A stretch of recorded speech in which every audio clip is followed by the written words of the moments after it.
you cheering the democratization of investment in the way that you described? In other words, is having all of these options available to retail investors a positive thing inherently, or is this something that gives you pause? Again, a kind of regular investor's ability now to invest in the kinds of bespoke or, dare I say, kind of boutique funds you're talking about? Well, there's a couple of things. I have mixed feelings, right? So my entire company is focused on making all successful to mass affluent financial advisors and their clients. So most investors, and I'm certainly supportive of that. The reason I became so passionate about alts was because I got exposed to them during the financial crisis when I was working for a hedge fund, and I thought to myself, wow, there's some really interesting stuff here. I wish my dad could invest in something like this. It might have helped him kind of manage the risk in his portfolio during the financial crisis. So there's value. But the problem is, as I noted, there's not always the best product that's being pushed here. A lot of it is just well-packaged marketing. And I see that more and more, especially with some of the innovations coming out in crypto buffers and crypto hedge products and levered crypto products. Those things concern me. I think my biggest concern is the lack of education, the lack of proper classification, the push for these new and exciting things under the guise of, well, now you can finally access it, but not really having the understanding of some of the complexities of these products. And so there are a lot of places where even the average investor, even though it is accessible to them, there are gates that are hurdles they have to jump in order to actually make the investment. I know most people, if you were to go into your Fidelity or Schwab account today, most people, not all people, but most people, if you have not made your risk tolerance uber aggressive and you try to trade an alternative ETF, you can't. You'll get blocked out of it. So there are some hurdles to that extent. I think the bigger problem is that there's the lack of education, because I actually believe that the broader investment professional universe, that pool, maybe isn't as knowledgeable about these products as they would like to be, and there's some fear associated with that. But rather than addressing it, having intellectual curiosity and having resources with which you can become educated, I think that's the missing link that concerns me, is just things being packaged and marketed really well, but not fully understanding the complexity or even the design elements, especially with interval funds of these products. Shannon, thanks so much for joining us. Always appreciate learning about your part of the business and getting a few minutes of your time. Shannon Sissel, she's the founder and CEO of Brighteon Capital Management. With our news in New York City.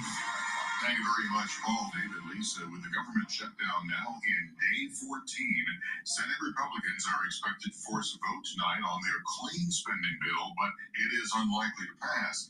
Democrats say they are holding firm on health care demands. Top Republicans like House Speaker Mike Johnson warns that the government could be in for one of the longest shutdowns in its history. Fellow Republican Congressman Mike Lawler of New York is blaming the Democrats. AOC and Zohran Mamdani and the progressive left are who's driving the ship here. Chuck Schumer and Hakeem Jeffries have been petrified to do their jobs, and so they shut the government down for fear of a primary challenge from the left, and to show their progressive base that they're quote-unquote fighting back, resisting President Trump. And it's fundamentally wrong.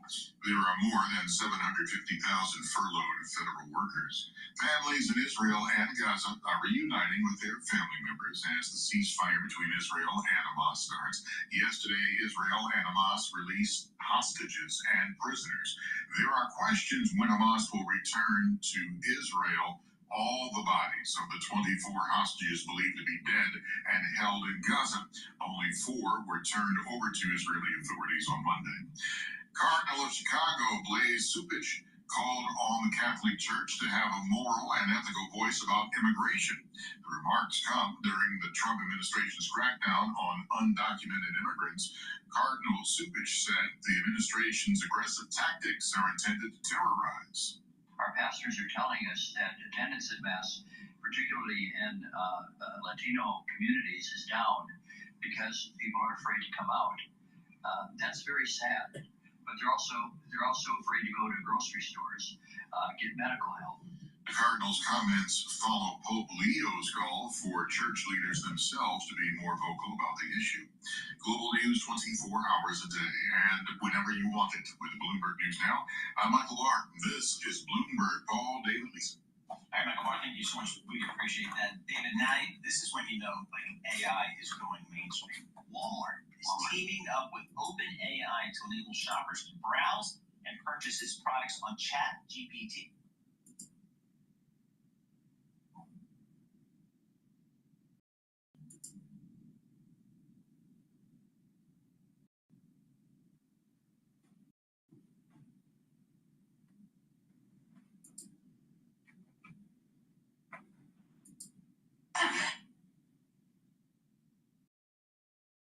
This on this Tuesday morning, but as we see the wide web of AI making its way to Walmart, that's pretty wild. I mean, it makes it easy because a lot more people are searching ChatGPT for different things, and now you can just search and buy all in one space. That seems pretty cool. Yeah. Fresh food isn't included in the offer, partly because consumers buy similar products weekly, and this new function is going to launch in the fall. So you think you'll play along with it? I think it makes it a lot easier because I do use ChatGPT. And if it could shop, if I could do it in one click, I mean, come on, it's all about making your life easier. Cutting edge technology.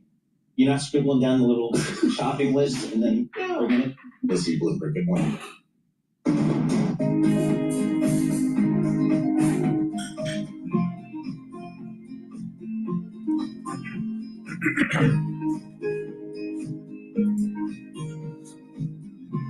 Hello, this is DrPaulCottrell, and we are live streaming on Rumble, YouTube, on my website, the-studio-reykjavik.com, and simulcasting on X Spaces. We're going to go over the market news, anything that breaks in terms of breaking news, and the tariff war that is starting to escalate between the United States and China. So thank you for joining. I greatly appreciate that you're watching. I also republish these videos on the different channels. I have 5 channels on YouTube now. So subscribe to the 5 channels. I also have Brighteon, Bitchute, and Rumble. You can follow me on X and on GETTR. You can also follow me on TikTok, Substack, and Patreon. If you like the content that I do, all this content is for free. Please help support the work by subscribing to Substack, be a Patreon subscriber, donating on my website, the-studio-reykjavik.com. All those different modalities are a great way to help support the work that I do. Again, all these videos are for free. I put thousands of videos out there for free so people can learn about how to improve their health, have longevity, slow down the aging process, but also understand what's going on in the world and how it affects your finances. So thank you for joining. I greatly appreciate it. I have products on my store that will help with your health, but not just that, I also have ebooks and I have course material on immunology and pulmonology. So take a look at those. Those are great ways to learn about how your body works in terms of the pulmonary system and your immune system. And by doing that, you're helping support the work and learning about how your body is functioning and reducing that power differential between you and your physician.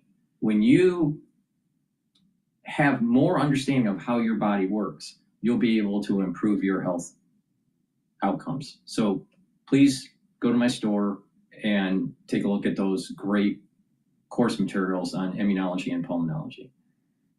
Thank you for joining. I greatly appreciate it. All right, let's go to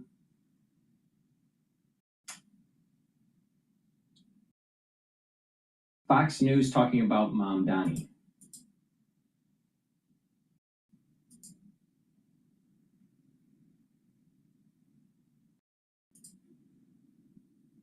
You know how hard it is to keep it truly fresh and clean, safe and back. Let's talk a little bit about Letitia James. Joining me now is Paul Morrow. He is a retired NYPD inspector and Fox News contributor. Plus, Jake Blumenkrantz, New York State Assemblyman, who worked closely with Mamdani. And we're going to be talking about Mamdani in just a second. But first of all, Tish James, is she going down? Look, the case has the benefit of being really simple. If you read the indictment, you don't need to be a lawyer. It essentially comes down to this. She buys the house, she gets the loan saying it's not an investment property. Then she puts a tenant in who reportedly pays. She gets money out of it. And it's an investment property. And here's where she's in real trouble. Under her own tax returns, she tax claims fraud it as an investment property and takes write-offs relative to repairs that she's done on. So Letitia James not only did mortgage fraud, but what was really the getter to get her was tax fraud. Property. Those two things are internally inconsistent, irrespective of what her defense is, what the prosecution says. 2 + 2 can't equal 5 here. So consequently, I think she's going to have to answer this out. I think they're going to get past all the motions to dismiss. You're hearing, oh, it's never going to get to trial. It's never going to get to trial. I don't agree with that. The AUSA, the U.S. attorney that brought it, legitimately appointed by Donald Trump, was still under the 120-day temporary status. I think it goes forward. And here's the thing. She gets to trial and she loses. That's her career. Because, by definition, you can't be an AG. Conviction, you're out. Yeah, you can't be an AG if you don't have a lawyer's license. Jake, let me talk a little bit about Mamdani. Maybe you knew this, but I didn't. I hadn't seen this tape until it came out on X Post a couple of days ago. But where Mamdani literally is using a Marxist line to talk about public housing. He wants to get rid of private housing in this city. Possibly it's his goal for the whole nation. Let me just roll that and get your comment. Roll it. We'll have to go beyond the market. We won't decommodify housing overnight, but we know what we have to do, and we have history to guide us. Decommoditize housing. That is Marxist newspeak for essentially taking the value out of your house that people have put incredible amounts of money into. I mean, is he serious? This is pure Marxism. I think where we have to ask, is he serious? Is he says he has history to guide us. History of what? What has happened in the Soviet Union, what's happened in every failed socialist experiment we've ever seen throughout U.S. history. What we've seen is the success of capitalism. And what this individual, this assemblyman, Zoran, is trying to do is he is trying to use this socialist playbook to win people over, only to destroy our city. This is not the only socialist playbook rule he's taken out. He is constantly using them. He's constantly using rhetoric like this. And on a day like today, where we're releasing the hostages, he's posting about celebrating UNRWA. By the way, we know New Yorkers not better than anybody, because the same thing happened in Chicago with places like Cabrini Green, etc. Public housing ends up as filthy, drug-infested, crime-infested areas. It's not something that people desire to live in. The worst landlord in New York City is our public housing here. And what he wants to do is make everything a public commodity just like that. And you can ask anyone who lives in one of those housing projects whether they like the way it's run or not, and you're going to get the same. By the way, has he said anything about this peace deal? I haven't heard any. He was talking about Israel and Gaza about 5 times a day before the peace deal. Now he's not mentioning a word about it. He made one post. He posted that he's celebrating his 5K run with UNRWA, an organization that's been linked to Hamas. So I think he speaks volumes. The left likes to say silence is violence. I can't think of a more violent comment than that. Yeah. Paul, if he is elected, and he may not be, I mean, Curtis Lee was making some strides here, but if he is elected, what do cops do? So listen, nobody takes the police job for the money, right? You're going to be sorely disabused quite quickly. So what does that mean? Once you take the white hat off the police, that is the reason they took the job to begin with, something that they feel good about, it becomes very, very hard to get up and show up for work. That's number one. Number two, at the very least, they're going to be extremely defensive. But let's remember something. Aside from the fact that they're going to be in a defensive crouch, you do have less than, let's say, 5 years on, which there's been a lot of hiring recently. You're going to start to look around to yourself and you're going to say, you know what? A, the city's going broke because of this guy. B, I'm the bad guy. What cops talk about when they sit in police cars, when they're between answering jobs, is not, I'm worried about getting shot.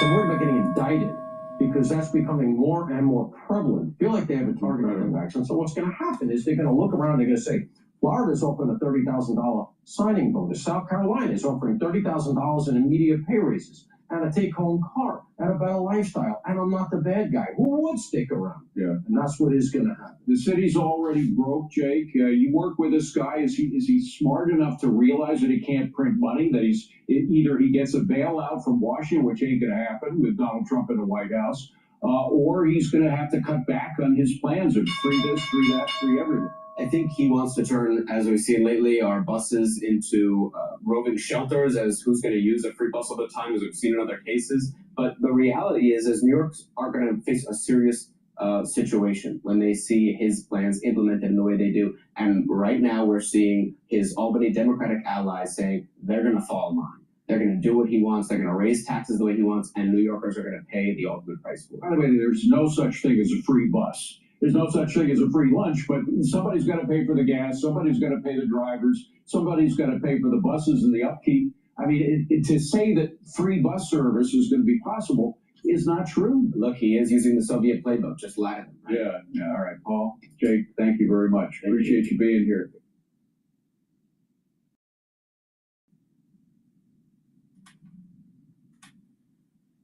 All right, let's listen in to CNN dealing with a potential sticking point for this Gaza ceasefire deal.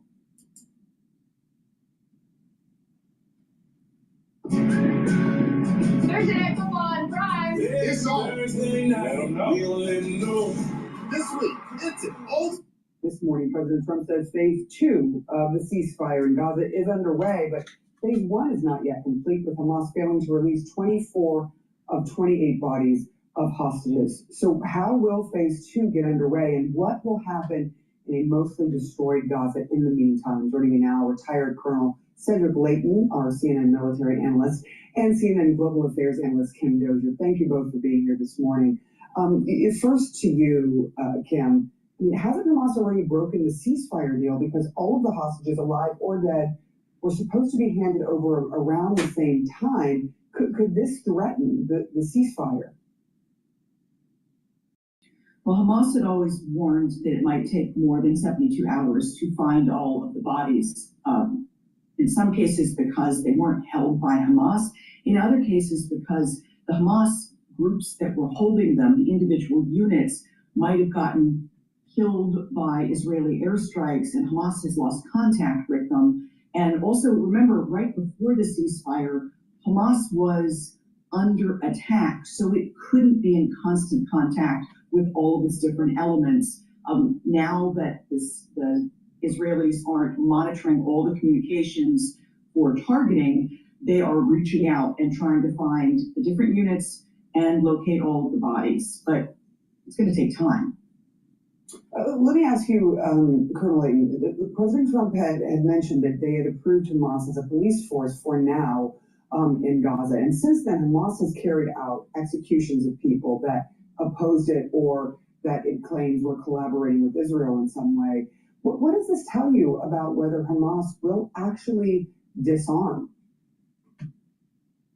Yes, sir. I don't think they're going to disarm, at least not voluntarily. So this is going to be a major sticking point, I think, for this peace process going forward. Hamas, has been able to exercise power in the areas that it controls right now, and that fact is, I think, going to play a large role in how this goes forward. Because once Hamas exercises that control, they're not going to relinquish it. They'll be basically reestablishing themselves where they were in terms of their police powers, their governmental powers, and things like that. So if they're in charge of the civil administration, that's going to make a huge difference in terms of being able to carry out the provisions of this peace proposal. Yeah, Kim, I want to stop for a second and let you hear what President Trump said about Gaza and rebuilding on Air Force One. I'm talking about something very much different. I'm talking about rebuilding Gaza. I'm not talking about single state or double state or two state. We're talking about the rebuilding of Gaza. A lot of people like the one state solution. Some people like the two state solutions. We'll have to see. I haven't commented on that. It's very different from the policies of the United States because the two-state solution has always been the desire. What do you make of this, and what does it mean for phase 2 of the ceasefire?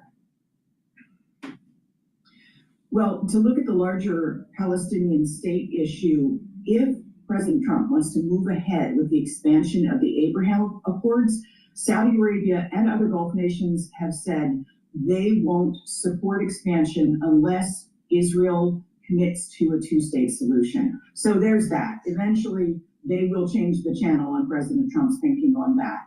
But for now, the problem is that rebuilding in Gaza will only really be possible in the 50% plus areas that the IDF controls. I can't see other nations who committed forces for peacekeeping, like Indonesia has suggested that they might be willing, would be willing to put their people on the Hamas-controlled side and possibly have to clash directly with Hamas to take control. That means all the investment will go to the part where the IDF is in control, and possibly people will start coming to those areas. We're going to have a very confused and messy picture for some time to come, no matter what sort of promissory note got signed in Sharm el-Sheikh by all those leaders. Yeah, Colonel Layton, I was going to ask you about the securing Gaza now. Excuse me, making it possible for there to be some movement towards rebuilding when about 70%, it's estimated, of the buildings, we're talking mostly homes, businesses, but also hospitals, schools, have been destroyed. Yeah, that's exactly right, sir. Your time is precious, and cleaning shouldn't be taken away from what matters. It should create space. Yeah, that's exactly right, Sarah. The UN is saying that that's the case, and some estimates are even higher than that in terms of the amount of destruction. But it's huge, the amount of destruction, regardless of which estimate you use. So that's going to complicate things. You know, the basic thing that you have to do is you have to bring in all these forces. If you're going to have a peacekeeping force, as Kim mentioned, Indonesia is probably one of the major players in this particular aspect of it, along with several of the Arab nations.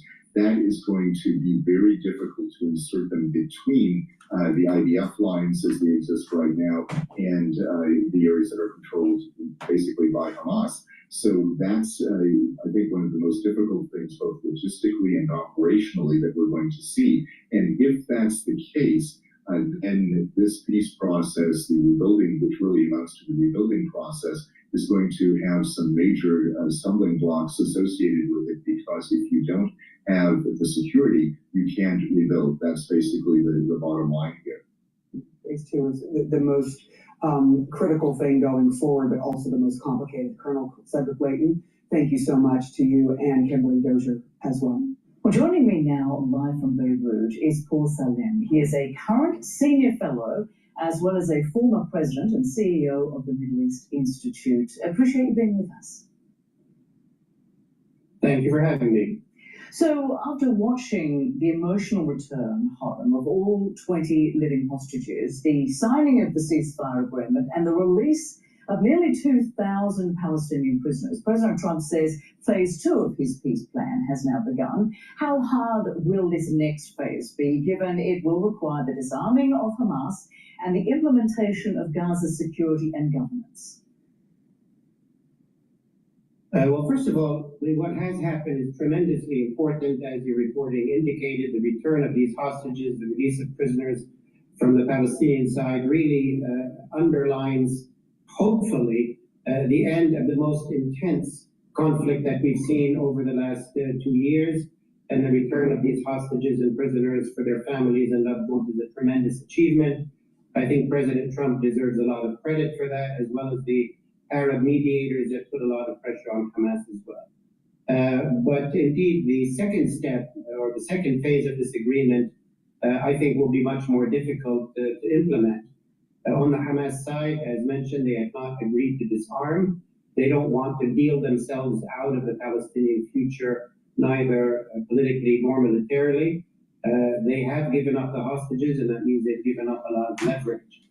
But they can also hope that maybe Israeli assaults on them will be less severe now that the hostages have been released.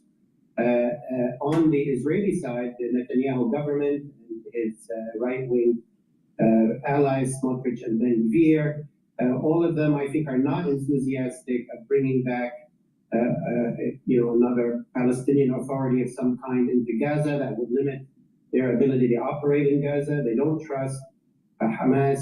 They will leverage the fact that Hamas is not disarming in order not to give concessions on their side. And they are certainly not enthusiastic about bringing other armies, whether Arab armies or European armies, into Gaza. That would also limit their ability to move forward. So I think it's really President Trump's insistence, which is going to be critical. Will he be able to maintain his pressure and his focus, as well as other regional players? So where does all this leave a two-state solution, given Benjamin Netanyahu has rejected it and President Trump sidestepped the issue when asked about it before heading back to Washington, saying we'll just have to see what happens if the US president refuses to commit to a Palestinian state in the end? Well, I think it's very clear that the current Israeli government, much of Israeli public opinion, the current Knesset, has pretty much ruled out a two-state solution for now. Prime Minister Netanyahu is facing a challenging political year. There will be elections for the Knesset sometime either in November of next year or before that. So he's going to be very focused on his own short-term political survival. And given public opinion in Israel today, that will have to include not going towards talks towards a new two-state solution. That's why I think he and his government will be doing all they can to drag their feet on that issue. And I don't think U.S. pressure will be able to force Israel to go in that direction. But I think the two-state solution, at the end of the day, maybe it's a difficult solution, it's complex, its conditions don't seem to be there today, but there is no better solution. There's no other solution. But I think it will require the emergence of a new leadership in Israel. The Arab world is completely for it, ready to engage in all ways. The Palestinian Authority has been trying for it for decades. So I think it will require change in Israel, continued pressure from the United States in order to get there. Please go to my store, the-studio-reykjavik.com, and get the Gladiator Barley. Gladiator Barley will help to build muscle, bring down inflammation, soak up free radicals, and detoxify your body. By bringing down inflammation and detoxifying your body regularly, that's going to help your endocrine system, your immune system, your joint health, even your brain function. Super important. A big part of aging is chronic inflammation. So please take this Gladiator Barley. This is going to help to build muscle, but also bring down inflammation, and you'll recover quicker after your workouts. And take Boomer Boost. Boomer Boost has 68 nutrients. It has a very comprehensive compound profile shown on the screen. You can read the label on my website. But this will help with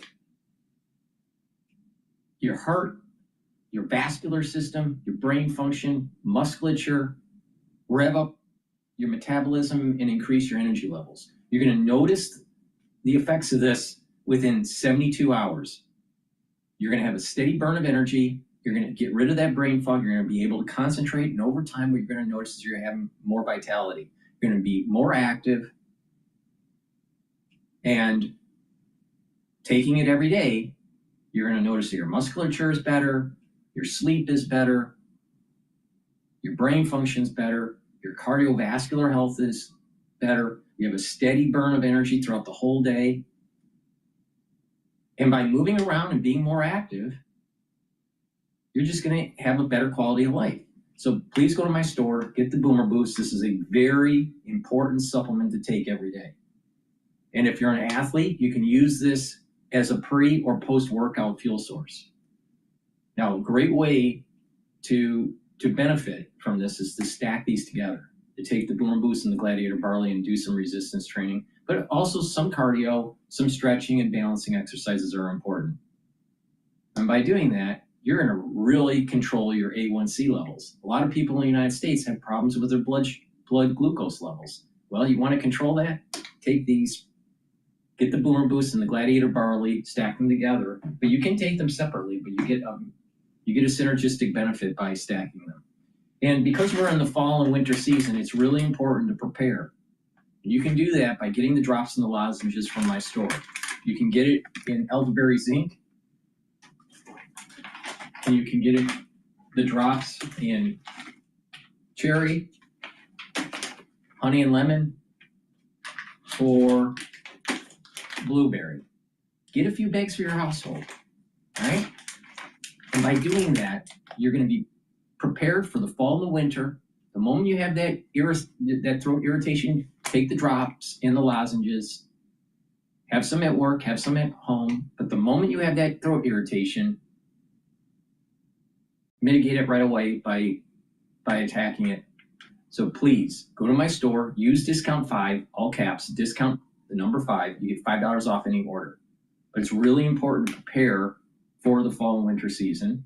But also, if you pay attention to my advice, you're going to slow down the aging process. I'm giving you the tools, the recipe to actually slow down the aging process and boost up your immune system. So please go to my store, get that Boomer Boost and Gladiator Barley, get the lozenges and the drops, be prepared for the fall and winter, boost up that immune system. All right, we're going to go to another video dealing with Trump's "Don't worry about China" message sends shockwaves through Wall Street.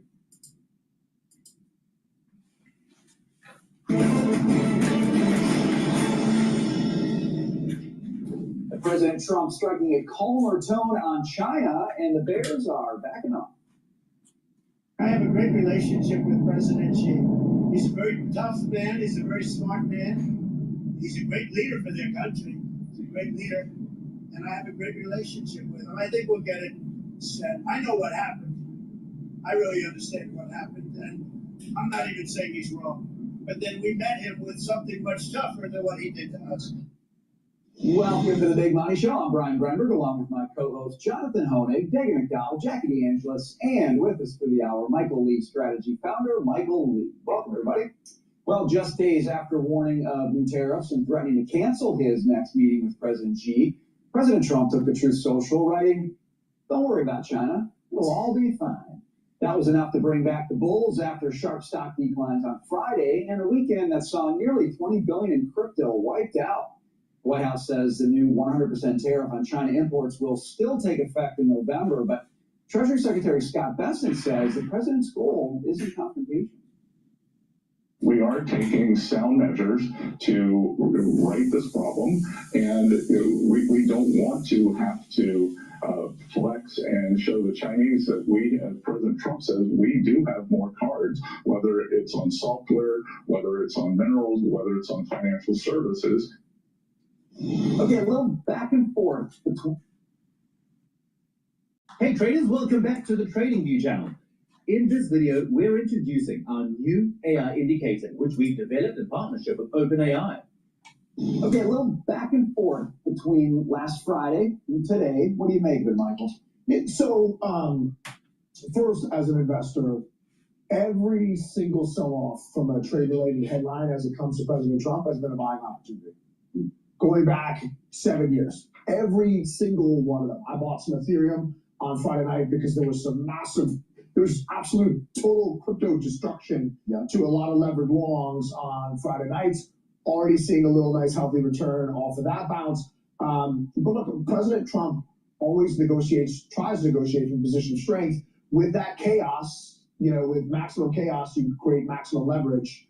And so this is the world that he lives in. And after that carnage starts happening, and saying, I'm going to do this tariff and that tariff and this tariff, you have buttons to push as it pertains to China, where the flip side is China has buttons to push with us as well. And this rare earth minerals is absolutely one of them. They're essential for defense products, for batteries. And it's not the minerals themselves, it's the refining capacity. And China has as much as 95% of the world's refining capacity. And so, there's a Defense Department goal to get capacity up online, district capacity up online by 2027. We'll see if that happens, but I'm glad it's... I'm going to interrupt this video and then go back to it. But the S&P 500 is trading at 6,571. I still have a year-end target of 6,800 to 7,000. The probability of it being about 6,800 by year end is around 70%. And the probability of it reaching 7,000 by year end is probably around 30% or so. All right. Now, the VIX is trading at 22.32.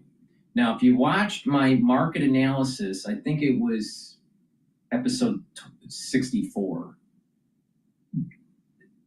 That was about a week ago. That analysis is a little bit over a week old. But I was talking about the heteroscedastic aspect of the VIX, and that there's a periodicity, and that we were going to have in October or November a spike that's above 20.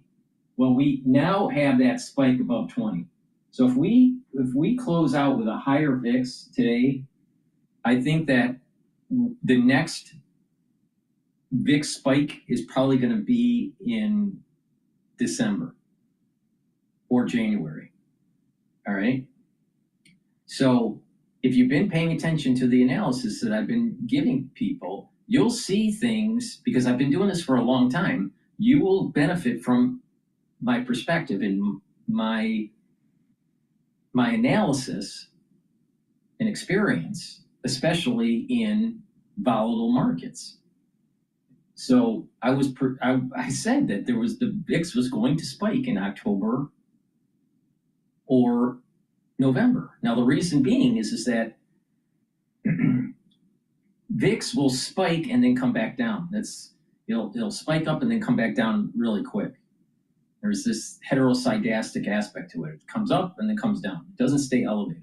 And another thing to watch is when it does spike over these periodicities, is it declining the peak from the previous peaks, or is it increasing? Now, if we get another spike that's above the 22 or 23 level in December or January, most likely we're going to see a spike that's more than 35 on the VIX. Well, if that's the case, then it probably behooves you to wait this out by year end and then really think about putting some money aside during the first quarter of next year to benefit from a larger correction. I think that if we see two more VIXs that are increasing, then we're probably going to start seeing maybe a 5% sell-off next year. But then that would be beneficial to buy in, and then it'll start to go above the 7,000 mark. But we have to look at the structure, the price structure, and have to look at the structure or the periodicity of the VIX. But I said over a week ago that there was going to be a VIX elevation in October or November. Now, what triggered it was the tariff news. Now, this tariff news will start to abate. And what's going to happen is that the institutional investors, they can't close their books with it being lower. They have to close their books being higher, because they're going to use that in publication materials to try to get clients. So they're going to do everything in their power to boost up the market by year end. So there's a higher probability that's going to go up than down. But in January or February, that's a different story. And we have to look at the periodicity, and we have to look at the price structure. And I will give you all that analysis, but we have to get through October, November, and December to have that structure to understand what the potentialities of a market downturn in the first quarter of next year. So right now we're trading at 6,580, and this is probably a good time to buy if you have cash on hand.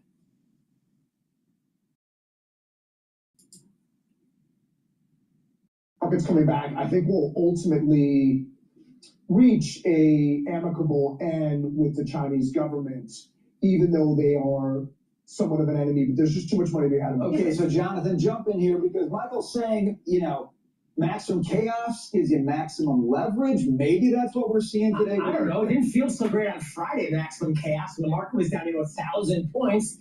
I don't understand it. I mean, they used to joke about taco, Trump always chickens out. How is this not another one of those examples? It's like Friday, 100% tariff. Sunday, oh no, I was just kidding. Well, I'm an investor. How am I supposed to plan for that? You know, businessmen are always chided as being short-term oriented. Businessmen are the ones who have to think long-term. Seems like the president is literally thinking day to day, and frankly, it's costing investors money. I mean, on Friday, if you're saying there's going to be up to 100% tariff on China, you make moves, you make trades based on that. And on Sunday, it's like, well, no, I was just kidding. It just makes it very difficult to be a long-term investor when the government seems to be thinking more short-term than anyone else. Jackie. This is not taco.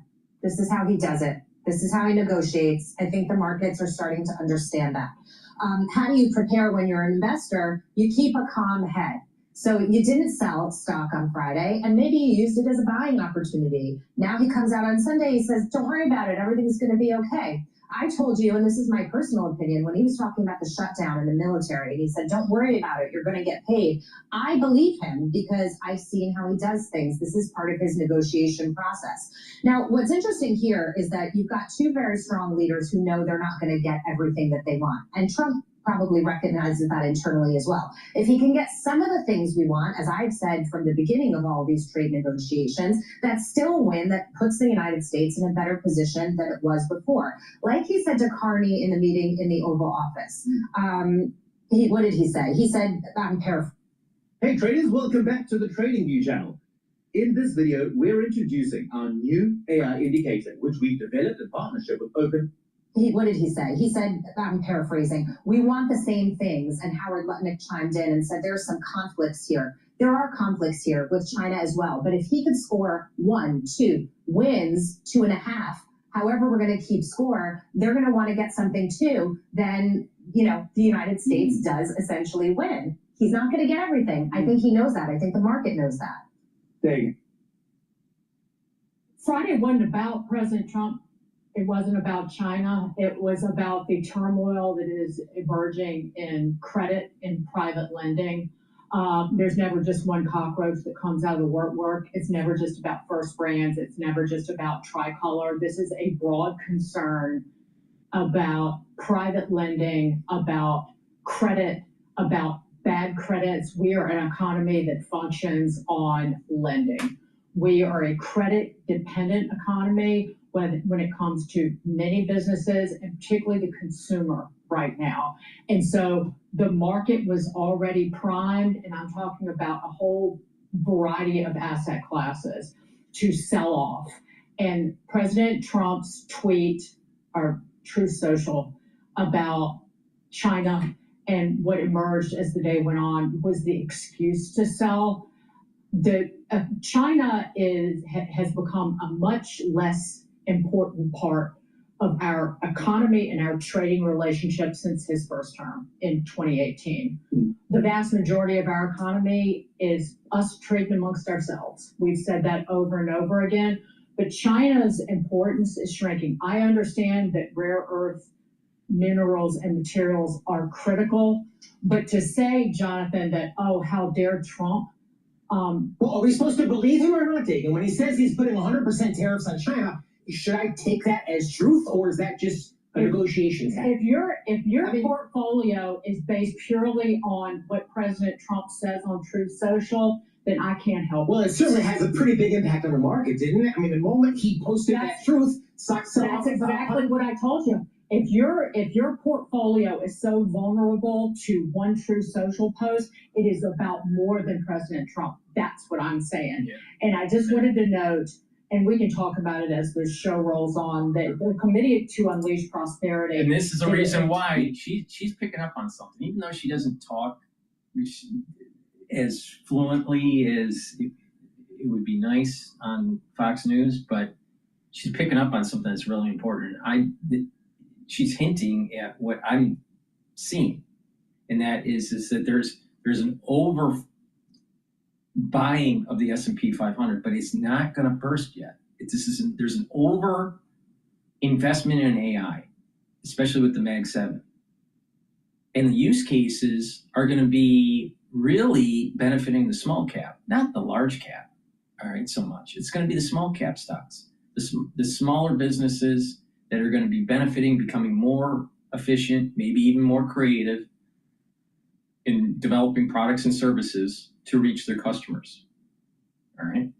There's an overbuild out of this AI infrastructure. This is very reminiscent of the dot-com bubble, but more so the railroad or the fiber optic cable companies that were laying the fiber optic cable to allow for high-speed internet. So I think those types of companies, railroads, fiber optic, and what happened during the burst of the investment boom for those will be very reminiscent to what we have today with the AI build out with the hyperscalers. But is it bursting now? No, I don't think so. I think it's really important for these institutional investors to close out the year at around 6,800 to 7,000 on the S&P 500 before it bursts. My take on this, and again, I want to take a look at the periodicity of the VIX. Listen to what's going on geopolitically, what's going on with tariffs, and also the price structure of the S&P 500. But it may behoove you in Q1, maybe even Q2 of next year, depending on the whole mosaic analysis, to put 25 to 50% of your portfolio in cash and wait it out, and wait, and let it burst and then buy in. But I don't think that the burst is yet. I think the burst is next year. And I wouldn't be surprised that it's Q1 or Q2. Now, sometimes you may have to wait 3 quarters. And then you're going to go like, oh man, I got my cash in some sort of CD, or I have it in a money market and it's not earning that much, but the market's still going up. Well, at least half of your money is in the market and still appreciating.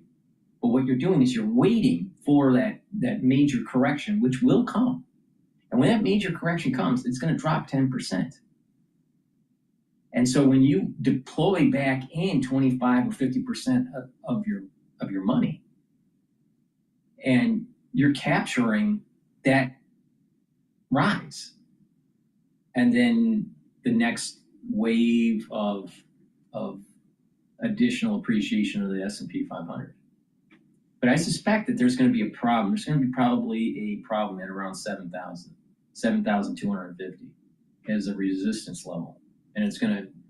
There's maybe a big correction that will come after that, because I think that there's an overinvestment in the hyperscalers, but I don't think that the burst is yet. Not yet, unless there's some sort of bank. Some sort of bank that's having financial difficulty that might go under, something like that, like an SVB type situation. But this is the reason why you listen to the channel, because I have a unique perspective here on what's going on. Extensive research survey. Brian has it in front of him right here about America's mineral reserves, how to unlock our $12 trillion treasure chest. The U.S. is blessed with some of the richest supplies of mineral wealth in the world. The total value of our domestic mineral reserves was estimated at $6.2 trillion about 8 years ago. But we have estimated that higher inflation, improved mining tech, it's $12 trillion. Mining these minerals would raise up to $1 trillion in revenue for the federal government. This is Steve Morton. Have you tried XLOOKUP? No, man. Santa's dead. Just you know why. For the federal government. This is Steve Morton, his group. So we can dig into that. But again, it's about us and about putting China on its ass. Michael, let me ask you this, because Jonathan raises a point. Friday was clearly a down day. There were a lot of investors. I got home, my wife said, oh my gosh, what's going on in the market today? Okay, But there's a separate question of how do you play that? How do you set yourself up for that? How do you think about that? How do you not have a Trump Truth Social dependent portfolio? How do you think about days like Friday, knowing we often get Mondays like this Monday? Well, look, you always need to have some cash, right? So you can't buy the dip if you're 100% invested, right? And my opinion is you always have your names that you love, that you're trying to add to. So Palantir is a name that I have ridden, since sub 20. It's now $180. If that stock sells off to 150 or 140 on an ugly day, here's an opportunity to add to that position for someone or someone who might not have been able to participate in that. We didn't get that sell off there. Ethereum is on a one-way ticket to the moon. We were close to 5,000. I bought some at roughly 3,700 on Friday. So I use this as an opportunity for crypto because the leverage inherent in cryptocurrency with the futures trading. I think Coinbase came out with 50x levered futures over the weekend so people could double down and make back what they lost. But the cryptocurrency has become your new degenerate gambling frenzy. So but the thing is, if you have long-term views on assets of where they're going to go in 6 months, 12 months, 18 months, okay, this chaos from a Trump Truth Social is a gift to you, right? And if you have a long-term portfolio, these violent sell-offs, and it's just the way that the market works now, where you have momentum algorithms that will push markets lower. And when markets start going lower, no one panic sells to the upside.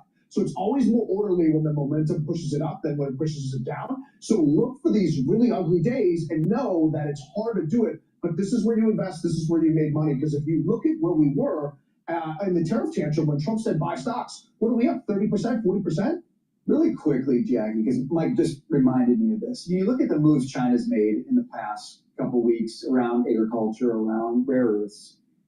Is she getting nervous? Is he making a lot of these moves right now because he feels like his leverage is actually slipping? Of course. I think he feels like his back is against the wall. And I think that's what the president wants to try to do to people in a negotiation. That's the way you'll get the most out of it. And so I think that he's trying to at least position himself to the world and say, look, I'm not rolling over here. I'm playing hardball too. And you've got two, as I said, strong men, strong leaders that are going to posture in that way until that moment comes when they either, walk out together or it's announced that they were able to find a compromise. Part of this is about conflict resolution. It's about mediation. It's about finding a middle ground. I don't think either man expects to completely get everything that he wants. But to try to retain as much for his country as possible. And so they will both try to do that. Michael Lee called it degenerate gambling just a second ago. Well, I'm not going to embrace that slogan, but I do want to ask you what's going on. All right, so let's take a look because it was a volatile weekend. A major crypto meltdown happened over the weekend. We saw a historic $18 billion one-day sell-off following the president's tariff threats. Bitcoin has been able to recover some of those gains. Let's see it there, 115,000 and change. So it's still. What I'm going to do is I'm going to play this Fox News Barack Obama clip. As a mom of children with allergies, it's hard creating a game plan that helps provide them. President Trump is back in Washington this morning from the Middle East after signing off on the peace plan to put an end to the Israel-Hamas war. Today, historic deal earning Trump praise from all sides, including some of his most vocal critics. I don't think that we should hold credit where it's due, and I commend the people who have been a part of this process. I commend the Qataris, the Egyptians, and the president. It's a really significant first step, and I really commend President Trump and his administration, as well as Arab leaders in the region. Here to react is former counselor to President Trump and Fox News contributor Kellyanne Conway. So there's a lot of minimizing going on there, but at least they cough out the name. Should we take that as a victory? They do, and thanks, Charlie, for having me. I noticed on Twitter a lot of our Democratic elected officials are commending what happened yesterday, but they're leaving out the word Trump. It's been several years, Charlie, since Twitter went from 140 characters to 280. they can put five more letters in there, but they just can't. And look, I think the real question yesterday was Barack Obama trying to get in on this. He actually accepted an award, but it's Trump who achieved peace. And Obama is sort of crediting Trump for doing this, but all the while chastising his party for not maybe being a little more congratulatory of President Trump is fascinating too. Look, Hillary Clinton, Kamala Harris, Barack Obama, that's great because they were part of the problem, not the solution here. This is a 3,000-year war. That massacre that happened was 2 years ago. So it was smack in the middle of the the Biden-Harris years. Right. And it took Trump, who's one of one, to do this. But Charlie, I want people to remember, President Trump laid the groundwork in his first term for all of this. In the first year, he kept the promise of 7 presidents, Republican and Democrat, to move the embassy to Jerusalem and to recognize Jerusalem as the capital of Israel, return the Golan Heights, started the Abraham Accords, took out Soleimani, and started to have relationships with those Arab states. This is key. And you saw President Clinton, the former Secretary of State Hillary Clinton, commend this yesterday when she said she'd like to talk about those leaders too. It's President Trump who tried to soften those relationships, taking out Soleimani and saying, listen, you're no longer going to harbor and mollify these terrorists like Hamas and Hezbollah in your countries. Instead, you're going to come to the negotiating table. If I were President Xi of China and Putin of Russia, I'd queue up and get in line to do the next deals with Donald Trump. Yeah, the key to President Trump is appealing to people's self-interest, and he's always very wise about that. And even your greatest enemies, even if it's Hamas. You mentioned President Obama. He is back to lecturing. I want to play a clip for you and get your response to it. What I saw and I think this was a fault of some progressive language, was almost asserting a holier-than-thou superiority that's not that different from what we used to joke about coming from, the right, the moral majority, and right our way, and a certain fundamentalism about how to think about stuff that I think was dangerous. So Obama is now lecturing us about not being holier than thou. I want everybody to roll the tape in 2022, but particularly Charlie in 2024, when it was Obama out there wagging his finger, scolding and shaming and screaming sometimes from his bully pulpit, demanding that people listen to him and vote for Kamala Harris or Joe Biden or Senate candidate X. And by the way, a lot of folks didn't listen to him, particularly young African-American Hispanic men who voted for him overwhelmingly. They didn't listen to him. They rejected that because they have more connective tissue with Donald Trump and his agenda. And so I think, look, I wouldn't say he's slouching. I think Obama is not slouching to irrelevance yet, but certainly toward annoyance. And for him to call other people scolds after that's exactly what he did is pretty rich. Exactly. By the way, in that same interview, he gave a shout out to the companies and the universities who are not capitulating and negotiating with the Trump administration. He told them to stay firm. And last point, he basically did not renounce his position on men and women's sports in that same interview with a non-funny comedian. What he did was he said, we just need to message it better. We need to communicate it better. So I think some of the original sins, like defund the police and men and women's sports, that started with Obama. But I don't know. His political track record, his crystal ball has been pretty murky recently. Murky at best. Kellyanne Conway, thank you so much. I'm Steve Doocy. I'm Brian Kilmeade. And I'm Ainsley Earhart. And click here to subscribe to the Fox. Okay, I'm going to be playing a video talking about a new book that's coming out called 1929 that's going to be hitting the shelves soon here. The book 1929 is out today, and I already have my copy. I guess I got an advance copy. You got an advance copy. I got an advance copy. It's not signed. I'm going to get you a signed copy.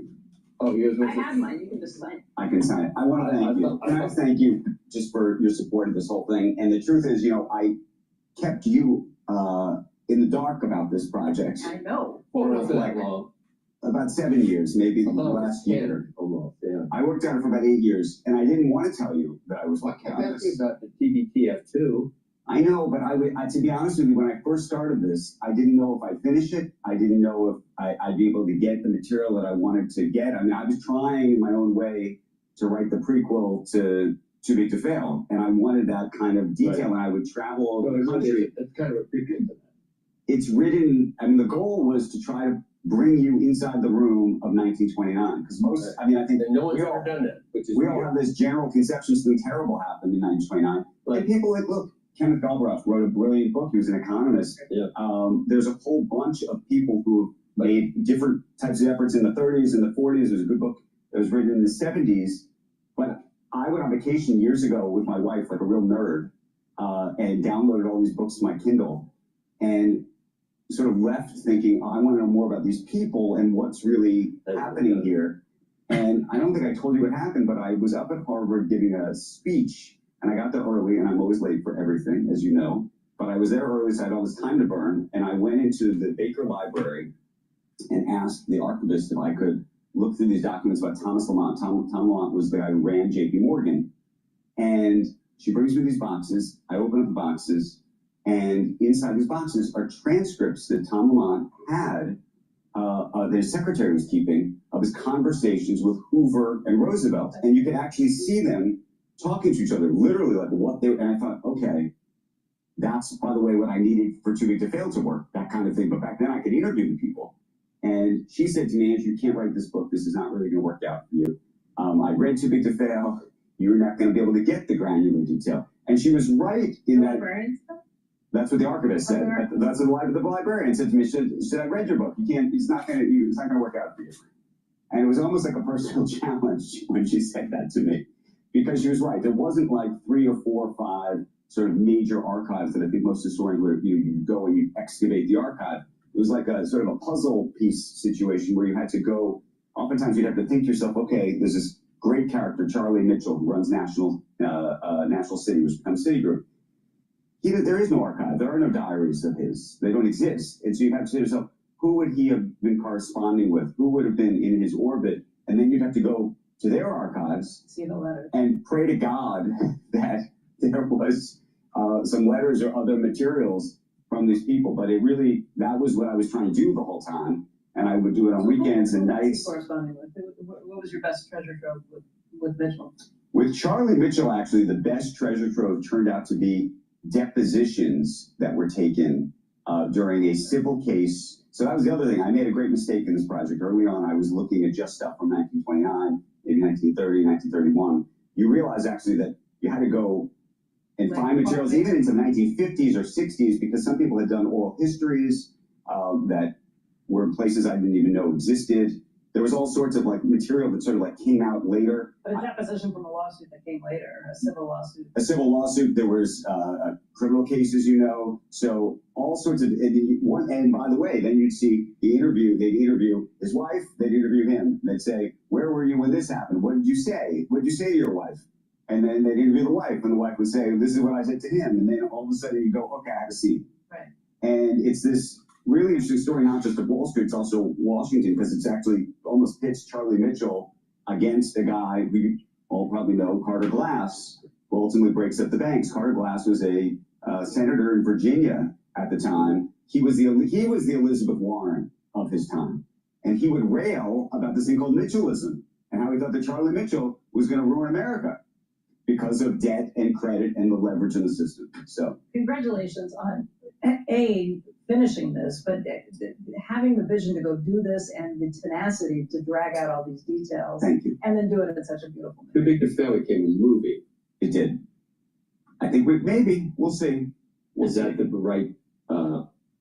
Could be a movie. I mean, there've been people. Limited series. We've had a couple literally in the past couple weeks. There's been a whole bunch of people who've approached us about different kinds of things. Maybe they can make a movie. Maybe something that happened that long ago. It's, you're bringing it back out, and it hasn't really needed to be done. I think that's what you thought anyway, on a personal. That was my hope, and I hope that by the way, that when people read it, I'm not trying to say there's a crash coming at all, but there are these sort of eerie parallels between things, and I do think there's some lessons embedded. And I try not to do it with a strong hand. I just try to tell you the story, and then hopefully you can see it. But If you're a nerd, you might like it because there's lots of endnotes, and hopefully, if you like it as a beach read, it's a thriller too. So it's a thriller.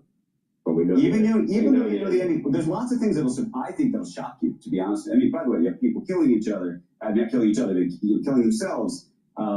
There's affairs happening. All sorts of wild things are taking place. So it's kind of Jesse Livermore. How did he come? Was that a gun or something? Or he jumped?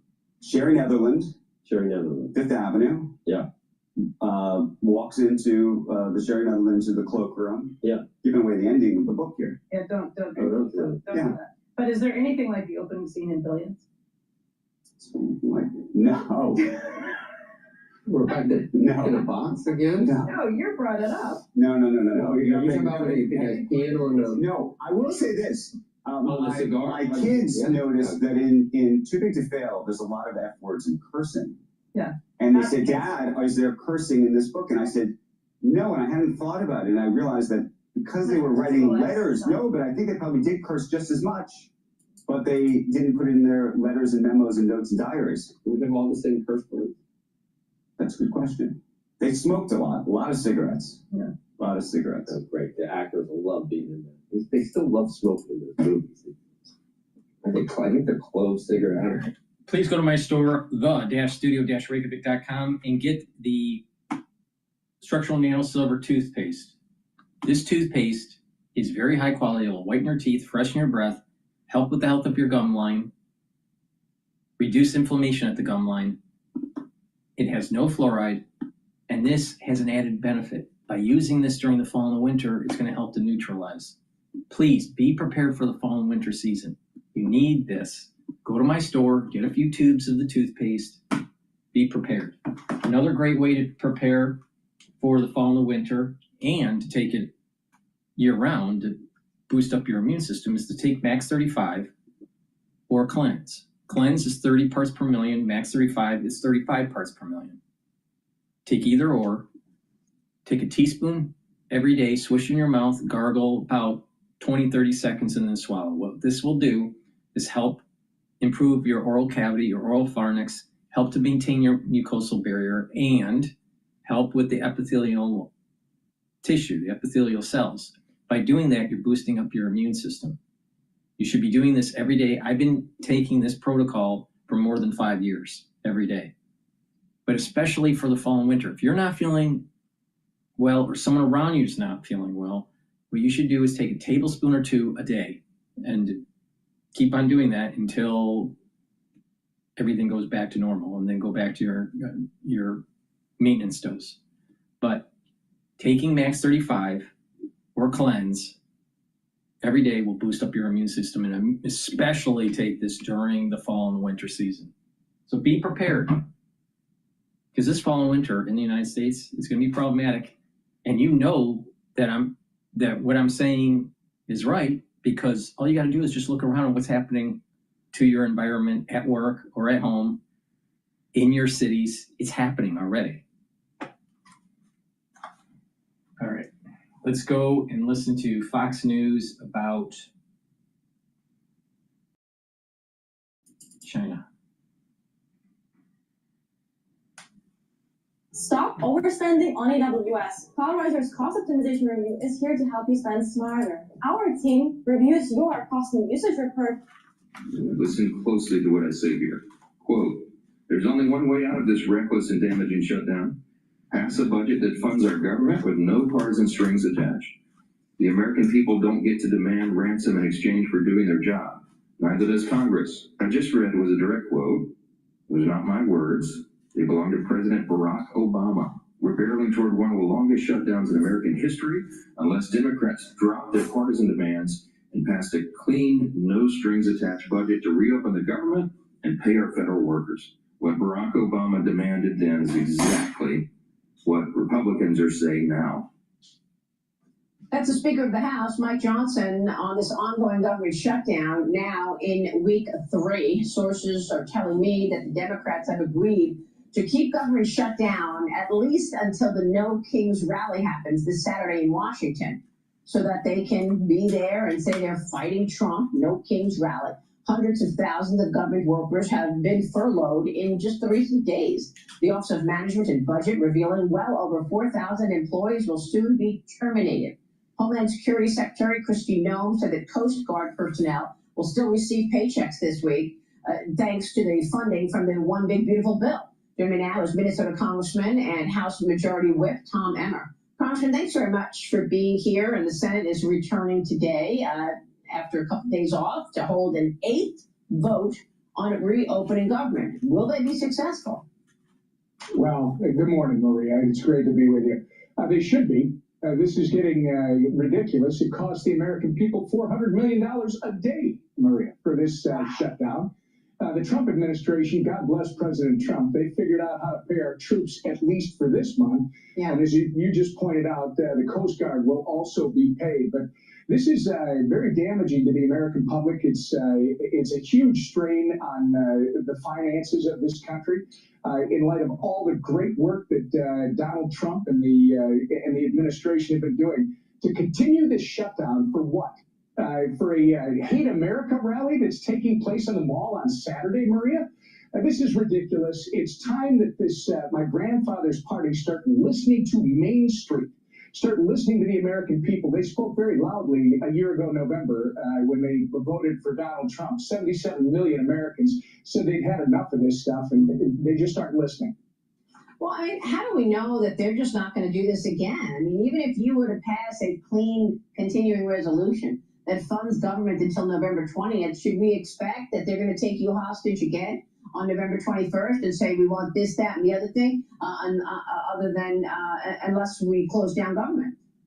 The sad part is they're not taking me hostage. They're taking the American people who they're supposed to be working for hostage. And no, you can't predict what they're going to do. The only thing that I will predict today is that the Democrat Party of yesterday is headed to the ash heap of history. These guys are playing to the most radical, small, and violent base in the country. You'll see them on Saturday on the Mall. They just do not love this country, and these guys are afraid of them. Chuck Schumer et al. Are afraid of them. So you agree that that's what this is about, that they want to be there and sort of, punch their chest there, that they're fighting Trump in this No Kings rally. That's what this is about. Yeah, we call it the Hate America rally because you'll see the hate for America all over this thing when they show up. Yeah, I mean, that's the rumor, Maria. The rumor is that they can't end this shutdown beforehand because this small but very violent and vocal group is the only one that's happy about this. If they shut it down beforehand, then they've got to deal with that group beforehand. If they make it through that, then at least they've made it through their Hate America rally, and then they can get this thing done. But you're right, because there is a deadline now that we've burned a whole bunch of time. There's a deadline coming on November 21st. Even if you pass this, we're really gonna have to move. I'm wondering if they want to have all of this chaotic headlines in the middle of what President Trump just achieved, which was nothing short of extraordinary. The president arrived back at the White House early this morning after the historic day overseas, where he signed off on the Middle East peace plan in Egypt, where they all followed his 20-point peace plan, marking the end of the Israel-Hamas war. Negotiators expected to immediately begin work on phase 2 of the plan, including the full disarmament of Hamas and the return of the remaining deceased hostages. 4 of the 28 have been brought home so far. The president told the Israeli parliament yesterday the U.S. is ready to deal with Iran when Tehran is ready as well. And the president of Ukraine will be meeting with President Trump at the White House this Friday to discuss air defense as Russia intensifies its aggression against Ukraine's energy system. What do you want to see here? Can the president actually move the needle on the war in Ukraine as well with new weapons to Ukraine? Is that what you want to see play out? Well, first off, if this is what our colleagues on the other side of the aisle think they're going to distract the country and the world from, it's not working, Maria. The president of peace, Donald J. Trump, is only getting more popular as he is now, it seemingly has the whole world behind his approach when he campaigned on peace through strength. And what do I want to see? Just what President Trump has been giving us from day one. He is the master negotiator. What he pulled off in the Middle East is incredible. It's a miracle, something that nobody thought could happen. He'll have the same success, I believe, before this is all done with Ukraine. And of course, in the middle of all of this incredible success, China comes out and tries to distract with this announcement that it's going to tighten the squeeze on America by tightening export controls of the rare earth minerals. Now, China this morning says it's sanctioning 5 U.S. subsidiaries of South Korea's Hanwha Ocean and threatening more retaliation. Treasury Secretary Scott Bessent was with me here yesterday, and I asked him about the U.S.'s reliance on China's refining of rare earth minerals. Well, the DOD acquired a stake representing 15% of MP Materials. Tell us why this is so important, because I know that there are rare earth minerals in the United States and across the world, but it is the refining of those rare earth that happens in China, and that's what we need to bone up in America. The U.S. used to control rare earth processing and refining, and the Chinese bought a U.S. company. It was required. That was kept in the U.S. for 5 years. 5 years and a day, they moved it to China, and they have a stranglehold on, as you said, the refining and processing. Rare earths in general are not rare; they're everywhere. But it is the refining and processing. And what's happened over the past 2 decades is, anytime a refining or processing facility has been set up either in the U.S. or in a free market country, the Chinese come in and undercut the price. So we've invested in Mountain Pass, and we are going to do the equivalent of an Operation Warp Speed to get security in this rare earth processing, and in this. At the same time, we are going to guarantee floor prices for the processing, for the refining, because you can't have a free market when there is a non-free market state actor destroying capacity.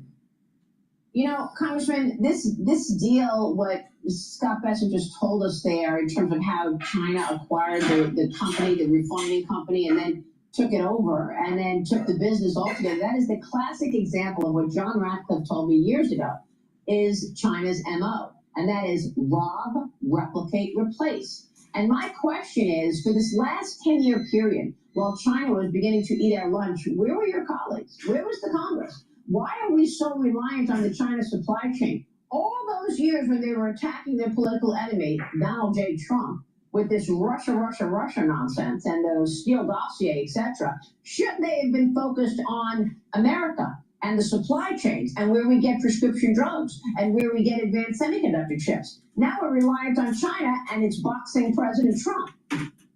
Yeah, well, where were we? We were trying to fight this. We had Donald J. Trump for 4 years, which gave us a bit of a fighting chance.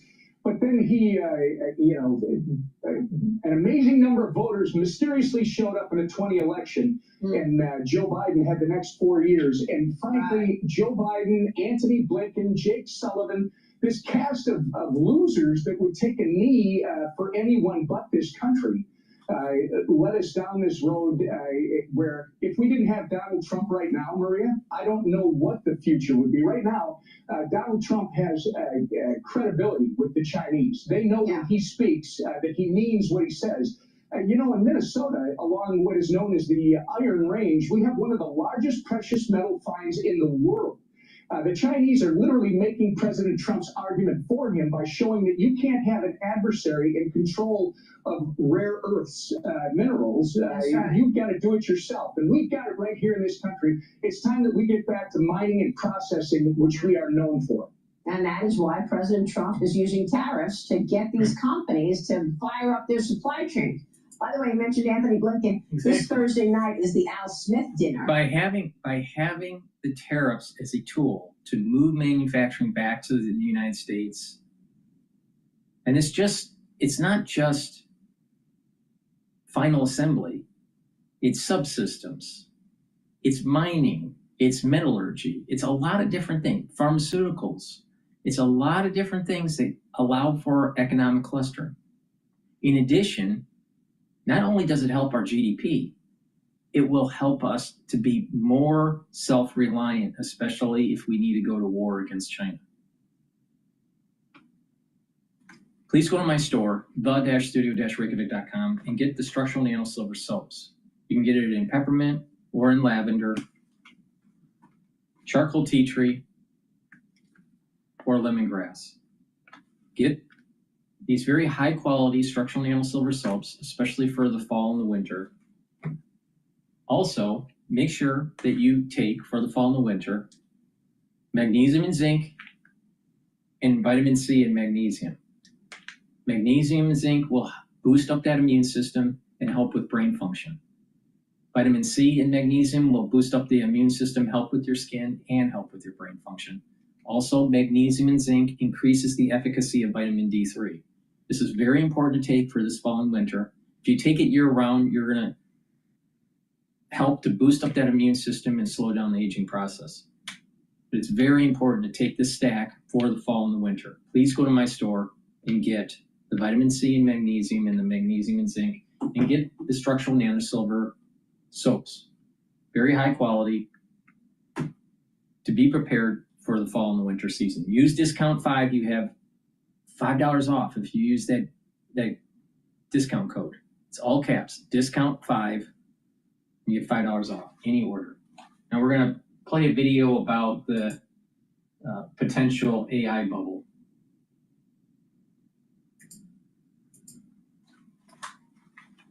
President Biden's former chief economist says that it's time to call the third bubble of our century the AI bubble. Joining us right now is Jared Bernstein. He served as the former President Biden's Council of Economic Advisors chairman. He's now a policy fellow at the Stanford Institute for Economic Policy Research.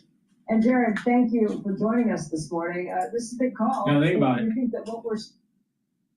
He's the one that didn't know how the Federal Reserve prints money. He was asked, and he didn't know. But now he's going to be a senior fellow at Stanford. One of the dumbest economists right out there. now officially is a bubble. Well, my co-author Ryan Cummings and I, also from CEPR, think that that's the likely outcome. You know, the problem with bubbles is it's hard to know if they're really what you think they are until it's too late. But there are a number of characteristics: rapidly rising asset prices, which we sure have in AI, really some very extreme valuations, and if you look at things like, you know, NVIDIA trading at roughly 55 times earnings, highly profitable companies, let's be clear about that. We point out that the share of the economy devoted to AI investment is nearly a third greater than the share of the economy devoted to internet-related investments back during the dot-com bubble. So we think there are enough analogies there to make the call. Yeah, as you mentioned, there are profits. Hello traders, and welcome back to the TradingView channel. In this video, we're introducing our new AI indicator, which we developed in partnership with OpenAI. Yeah, as you mentioned, there are profits behind a number of these companies, the big ones. And we just had a chip analyst on a little bit ago, kind of told him about your thesis. He said he thinks we're still in the early stages of this. And part of that is because the ones who are spending the money on this are the biggest, most profitable, and most successful companies in history. He thinks they're not stupid. When you see the likes of a Meta, a Microsoft, an Amazon, NVIDIA, all of these companies agreeing to put so much money into it, it does read differently than what we saw, let's say, back in 2001 with the internet bubble, when most of those companies had a lot of demand, but no profits. Right. Meta not equal to pets.com. Right. So I think I take your point, and I agree with many of the things that analyst said, but there are a couple of nuances that go in the other direction. First of all, you can have a bubble with completely profitable and technologically innovative firms investing into the bubble. What really defines the bubble is that the gap between the level of speculation, the level of investment, and credible, reasonable expectations of future profits is extremely wide. That's one of the things that defines a bubble. Another thing that defines a bubble is the extent of investment in the specific area we're talking about. So a lot of the profits of the companies that are in the Mag 7, not so much NVIDIA, because their chips really do feed right into AI. But Ryan pointed this out this morning in something he wrote. A lot of those profits are coming from other things. They're coming from ads and clouds and Amazon, which sells pretty much everything under the sun. If you actually look at the AI investments, they tend to be a small share of that. So that actually contributes to the bubble hypothesis. Hey, Jared, people point to NVIDIA as being reasonable, and you use the trailing 12-month price to earnings. So in the last 3 years, excluding non-recurring items, the growth rate for EPS at NVIDIA is 88%. And even in the last year, it's almost 60%. So next year, I mean, obviously nobody knows, but it's not going to be 53 times earnings. It's probably closer to 30 times earnings. Yeah, and if it has a growth rate of above 50%, that's not that expensive. It's nothing close to what we were looking at in 1999, where it was infinity times earnings for a lot of those. And I'm not trying to be a fanboy for NVIDIA, but I'm just wondering which multiple we really use to get an accurate look at whether it's overvalued or not. Right, it's a great point. You can only get so much in a 700-word op-ed, but the future oriented PE measures look different than the trailing ones. So your point is well taken. Again, the thing that we're concerned about, we haven't even talked about this yet. It's actually, I think, one of the more sort of value adds piece in our op-ed, because the bubble conversation is pretty much ongoing. The thing we're concerned about is not so much that these companies, especially NVIDIA, can't defend their investments. It's the extent to which regular mom and pop investors are getting into this bubble in a way that's, if it pops, we could have a really large negative wealth effect. We're talking hundreds of billions of dollars. This is the idea that you gain $1 in stock market wealth, you spend an extra 3 cents. That's the wealth effect. Right. So what really took down the economy in the dot-com bubble was in part a wealth effect, which was actually quite small. Any contraction in GDP there was minimal. This is a lot bigger. So we're worried about the extent of investment relative to where we were back then, and the extent to which, should it pop, it will hurt consumer spending, which kind of feeds into some already underlying fragilities in the real economy. That's a fair point. I guess the question is the fragility of any of this. If you saw, let's say, Meta bring down its CapEx spending by 25 or 50%, that would probably spook investors to a large extent. And by the way, Meta changed its name from Facebook to Meta based on where Mark Zuckerberg thought the metaverse was going to be at some point, and that has not turned out the way they thought. Right, I mean, look. Hey traders, welcome back to the TradingView channel. In this video, we're introducing our new AI indicator, which we've developed in partnership with OpenAI. Now, this is the first trading indicator of its...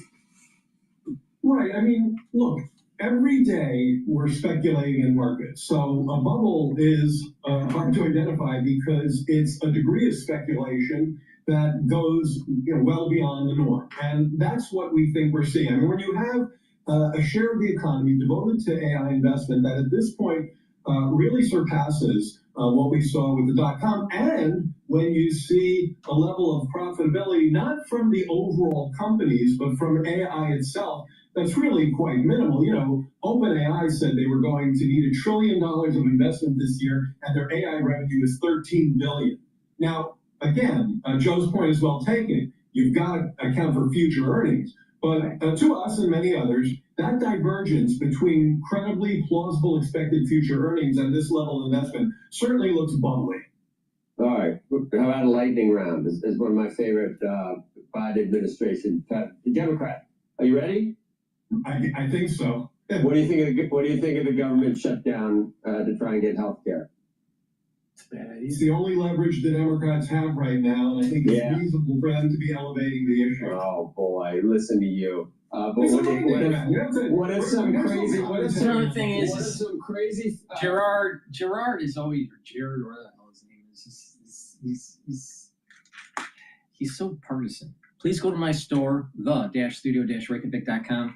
Get the vitamin B complex. This will help with your mitochondria and the electron transport chain, so you can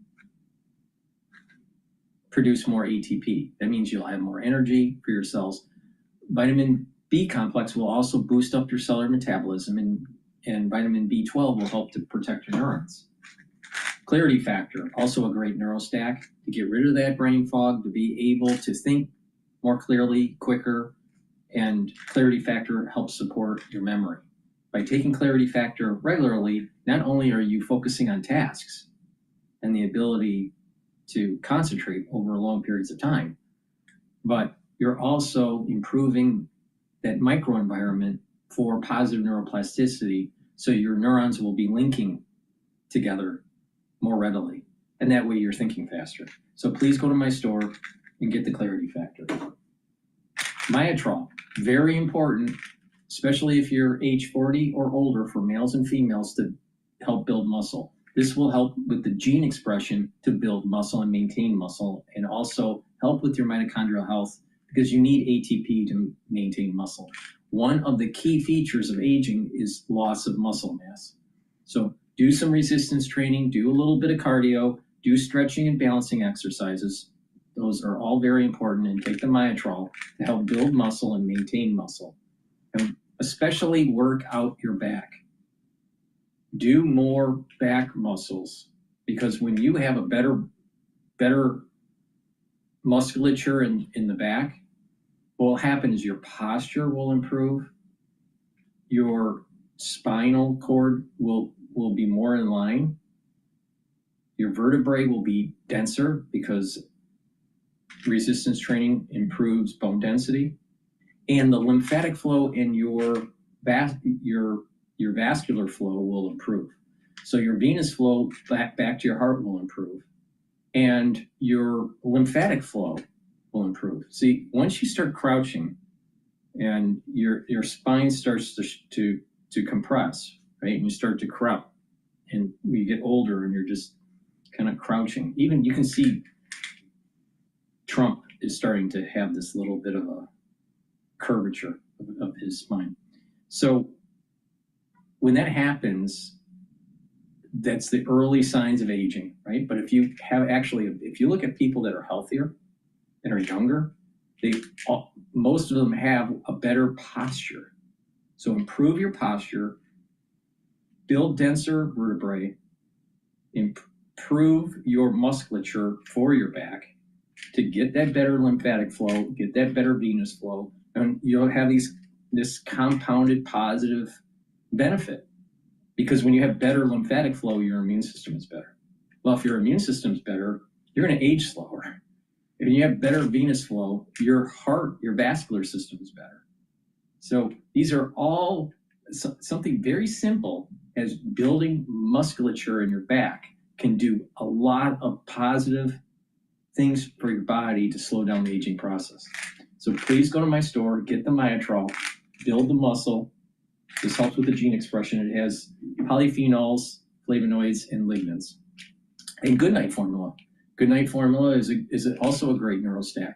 What this will do is help you to sleep. You take it at night, drink it with filtered water. What this has is tryptophan and melatonin. And what this will do, and it also has passion flower. And by doing this every night, you're going to be in 3 to 5 cycles of REM sleep or deep sleep. And that will help you to consolidate memory, detoxify your central nervous system, and you'll be well rested. And when you do this on a regular basis, your body is healing. And not only that, your brain function is performing better. See, chronic sleep deprivation leads to higher cortisol levels. Higher cortisol levels chronically can lead to tissue damage and a suppressed immune system. So if you have better sleep and you're reducing chronic elevated cortisol levels, then what will happen is if you're reducing that cortisol level, you're improving your immune system and you're improving your tissues, because elevated cortisol levels are going to damage tissue. All right? So getting rid of that chronic level of cortisol by sleeping better is going to be a major benefit to your body. This is the reason why people that get proper sleep actually age slower and also have better cognitive function versus people that sleep irregularly are typically chronically fatigued. Because again, you have to be in deep sleep and REM sleep to detoxify your central nervous system and to consolidate memory. Well, if you're not sleeping very well, you're not consolidating memory and you're not detoxifying your central nervous system. So over time, it's going to build up and cause damage. So it's really important to get proper sleep. So please go to my store, get the Good Night Formula. Again, this has tryptophan, melatonin, and passion flower to slow down that aging process and to get healthy. And when you're slowing down that aging process and you're having more energy and better immune system, you're going to be able to weather the storm in the fall and winter much better than other people. So take my advice, go to my store, use discount 5, you get $5 off any order. All right, I'm going to go now to another video that was published by Fox News about Mamdani.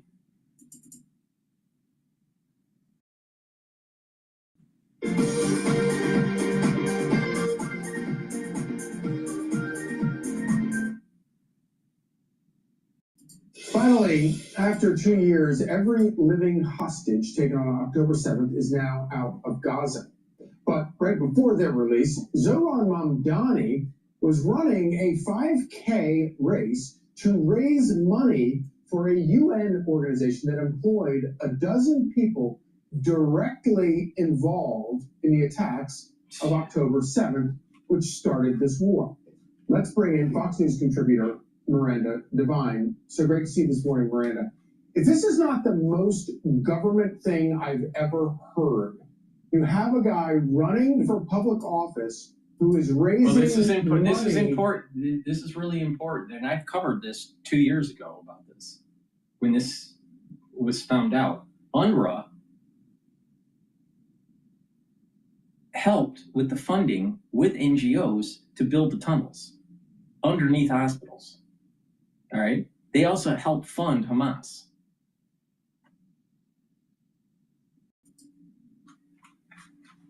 The UN organization that employed actual actors who on October 7th started the war that President Trump has just managed to bring an end to. It really is just mind-boggling. I think with Mamdani, every time you think that you've heard something terrible, you hear something even worse the next day about this completely unsuitable candidate who looks like he's going to romp into office. UNRWA is a totally discredited organization. As you said, 12 of their employees actively participated in the slaughter of October 7. And even under the Biden administration, their funding was frozen. Marco Rubio, the Secretary of State, issued this report a few months ago showing that this was a terror-linked organization that supported Hamas, that was corrupt. And Donald Trump has signed an executive order banning any more American money going to it, which is pretty much 1/3 of its funding and hundreds of millions of dollars a year. So by supporting this discredited organization, what sort of a message is Mamdani sending to the world about America, about divisions within it? And I think, his foreign entanglements are very worrying. Yeah, and also, what does it say about him? But it was interesting, Miranda, to look at all of the video yesterday of President Trump meeting in the Knesset, meeting in Egypt, and you had all of these leaders from all around the world. The one entity that was completely not represented at all yesterday was, of course, the United Nations. And that's because the United Nations had absolutely zero to do with any of the peace that is broken out. And of course, they are in perfect lockstep with Mamdani, who loves to use the same language that you hear in the United Nations about how Israel is committing a genocide in Gaza. On October 7th, Mamdani writes this: in the aftermath of that day, Prime Minister Netanyahu and the Israeli government launched a genocidal war. And then goes on to talk about the death toll in Gaza, which is tremendously unfortunate, but of course, part of a war. But that language of the genocide that Mamdani likes to repeat, it's the same thing you hear from the United Nations. That's such a good point. And the United Nations, which, its home is in New York City, is really, I think, the center of international leftism. It reflects the worst of the globalist left and it props them up. And look, I think the best thing that Donald Trump could do is to give them a new headquarters in Gaza. I think that's a tremendous idea, and hopefully President Trump. Great, yeah. They could build their own building over there too. There's plenty of space for that. Great idea, Miranda. Thank you so much, and thank you for joining us. And Thanks, Fox John. and Friends reached out to the Mamdani campaign for comment, but they did not immediately respond. I'm Steve Doocy. I'm Brighteon Channel. And I'm Ainsley Earhart. And click here to subscribe to the Fox News YouTube page to catch our hottest interviews and most compelling analysis.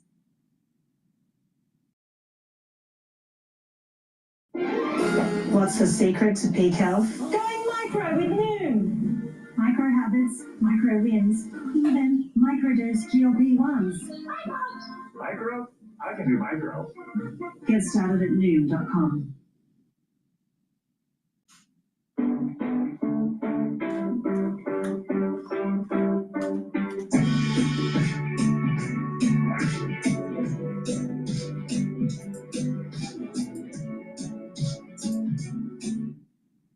And they actually ran it longer than expected because franchisees were making so much money off of it, right? And so, they're willing to sacrifice a little bit of margin expansion here for that traffic because it's making franchisees happy, and that's the key when being a franchisor. So, I think this is sustainable, right? They have only a fraction of the third-party delivery business, right? But they have a third of the pizza market in the U.S. So that's a huge slug of business that we think is a great opportunity that's going to continue to build over time. Uber Eats, it took them quite some time to build some momentum there. This was just the first quarter of being fully rolled out on DoorDash. So we think it's going to have a big impact over the next 3 quarters. But it sounds like it can continue to build. Stuffed crust pizza, right? This is something that's a permanent menu item. This is not something that is, just a limited time offer that's going to be run for a few weeks, right? And then value, they have a bunch of different value things. They do these boost weeks, and they have a tip promotion. And so they run different value at different times, but what they've done is been able to create a name for themselves and are owning certain type of discounts that they run throughout the year. And so I think that is important for national pizza players. It's a business that's heavily weighted toward low-income consumers, and to my point earlier, they're struggling right now. So, Mike, explain the economics or explain the strategy of using these third-party delivery folks like Uber Eats or DoorDash. What changed for Domino's, for example? Why would they not use them but then make the decision to use them? Yeah, great question. So, at first it was really about the cost, right? And years ago, third-party delivery companies were charging 30% plus. Domino's, number one, they waited till the prices came down. Also, their business is really just using the marketplace. They're still using their own delivery drivers, right? And so they're able to use DoorDash only for their marketplace and pay a much, much lower VIG to the company for the listing, right? And so they were the last of all the major pizza players and QSR names. They were the final holdout. A big part of it was they were just so big in delivery and they didn't want to cannibalize the margin on that business. But what we're seeing is it really drive transactions. This quarter, we saw a positive same-store sales growth with carryout as well as delivery. They saw same-store sales growth with every income cohort. It was a very... I'm surprised that Domino's is doing so well. I would think that people would stop doing delivery and buying from restaurants and just eat at home and prepare the food at home. All right, so let's go to the BBC. Is this the end of the war in Gaza? I personally think that it's a false piece that's going to rear itself up and cause major havoc in the world. And I'm very concerned that there is going to be something that happens in 2026 into 2027. The reason being, on September 11th of 2026, that's Rosh Hashanah, which is the new year for the Jewish calendar, and the shofar is not blown because it coincides with Shabbos. There's a prohibition to blow the shofar during Shabbos. When the shofar is not blown, Satan is not silenced. The great prosecutor is not silenced, and therefore judgment is allowed to take place on the Jewish people and on the world. And so I think we're setting ourselves up for something a lot worse down the road. Post has released in full the statement signed by Donald Trump and regional leaders in the Egyptian resort of Sharm el-Sheikh yesterday, aiming to cement the Gaza ceasefire. It calls for a lasting peace in which both Palestinians and Israelis can prosper with their fundamental human rights protected and their security guaranteed. Egypt's President Abdel Fattah al-Sisi, who also signed the document, said it set the stage for a two-state solution which would see Palestinians and Israelis living side by side. President Trump is now back in Washington. He landed in the last hour or so. Our State Department correspondent Tom Bateman was on Air Force One and got to question Mr. Trump when he came to speak to the media on board. President, I wanted to ask you about your conversations with world leaders today. You said that everybody is unified over your plan, but we heard from President Sisi calling for a two-state solution, an independent Palestinian state. I'm talking about something very much different. We're talking about rebuilding Gaza. I'm not talking about single state or double state or two state. We're talking about the rebuilding of Gaza. What's the road ahead for governing Gaza? Because a lot of people like the one-state solution. Some people like the two-state solution. So we'll have to see. I haven't commented on that. How do you see bridging that gap? Because you have the Arab countries being very clear about this. I think is right, but I'd be in coordination with other states and other countries. Some people might say it feels premature declaring peace for the whole Middle East. 3,000 years of peace and so on. You want more people to be killed? What do you want, another 300,000-400,000 people to be killed? Is that what you're looking for? In terms of the risks in Gaza, we're already seeing actually. So you'd let them fight on for another couple of years and let some more buildings fall down on top of people and keep it going? No, we did it the right way. We did it. I think our timing was perfect, actually. You don't really mean that. You mean you want them to fight on, right? I'm just asking about the phase 2 of the negotiations and how confident you are that those can get underway. We have a lot of power. That was a power room. Those people, those are the richest countries. I think with tariffs, I think we're the richest country in the world, actually, the United States. We're taking in hundreds of billions of dollars. But those are, really seriously rich countries, and they can handle it.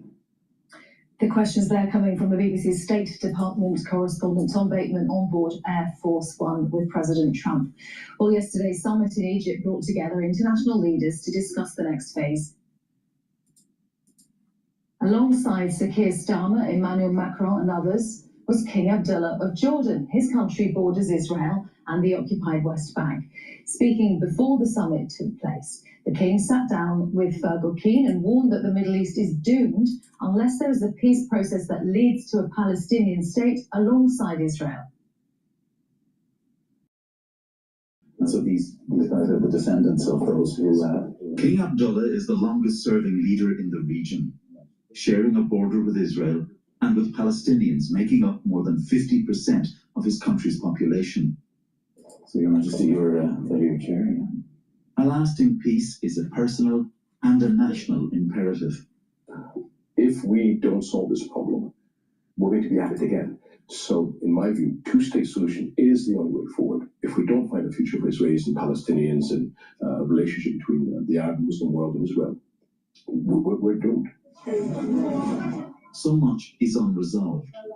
The physical recovery, let alone the mental trauma left by war. Who will really run the Gaza Strip? In a political landscape devoid of trust. Do you trust Hamas when they say they accept not being part of the political future? Well, I don't know them, but those that are working extremely close to them, Qatar and Egypt, feel very, very optimistic that they will abide by that. Is it possible with Prime Minister Netanyahu and the right-wing coalition in power to have a lasting peace? Yes. From my experiences, no.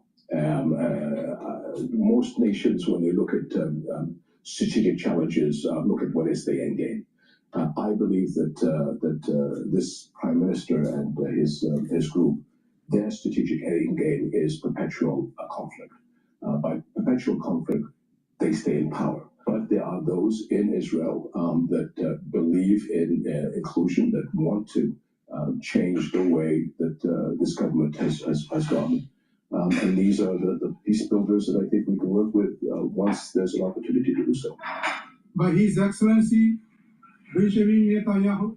Israel's Prime Minister has pledged there be no Palestinian state. In fact, they effectively had a Palestinian state in Gaza. So what did they do with that state? Peace? Coexistence? No. They attacked us time and time again. The king says it's vital President Trump stays engaged with the process. I think it's important that him and his administration do, because the devil is in the detail. So we are dealing with phase one at the moment. Where it could go awry would be as we get into the technical issues of phase two. And then is that an opportunity for mischief? I believe the president understands this, and it's the responsibility of all of us in the region to make sure that the president gets us across the finish line. History does not encourage hope, but the king does believe this is a moment of genuine possibility. Fergal Keane, BBC News. Now, keep in mind, the BBC is state-run by the UK. Right? The BBC is an arm of the government, for sure. Just like CNN is for the United States. Now, the BBC also has been talking about perpetual war with Ukraine and Russia. Why? Because the B of E, the Bank of England, wants to do quantitative tightening. But because of the doom loop in the UK and the financial and political upheaval that's been taking place recently with Starmer and this overflooding of illegal immigrants into the UK, their finances cannot afford quantitative tightening, even though the Bank of England wants to do quantitative tightening. What's the quantitative tightening? It's the balance sheet that has been ballooning out since Lehman and COVID. And so quantitative tightening is selling those assets back into the market. Well, if you're selling those assets back in the market, then that yield curve is going to go up.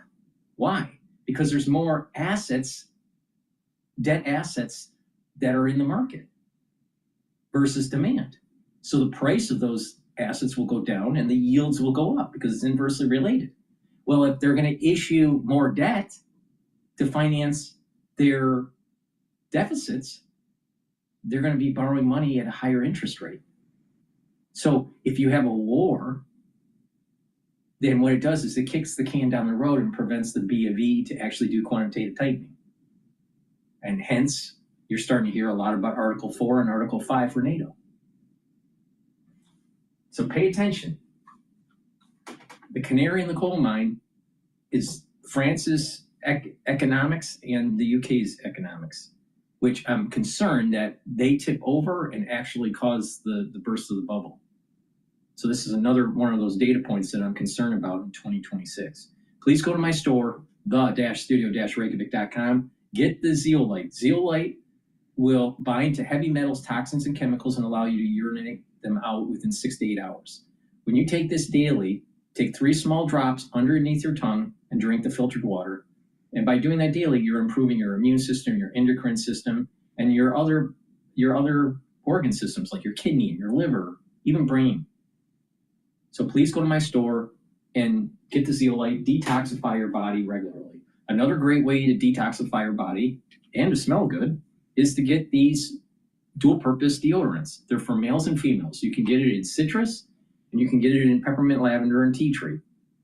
No baking soda, no aluminum, all natural, made from essential oils from the Himalayas. Very high quality ingredients, and this is dual purpose. You use it as a daily deodorant, but it'll also help to detoxify your body. And again, when you detoxify your body, you're improving your immune system and your endocrine system. Super important. And get the collagen. The collagen is dual purpose. It's going to help with your musculature and your bone density and joint health and cartilage, but also your skin, your hair, and your nails. So please go to my store, get this very high quality collagen, take it every day. This is a month's supply. It's a powder. You mix it with soft foods, filtered water, a smoothie, or even with milk. I mix it in hummus. But take it every day. And by doing that, you're improving your skin, your hair, your nails, your musculature, your bone density, and your joint health. Please go to my store and get the collagen. Use discount 5 and you get $5 off any order. All right, we're going to go to the New Statesman talking about why is Tony Blair involved in the whole Gaza ceasefire and the rebuilding of Gaza? Because Tony Blair was the Prime Minister of the UK that led to the beginning of the downfall and the beginning of the doom loop. Talk about the UK involvement in the peace process here. How big a role did the UK play, Rachel? Well, Ollie, that depends on how you define the UK, doesn't it? Very good point. Yeah, it's twin track, isn't it? Because you'd be forgiven for thinking I was referring to the British government, but there's also something else going on here. Well, there's Mr. Blair. there's Tony Blair, who has come back for his second act, third act, fourth act. I've lost track of how many acts we're on. Yeah. But he has been working very closely behind the scenes with both the Trump administration and the Israeli government, and looks like he will be leading this interim Gaza Chairman of the board. Yeah. Chairman of the Peace Board. Yes, indeed. And it's kind of quite significant that we've got like a former Prime Minister who's going to be playing a bigger role in this than the actual Prime Minister. We can come on to the role the actual Prime Minister Keir Starmer is playing in a moment. But what I found really interesting looking at this is that Tony Blair's role in it has gone back months or years. So with the right partner to help make your data AI ready, you can unlock value and potential. HPE.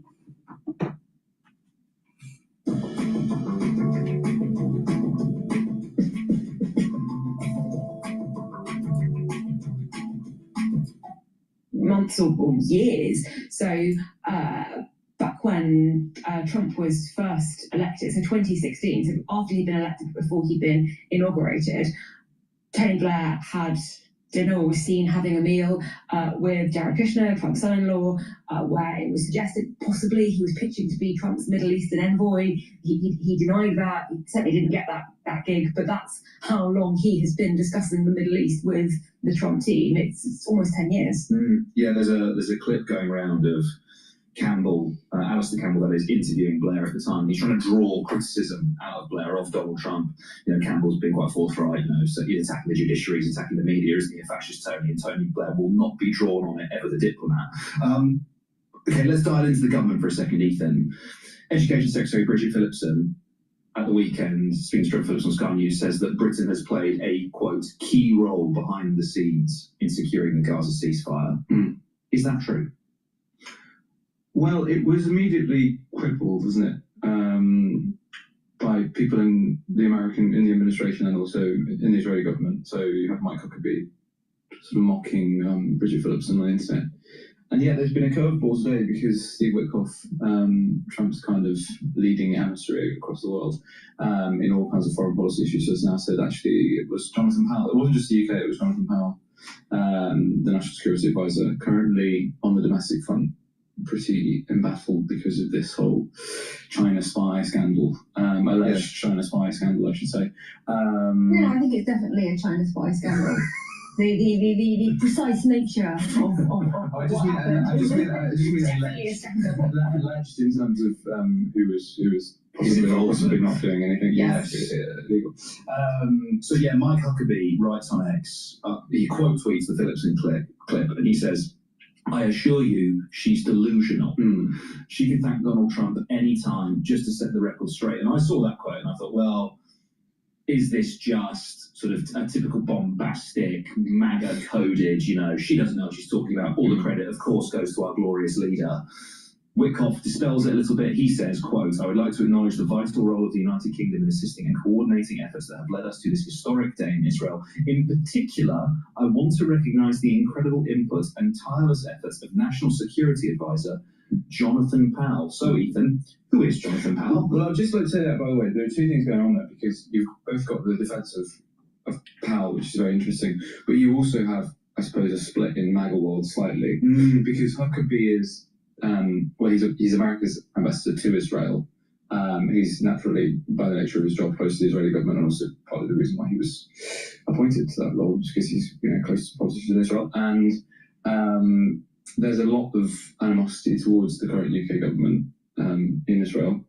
So you've also had Sharon Haskell and the Deputy Foreign Minister tweeting about Britain's role being over-egged.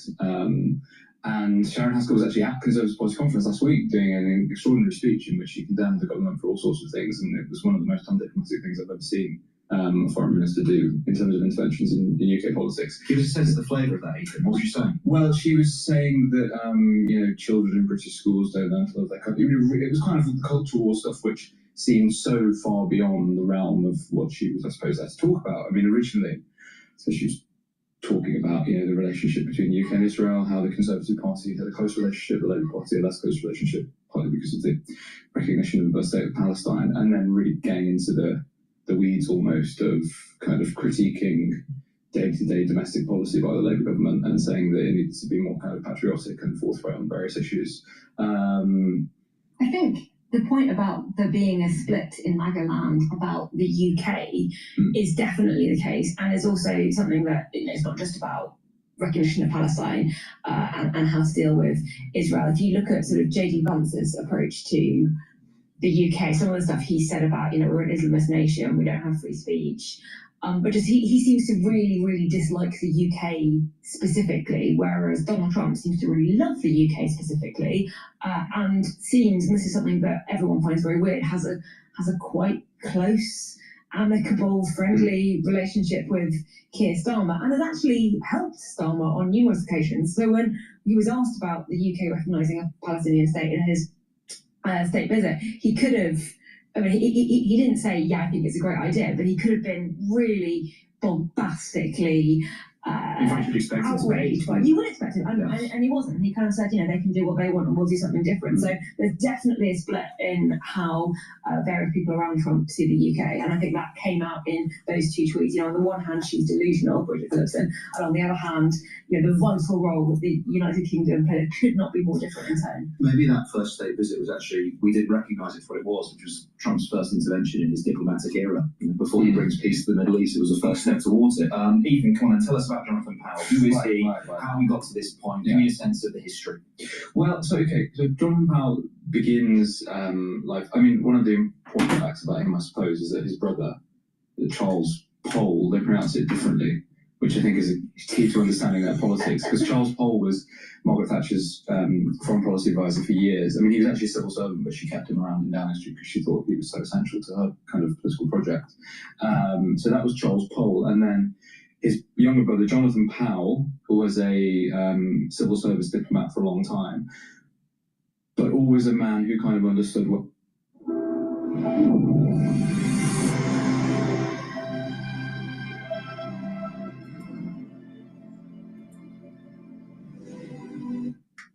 always a man who kind of understood where power lay and how to sort of smartly work around getting ahead in life. I don't mean that to sound like he's an underserved, he's clearly an intelligent man, but he was a civil service diplomat. He went to America in the early 1990s. He befriended a young rising politician called Bill Clinton because he'd been at Oxford with him when Clinton was a Rhodes Scholar. He then kind of manages to make himself a power player in Washington. Two young Labour politicians called Tony Blair and Gordon Brown visit Washington to meet Clinton in the 90s. Powell starts to befriend them, then he flies back. He's interviewed and becomes, in 1994, when Tony Blair is elected leader of the Labour Party, the Chief of Staff to Tony Blair, and stays in that position right the way up to 2007 when Blair leaves Downing Street. So he's pretty much the longest serving sort of behind-the-scenes figure in that Blair ministry. So he's been an influential figure in British politics for a long time. He then left and went to work at, I think it was Morgan Stanley as a banker. Oh, well, not quite a banker, but he worked at a large commercial bank, and then has now returned to politics as the National Security Advisor for Keir Starmer, and that's sort of an appointment that was made quite a few months after the election, but he's immediately established himself as a massively important figure. I mean, his roll call of kind of things he's been involved in include, they go back to arms control negotiations under the Soviet Union. Then he was a key figure in Hong Kong being ceded back to China in '97. Then the Good Friday Agreement. He wrote a book about his very important role there. Now he's come back. He's kind of the guy behind Chagos. He's the guy who's become a really good friend of Steve Witkoff, who we mentioned earlier, Trump's emissary. Was kind of one of the orchestrators of the Zelensky Downing Street visit, which happened a few days after the Oval Office bust-up, which I think that kind of really well orchestrated scene where Starmer welcomes Zelensky into Downing Street, so she'll always be welcome here. Kind of as a contrast. Yeah, so as a contrast with the. So how? Well, to get to the sort of meat of your question, who is Jonathan Powell? I mean, he's a guy who understands power, understands where it lies, and understands the importance of relationships, really. And I've been reading through one of his books, which he published over 10 years ago, called The New Machiavellian, which he talks about his sort of theory of power. And he says, power, like the crock of gold at the end of the rainbow, is never where you think it will be. And he talks about the illusion of power in Downing Street and how you get into Downing Street. It's never quite as easy as it seems. The implication being that he is the power broker. Sort of, yeah. Sort of. I mean, it's quite a funny book. It's called The New Machiavellian. He contrasts himself with Niccolo Machiavelli throughout the book, and how both of them has kind of been in subservient roles as advisors, but had used this to kind of understand the way in which power works. There's quite a funny line where he says that Tony Blair understood the people, but I dedicated my time to understanding princes, which is the sort of late 15th century Florentine version of modern prime ministers. Machiavelli's book, right, is, I'm to butcher the Italian pronunciation, but it's like Il Principe, isn't it? It's like the prince. Okay, so I can't, is that incredibly self-effacing or incredibly arrogant to compare himself in those terms? I don't know. I think it is. It's both, isn't it? I think there's a level of self-awareness there. I actually think that Blair is quite similar in the way that his view on power is also built on relationships, and relationships that don't necessarily fall along political lines the way you would expect. I mean, George W. Bush being obviously one, UK Labour Prime Minister, Republican President, and also what Blair has done since leaving office in 2007. It's all been about relationships and realpolitik and getting to know who the important players are. So Tony Blair goes off and is special envoy to the Quartet, so that's the US, the UN, the EU, and Russia, which is a sort of group that's looking at peace in the Middle East and the Israel-Palestine problem. So Tony Blair goes off and does that until 2015, builds a whole load of relationships in the Middle East, or actually cements the relationships that he's got, and then comes back and founds the Tony Blair Institute. And one of the first things that they do is take on the Kingdom of Saudi Arabia for a contract worth, I think, £9 million. All of what Blair has done since he was Prime Minister is kind of about, well, hang on, you've got all these relationships from being Prime Minister, you're no longer Prime Minister. Are there other ways of influencing? Are there other ways of continuing to be a global player when you are no longer a world leader? And I think, he left in 2007, and I can't do maths. Is that 18 years ago? Yeah, 18 years ago, and look, he's back centre stage. So clearly, it's worked. Perhaps no small part of a guilty conscience about some of his other activities in the Middle East. I think that would involve acknowledging that he was wrong, which I don't think he has ever done publicly. I don't think so either. It's worth saying, by the way, sorry, I just point that Jonathan Powell and Tony Blair, although have a very, very long and intimate history, it doesn't seem like they're both key figures in this Gaza peace agreement, but it doesn't seem like they kind of coordinated with each other. Powell has had his role as NSA. Blair, as you mentioned, strong relationships with Kushner and other people in Trump world. I suppose if it demonstrates anything, it's that both of them learned similar lessons from their time in 10 Downing Street, right? And both know as I say, where power lies and how to use it. So it's not like it's some kind of stitch up and they've both sort of secretly organised this whole thing together. I think it's just the fact they're a man whose way of thinking is so similar and in tune that they've ended up kind of going about this in the same way. They're both power players, and as a result of that, they've both ended up in the same place. It feels extraordinary that we're talking about two unelected figures. Very little of our conversation so far has encompassed the role of the Prime Minister, Keir Starmer, who is attending the summit. You know, the PM is going. Rachel, talk to me about Starmer's role in this, and also what I see as it's almost as if he retreats, right, to the international stage. He's got issues domestically, the most, according to polling, unpopular Prime Minister since polling began, and yet, generally speaking, you know, pretty successful. Anyone who knows me knows I love Royal Kingdom, but not everyone knows why. Allow me to list the ways. 1, it's the best puzzle game ever, period. 2, generally speaking, you know, pretty successful on the international stage. So is this an example of Starmer kind of scuttling away from his domestic problems to go and take solace in the international order? So he's certainly not alone in that's a thing that under fire prime ministers often do. Boris Johnson was always off to Ukraine anytime there was a story on Partygate. I think we're being a little bit unfair on the Starmer point because it's such a momentous day. Can you imagine if he wasn't there? If, you know, Emmanuel Macron was there? If all of these other world leaders are there and Starmer's not? I mean, I think it's more about showcasing Britain's position in the world, and we probably would have a view on that. I remember when Rishi Sunak decided that he wasn't going to go to COP and then decided at the last minute that he was, because it just looked so bad for us not to be represented there. On Britain's role in this, or on the UK government's role in this, I think like two things can be true. It's certainly the case that the main driver is the US, and was always going to be the US, because the US is the only country, you know, Trump is the only world leader that can put the kind of pressure on the Israeli government and Netanyahu that was necessary. Just in terms of size and money and influence, we were never going to be able to play that role. And I think that's, no one's really arguing that.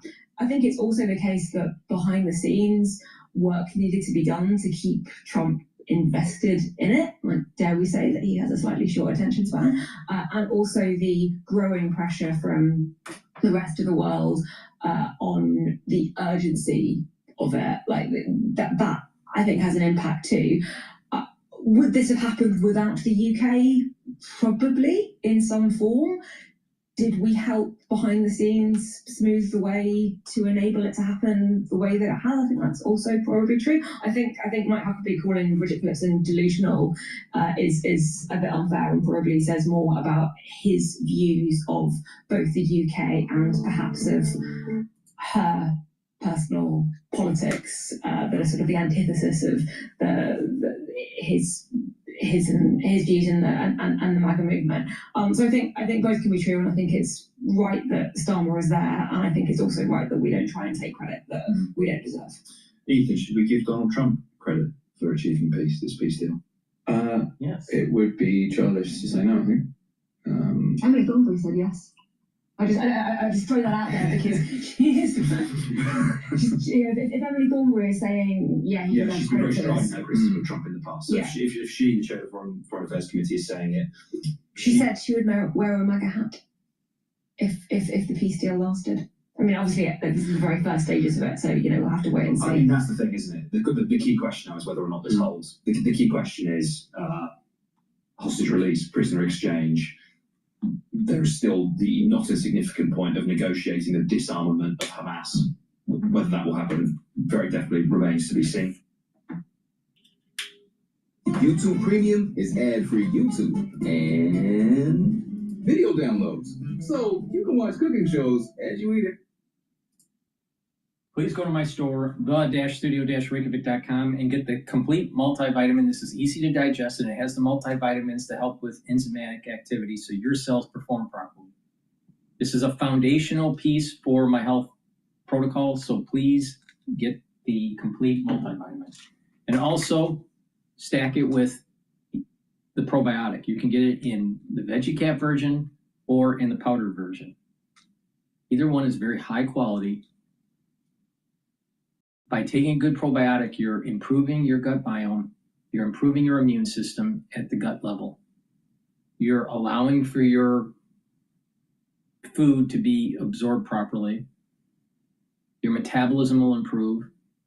Your brain function will improve. Your skin health will improve. So please go to my store, the-studio-reykjavik.com. Get the probiotics either in the powdered version or in the VeggieCap, and stack it with the complete multivitamin. This complete multivitamin is easy to digest, and again, it has the multivitamins that you need for proper enzymatic activity to help with the cell to perform properly. Please go to my store, the-studio-reykjavik.com. Use discount 5, you get $5 off any order. It's all caps, discount number 5, and you will get $5 off any order.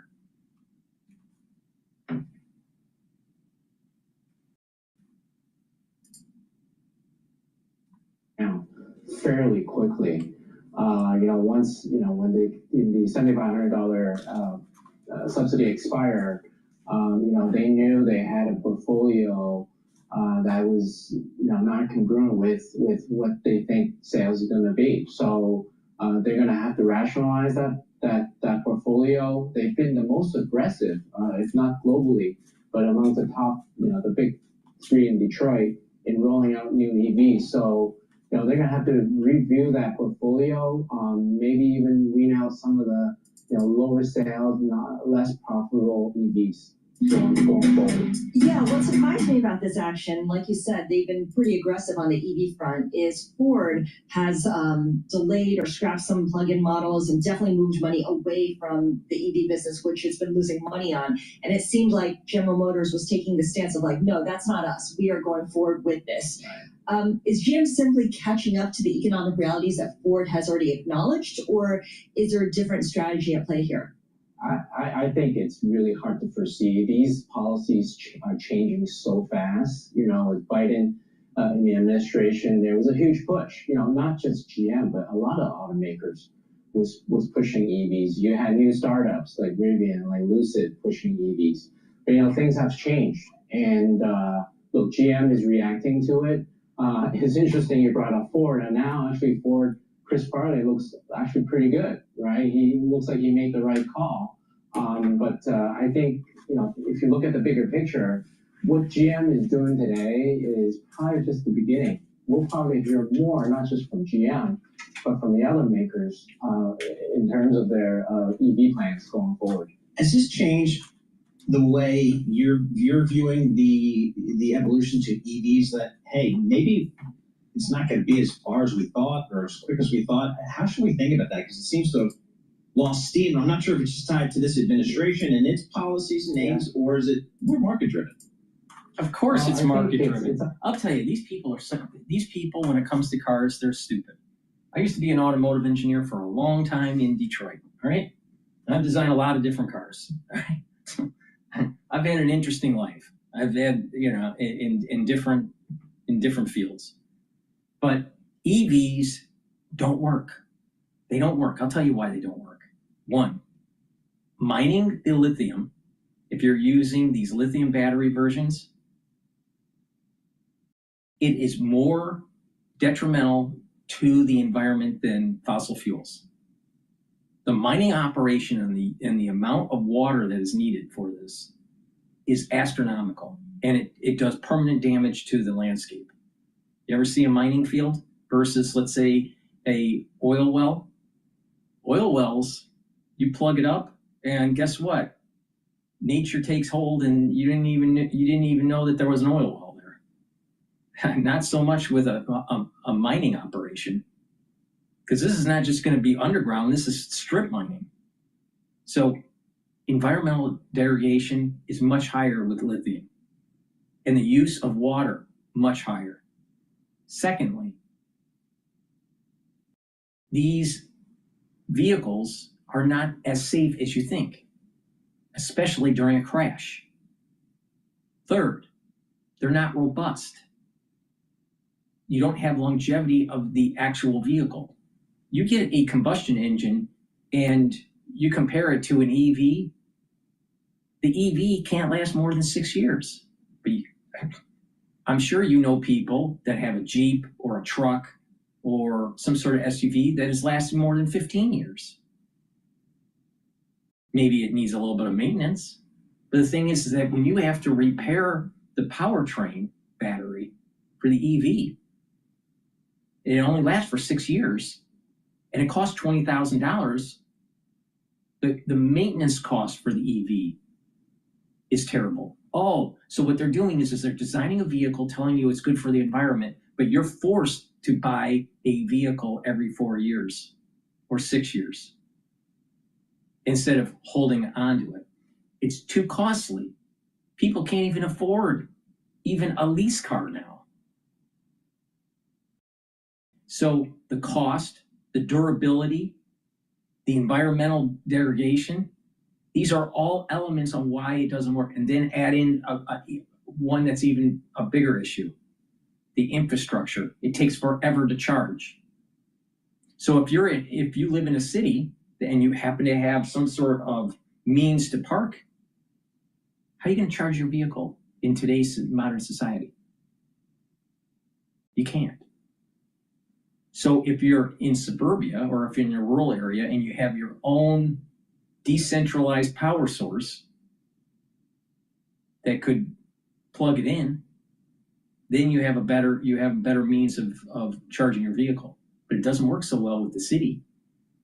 But it doesn't have the distance. So if you're living in a rural area and you're traveling and you have to, drive hundreds of miles, you got a problem because you don't have the distance. So the infrastructure is terrible. The time to charge takes a lot more time. So why would you want an EV if it has all these negative aspects to ownership? Costs too much. You have to repair the powertrain every 6 years at $20,000 a pop.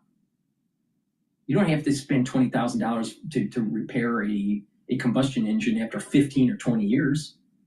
You get more money, you get more bang for your buck on a combustion engine than you do in an EV. But there is a group of people out there that's trying to make you think that purchasing a combustion engine vehicle is going to detriment the environment. Yet they don't tell you that mining lithium is worse for the environment.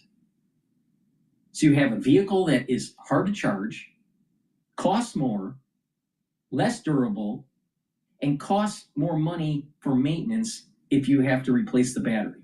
And guess what? The battery is going to burn out after 6 years, especially in environments where there's hot and cold, and you have this temperature gradient going back and forth, especially in the Midwest. So it's not a durable product. So don't believe this horseshit that to really move the society forward, you have to be an EV.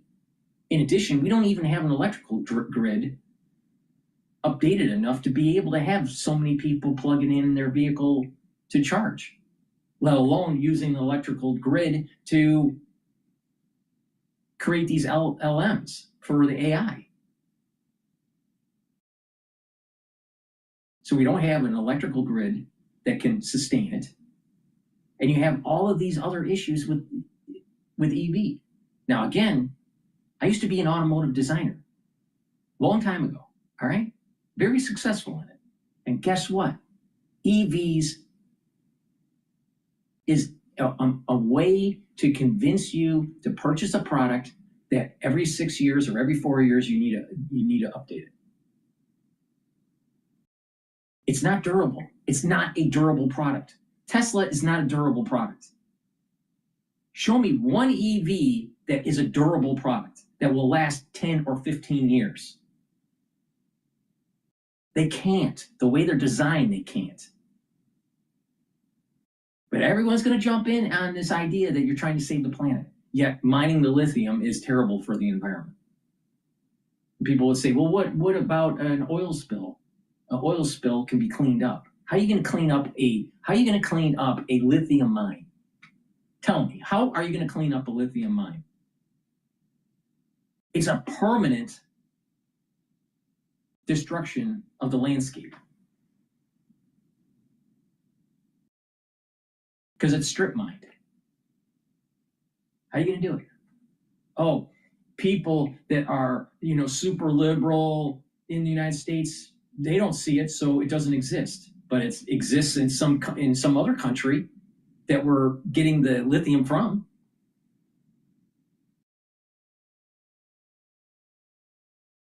So don't believe the hype. Don't believe the hype. We don't have the electric grid. It's not robust enough. It takes forever to charge. And even if you had a more powerful charging station in your home that's tied to either the grid or to some sort of solar panel on your home, it still takes a lot of time to charge. Now, if it's connected to the power grid, then it's just going to cost you money to charge that vehicle. Now, if it's tied to a decentralized solar system that's in your house that most people don't have, it would be more cost effective. But it still takes time, and it costs you about probably close to $10,000 to install, maybe $15,000. Putting the panels up on the roof and then having the charger in the garage. So that's pretty costly. So if you take the cost to actually run your vehicle that's combustion with just gasoline, all right? How many years would it take to break even with $15,000 that you had to invest with a charger and a solar panel? Assuming you don't have to do any maintenance on the solar panels. The break-even point's years away. Years.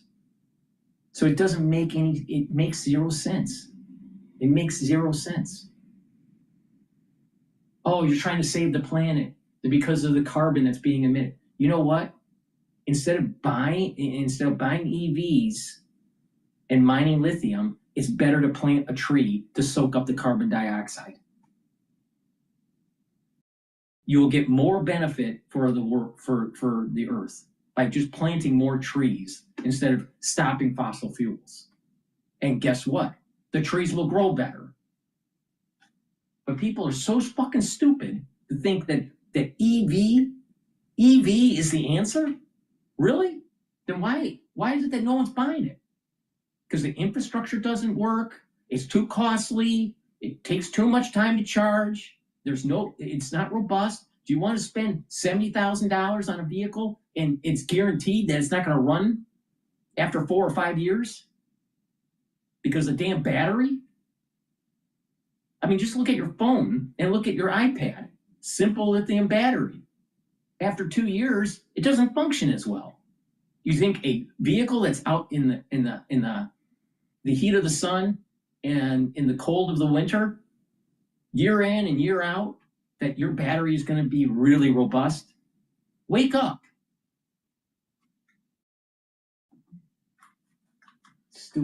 Stupid. All right, going back to Bloomberg. Anyway, we check the markets for you all day long right here on Bloomberg Radio. I'm John Tucker. That is your Bloomberg Business Flash. Scarlett and Paul. Hey, John Tucker, thank you so much. We appreciate that. Scarlett Boone, Paul Sweeney live here in our Bloomberg Interactive Broker Studio, streaming live on YouTube as well. We're joined by Jen Bartash, Senior Retail Staples and Packaged Food Analyst at Bloomberg Intelligence. There's a million important things we can talk about, but I have to lead off with this. Kellanova offering a version of Pop-Tarts with higher protein content starting in early November. This follows Pepsi's plan for a higher protein version of Doritos. I don't even know what protein is and how you add it into something. Jen, what's going on here? Yeah. Hi, Paul. So really what we're seeing is... I gotta stop there for a second. So Paul Sweeney went to Duke University, ended up being a banker, as an investment banker, before he went to Bloomberg to do the radio show. All right? It's simulcast. That's why you can see the video of it. But the thing is that Paul Sweeney becomes an investment banker. He came from an Ivy League plus university, Duke University, all right? And ended up being an IB investment banker, right? And he doesn't know what the fuck proteins are? Are you kidding me? Are you fucking kidding me? What the hell are they teaching at Duke?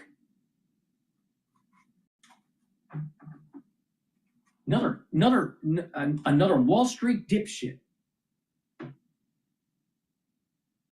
This is my hyperbole to inform people that you need to use some common sense, and that majority of the people that are running the fucking government and are working on Wall Street are a bunch of dipshits.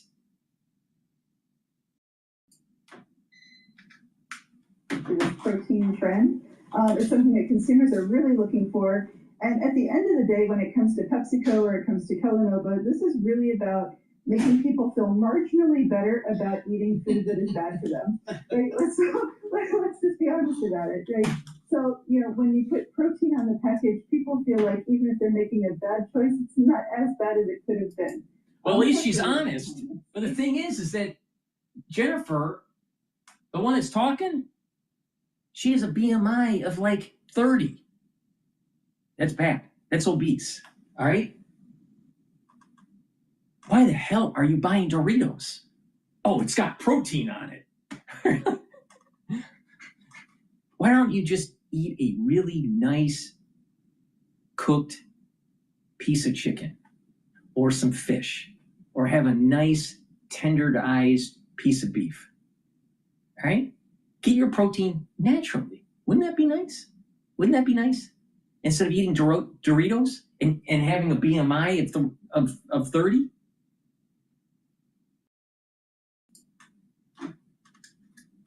The equivalent of vanity sizing at retailers, right? You know, you're actually a size 6, but we're going to tell you you're a size 2 so you feel better and buy more clothes. Is this as simple, Jen, as just adding protein powder on top of the Kellogg's Pop-Tarts? Excuse me, Kellanova Pop-Tarts?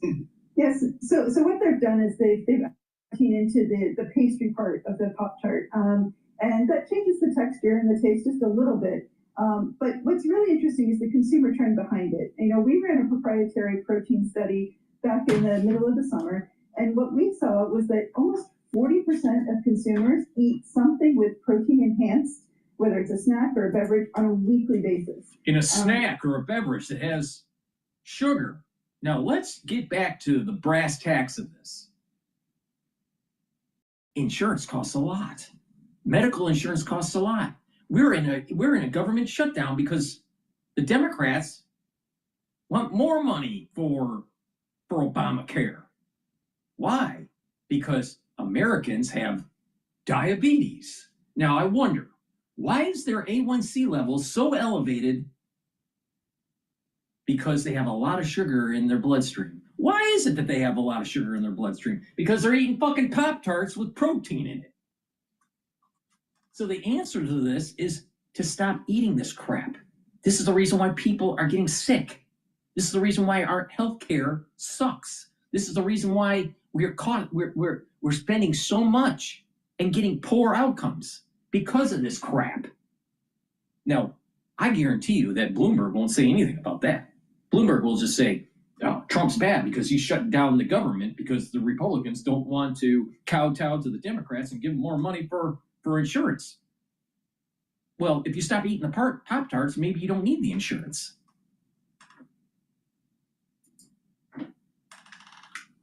You know, at least 38% said that they're eating more protein-enhanced products in the last 3 months. So clearly there's a consumer uptake, there's interest in this, and that's what these companies are really tapping into. Do I want more protein? Do I need more protein? I'm eating more egg whites, but that's because it's available at work. What are you doing? I don't know.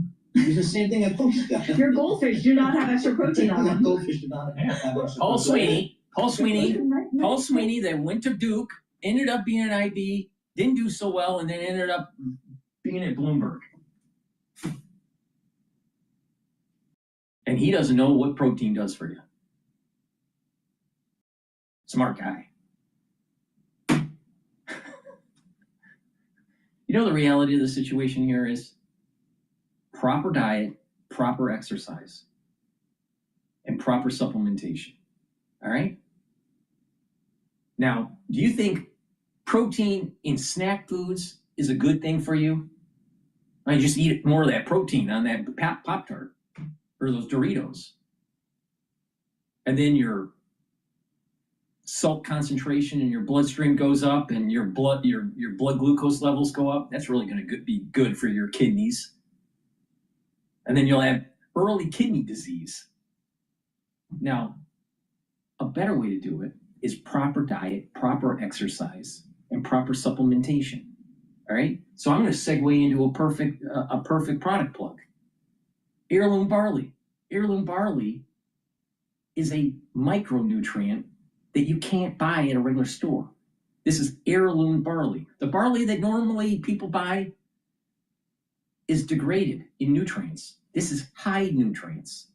It's a powder. And you mix it with soft foods, filtered water, a smoothie, or even with milk. I mix it with hummus. You can mix it with yogurt. You can mix it with applesauce. But taking it every day, what does this do? This will bring down inflammation, soak up free radicals through superoxide dismutase, and detoxify your body. I guarantee you that those Pop-Tarts and Doritos don't detoxify your body. Actually, it adds toxins to your body. I'm sure those Doritos and Pop-Tarts don't bring down inflammation. I guarantee you it increases inflammation. But this does the opposite. By taking this and you're bringing down inflammation, soaking up free radicals, and detoxifying your body, your immune system and your endocrine system will perform better. Your joint health will be better. Your brain function will be better. But I guarantee you, if you eat too many Pop-Tarts and Doritos, you're going to have blood pressure issues, and you're going to have high levels of sugar in your bloodstream. Do you think that's good for your brain? Sit down. I'm going to give you a moment of truth here. No, it's not good for your brain. Lots of sugar and lots of salt are bad for your brain. Okay? But right here is a high-density protein, heirloom barley, that is actually healthy for you. That will improve your immune system and improve your endocrine system and your other bodily systems. Why? Because it brings down inflammation, soaks up free radicals, and detoxifies your body regularly. Instead of providing garbage in your body and then go, well, I wonder why I'm not healthy. This is manufactured consensus. This is what Noam Chomsky, the liberal, even though his politics is wrong, he was right about this. He wrote a book about manufactured consensus. And the manufactured consensus is this. They try to convince you to have a certain consumer behavior or a certain political persuasion so they can take advantage of you. In this case, they want to convince you to buy Pop-Tarts and Doritos because it has protein in it. Oh, protein is good for you, right? Well, not all protein is equal, and why would you put something good on something bad? Doesn't it make sense to put the good with the bad, or put the good with the good, not bad, right? Right? So why would you want Doritos with your protein? Or your Pop-Tarts with your protein? Doesn't it make more sense to have your protein with something healthy, like hummus or yogurt or some applesauce or just filtered water? No, they can't do that because they want to push a product that can be on the shelf for a long time because of all of its preservatives. Now, do you think all those preservatives are good for you? Do you think the preservatives that keep the shelf life of Pop-Tarts and Doritos are good for you? No, they're not. Those are the chemicals that are disrupting the endocrine system and the immune system of the body. The very thing that I'm trying to tell people how to improve, they're doing the opposite. They're trying to convince through manufactured consensus to make you more unhealthy. And to add insult to injury, they have someone obese telling you to do it.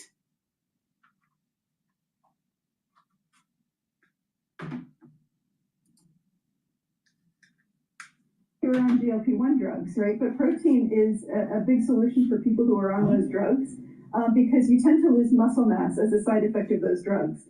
And so as the uptake of GLP-1 goes up, there's more and more demand for these protein enhanced products. That's what I needed. Okay, now I'm on a cocktail party. I need to sound smart on proteins. Now I got it. But fiber is a new protein, and Jen is. Wait. If you're starting to lose muscle mass because of the medication you're on, and you're on a GLP-1, all right, then why don't you just stop taking in sugary substances? Why don't you go and work out, gain muscle mass so you become less insulin resistant? Now, to build up that muscle, you need protein, but you don't need Pop-Tarts with that protein. You need to go and get the heirloom barley and do some resistance training. I mean, think about how asinine that is. Shove more Pop-Tarts in your face because you're on diabetic medication or trying to lose weight medication, but you're shoving those Pop-Tarts in your mouth because it has protein, but you're really not doing any exercise to gain muscle. And it's just a downward spiral. You have more problems, you gain more weight, you have more problems with your endocrine system and your immune system, become more insulin resistant, and then all of a sudden you decide to buy even more Pop-Tarts with more protein, and you just get fatter and fatter and fatter and fatter. God, I can't. This is the reason why Americans are sick. This is the reason why we're spending $100 billion a year on healthcare. This is the reason why people are complaining that when you go to your doctor, it costs so damn much. This is the reason why, right here. Shelf life with a bunch of preservatives that are affecting your endocrine system and your immune system. And then you get an added benefit. You get fat with it.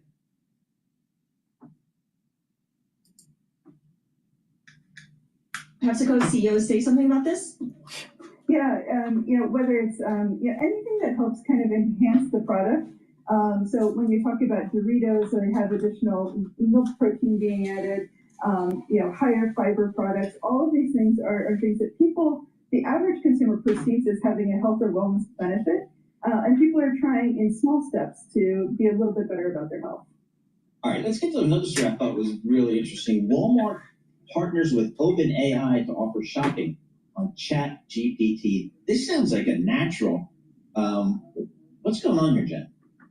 Yeah, this is an interesting move, but I think it really illustrates sort of that trend of what's happening across retail in general.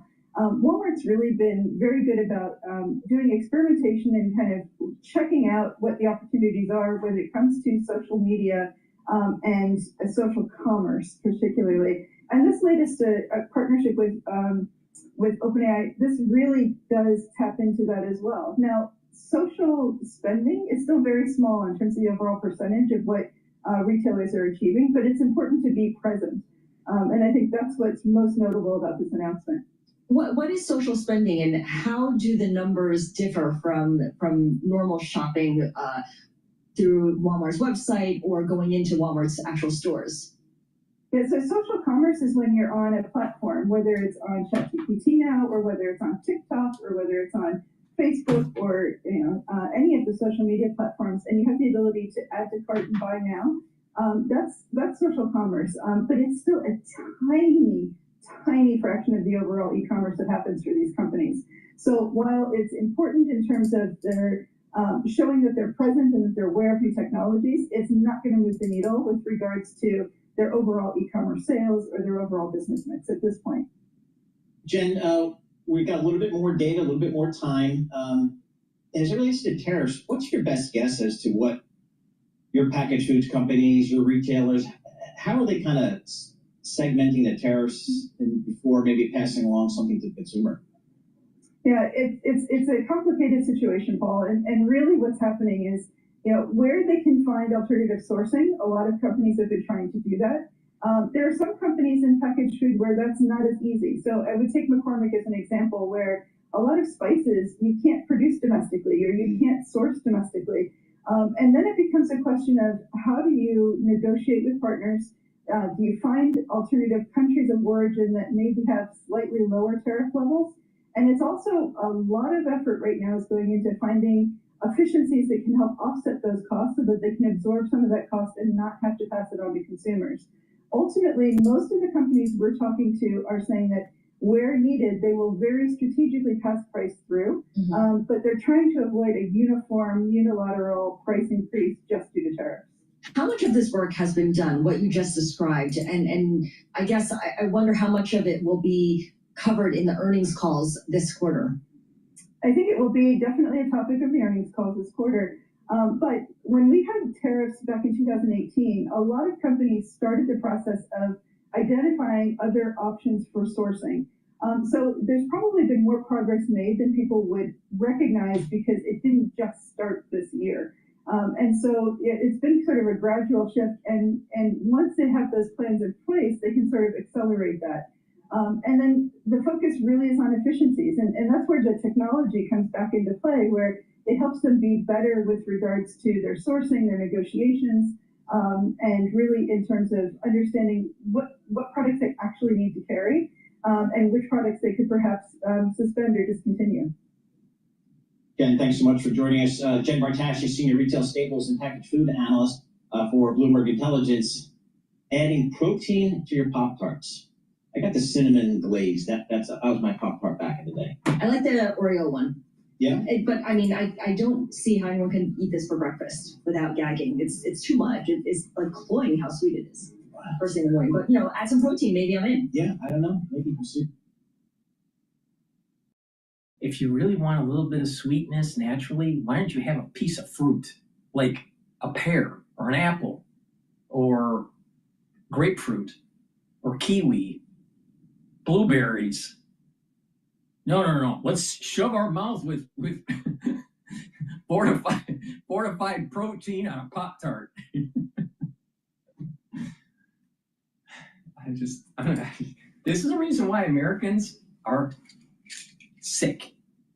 Please go to my store, the-studio-reykjavik.com, and take my advice. It's a holistic approach. It's about proper diet, proper exercise. That means resistance training, cardio, stretching, and balancing exercises. It's better to be more on the resistance training than the cardio because you'll actually gain muscle and be more fit and have better glucose control.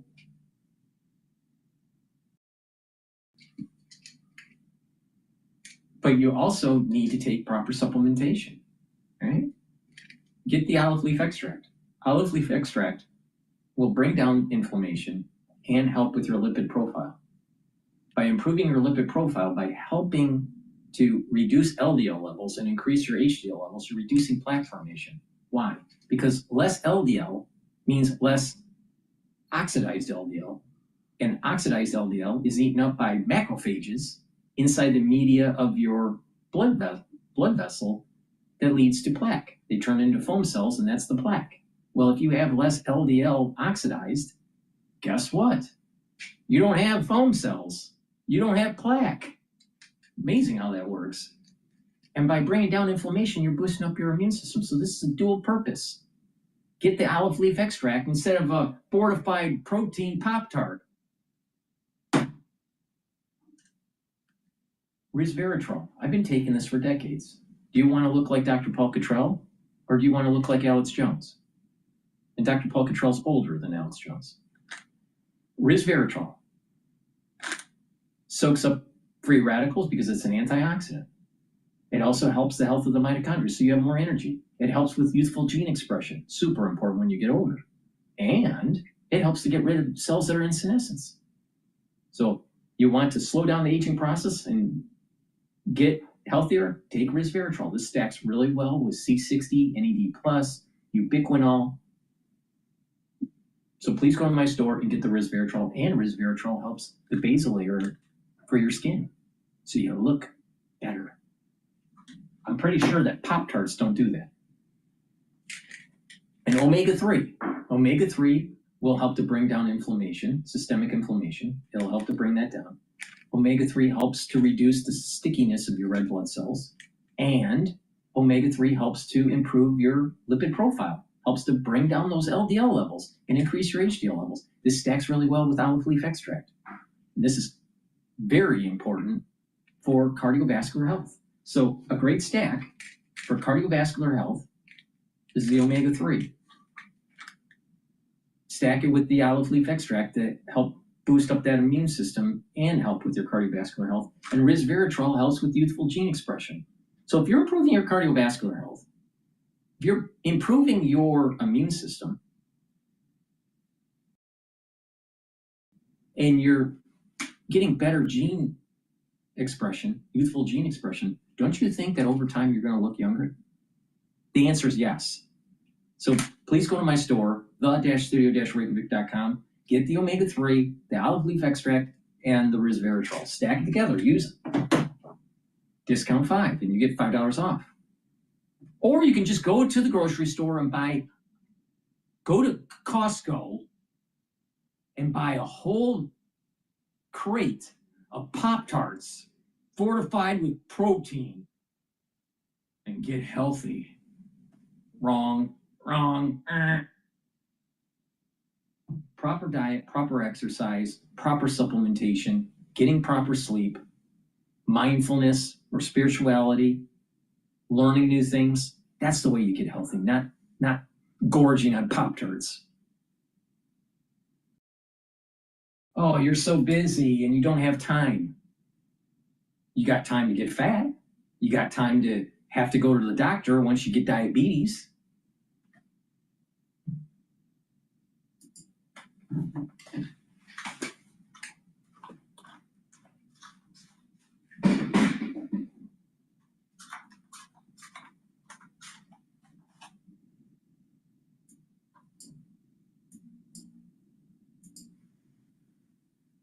J.D. Vance signaling over the weekend that the president was not opposed to invoking the Insurrection Act in his effort to deploy the U.S. military in American cities for law enforcement purposes. Former President Barack Obama weighing in today, he had a warning about what he believes would be the broader consequences of that action. When you have military that can direct force against their own people, that is inherently corrupting. When you have what looks like a deliberate end run around not just a concept, but a law that's been around for a long time, Posse Comitatus, that says, you don't use our military on. Then why is it that the Democratic Party, that's super left-wing, Marxist, communist, social democrat, having our cities go into the gutter, destroying the economic prowess of this great nation? Sometimes you have to push back and say enough is enough, and we're going to clean up the mess and don't make this happen again. Oh, we got a bunch of lawyers and we're just going to litigate, that the president shouldn't be doing this and blah, blah, blah. Well, why not the mayors cleaning up the mess? I listened to the audiobook for his memoirs, his first part of his memoirs. He hasn't written his second part yet, assuming that he doesn't even write it. He is a ghostwriter. But he reads it out loud on the audiobook. And the reality of the situation, it's poorly written. And not only that, he didn't have that much of an experience for his life when you compare it to like Ted Kennedy or Reagan, right? When you take Reagan as a president or Ted Kennedy with his whole arc of service as in the Senate, these people, they traversed through decades, multiple decades of changing political perspectives. in the United States. The zeitgeist changed multiple times within their whole arc of being in public service. But Barack Obama, he wasn't that experienced. He just kind of came onto the scene with very little experience. So there's not that much substance in his memoir. Now, there's funny things. I think that he actually, when he opens up, he actually can be a funny person. All right, I do think that. But when it came to, pushing a left-wing agenda, that was his forte. He's all about Marxism. This guy is a Marxist. But you have the sad thing is that a lot of these legal schools, they're not pushing out conservatives, they're pushing out liberals. And so when they get into politics, they're pushing a liberal agenda. And a lot of these liberals, they are either leaning towards socialism or Marxism, or they're deep into it. And unfortunately, very elite schools are minting these students. Now, if you don't think I'm right, find it in your community. When you start talking to lawyers, and you start, find out, where are they with their political leanings, and you'll find that majority of them that are coming out of these universities are left leaning or ultra left. And you got to be careful. And this is the reason why conservatives need to push back. You need to push back because of the prowess of technology and understanding science. You need to push back on using philosophy and understanding, what the philosophers were warning us on, understanding the writers, the novelists that were warning about socialism, that were warning about collectivism, understanding economics, the differences between Hayek and Keynes, the problems with capitalism and how to improve it, but also the benefits, the virtues of capitalism versus the hellhole of Marxism. And when you push back with logic, when you push back with knowledge, when you push back and say, I will not accept your liberal bullshit, even if you're an ex-president of the United States, even if you think that going after Barack Obama seems to be racist, if he was a failed president, you need to call him off on it. Now, not even Biden had something good about his presidency. I can't think of one yet, but I'm sure there was something good about it. Everyone has something good and bad about the presidency. The question is when you put all the bad on one side of the table and all the good on the other side of the table, presidents have more of one side than the other. Barack Obama, when you add it all up, when you look at the final analysis, he was a failed president. And it's self-evident in his memoir because there's a lack of experience. There's a lack of going through an arc of history. And this is the problem when you just pick someone because he's a certain race or a she because they're a certain race. So what Barack Obama was, he elevated because there was a financial crisis. People were scared. They bought into manufactured consensus. They were told that he was going to give you change and make things better. But did he? Did he? I'm not so sure about that. Did he? You're telling me that the Federal Reserve wouldn't do TARP if it wasn't for Barack Obama? TARP would have happened no matter who the president was, including McCain. So the president had nothing to do with it. Nothing. Now he'll take the credit. He'll also take the fall. But we're still learning. We are still feeling the effects of the massive balance sheet ballooning of the Federal Reserve. This is part of the reason why UK is in trouble. They can't unwind it. They're having a hard time unwinding these balance sheets. Mr. Socialist. Right there, Mr. Socialist.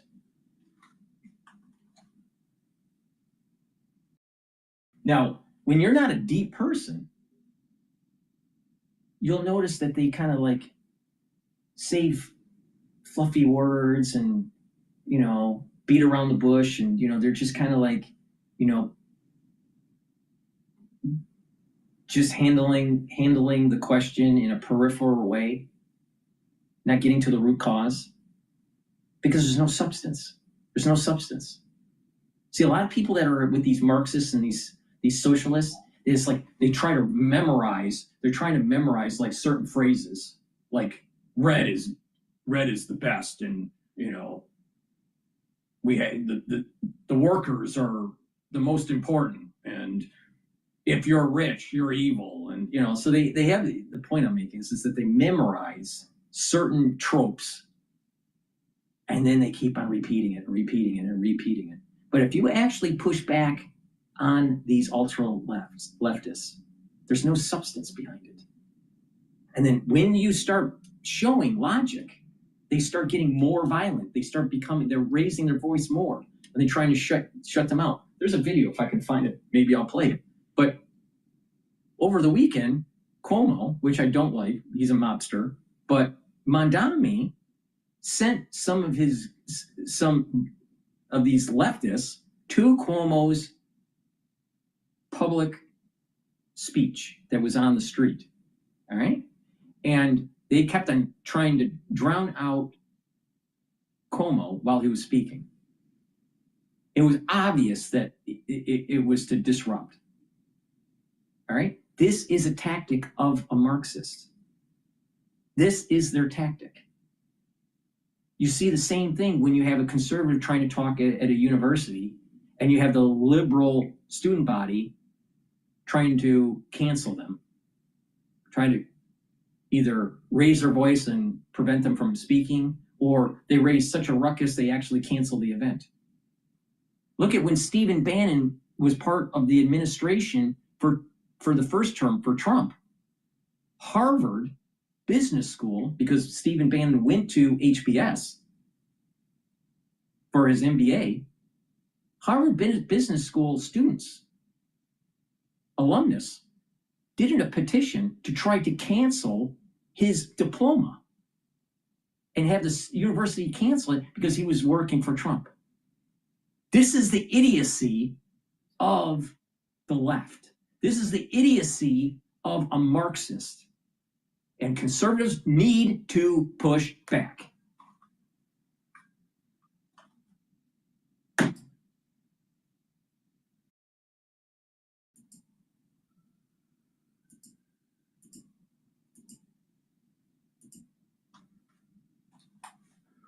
That is inherently corrupting. When you have what looks like a deliberate end run around. You know what's deliberately corrupt? Having mayors letting prisoners out, causing more havoc, doing no cash bail, not being tough on crime, you know, letting the city go to shit. What about that? If the city was clean, if the city was safe, Trump wouldn't need to do what he's doing. But it just so happens that, why is it that the Democrats just want their city a shithole? Oh, you can ask Congress for more money. And when more money keeps on flowing in, because you need social programs to help the people because they're living in poverty, they can skim. They can skim the money. There's corruption. So the more problems you have in your state, you can ask for more money from the federal government or the state government, and you get it, and then you can get a little bit of a take. You can get a kickback. Amazing how that works with the Democrats. If your city is doing well, and people are safe, and they have food, and they have jobs, there's less request from the federal government for money. And less request from the federal government for money means less kickback. Oh, so who's the corrupt one? The Republicans or the fucking leftists?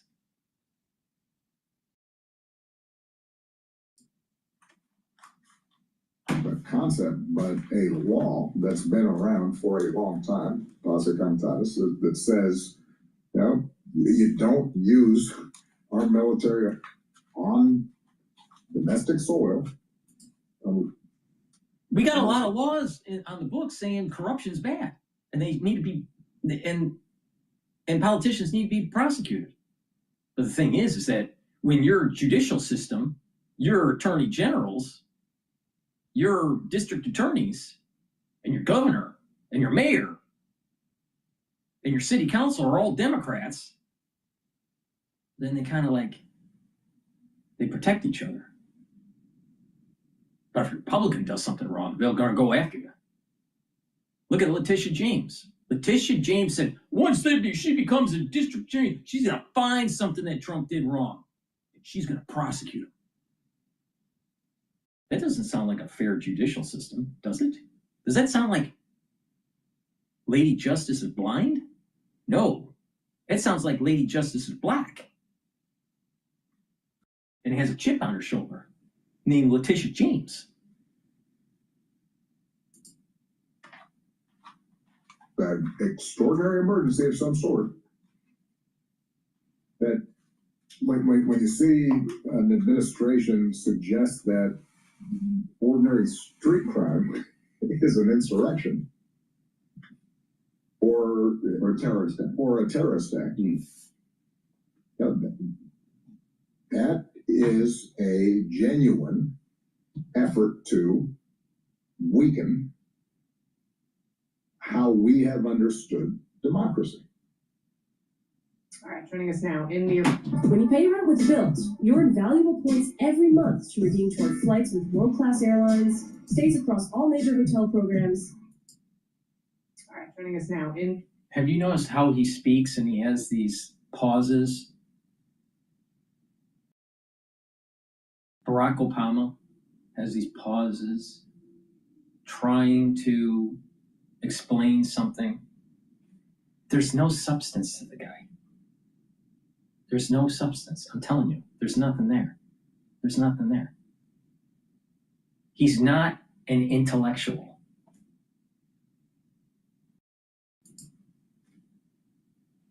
Marina, CNN legal analyst Elliot Williams and CNN chief national affairs correspondent Jeff Zeleny are here.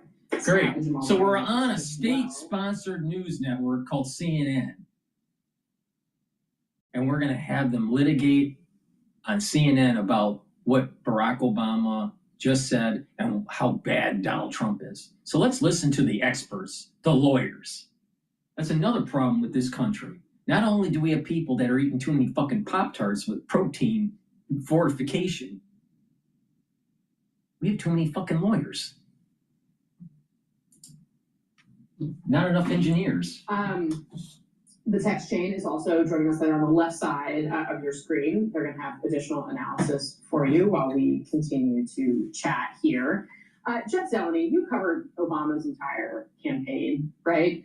And I'm struck by the contrast of the candidate that we saw in 2008, the energy there, and sort of the laconic stylings of the former president and the way he is coming across. He has not said a lot. That was more than really he has said in the past about the country, the president, and what he clearly seems to think is a slide toward authoritarianism. What do you make of his decision to kind of enter the chat in this way, so to speak, and the message that he has? Look, he's been doing it with increasing frequency after being relatively silent throughout much of the first Trump administration. Let me get this straight. I'm sure that the experts, I mean the lawyers, aren't going to say this. Don't you think that Nancy Pelosi, when she was pushing Obamacare, don't you think she was authoritarian? She told the House, Republicans and Democrats, don't read the bill, just vote yes. And then after you vote yes, then you can read the bill. What? Yeah, that's what happened. Don't you think that's a little authoritarian? I digress. It was a little awkward for him to speak out. He's been speaking out much more this year, I think, than he probably has over the last almost 8 years combined. Look, he came across. You know why? You know why? Do you know why? The reason was one, Harris was late to the whole election party. She only had 107 days to run. Because they thought they were going to be able to roll Biden right into a second term. But there's the midterm election that's coming up in 2026 in November. And if they can create such a stir to have more hate against Trump, that maybe some seats will switch to the Democratic Party. So he's going to do all his effort to try to get the Democrats back and win the House, maybe erode the Senate. But the point here is that he's not on the side of trying to help America become a better place and make the world a peaceful place. He wants power. This is the problem with the Democratic Party. It's all about power. And when there's conflict, disruption, problems with your city, that gives them a stance to try to convince the voter through manufactured consensus that their party is the answer, even though their party is actually the problem, not the answer. Let's listen more to the experts. The professorial, Barack Obama, a little bit above it, taking a look at it. What I was most struck by was his sort of admonition to progressives. And that reminds me of something that we heard from him actually pretty frequently. Don't let the perfect be the enemy of the good. He said this, he said, I'd say you can't just be a scold all the time. And he said progressives have a holier than thou superiority. So yes, he has some strong words to say for President Trump and the state in which the country finds itself, but also a little bit of tough medicine for Democrats and progressives as well. So I thought that was that's probably his biggest contribution to the chat, if you will, as Democrats try and rebuild themselves and rebuild their party out of the wilderness. He's trying to be pretty, trying to put his thumb on the scale in terms of the direction of the party. Is he right, Jamal? Well, first of all, I think he's back in his office. What's with the muted tan tones? The Oval Office looked that way. So I mean, it's like the beige suit became a room. Listen, he is saying what is on a lot of people's minds about getting out there and talking about the creeping authoritarianism that people feel is happening in the country. You know, one thing about Barack Obama today is that he has a lot more freedom to be able to speak out. You know, he's a president, so he has immunity. So Donald Trump actually can't attack Barack Obama with his legal forces the way he's doing with other political opponents. That's not insignificant. And so the president, I think, has to step up and... Is he fucking dreaming? Is he fucking dreaming? Russiagate, the hoax. That came right out of Barack Obama's administration. The big question is can he be prosecuted for it? And I would say yes.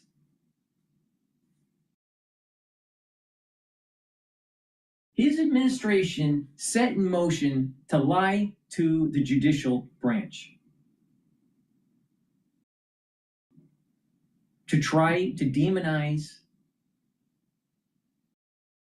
and to hamstring Trump's presidency. They came right up from Barack Obama. So what? Is he not paying attention? Hello? What about Arctic frost? Now, Arctic frost, I believe, was during the Biden administration. But the point here is that this Barack Obama's administration with the Russiagate hoax, right, and the surveillance of Trump's team and of Trump during the election, Trump wins, and then there's further deep state slow walking and trying to demonize and trying to hamstring his presidency and tarnish him so he would lose potentially an election if he survived the impeachments. Now, he survived the impeachments, all right? All of this, when you put it all together and you follow where was the genesis of this? This is coming from the Hillary campaign, and Barack Obama rubber stamped it and allowed for the surveillance. Used the FBI, used the CIA, and the Justice Department, the Department of Justice, was weaponized with the approval of Barack Obama. So where is he saying that he has immunity? What? Literally, that's treason. What he did was treasonous. Treason. And I'm pretty sure, even if you're a former president, you can be held for treason.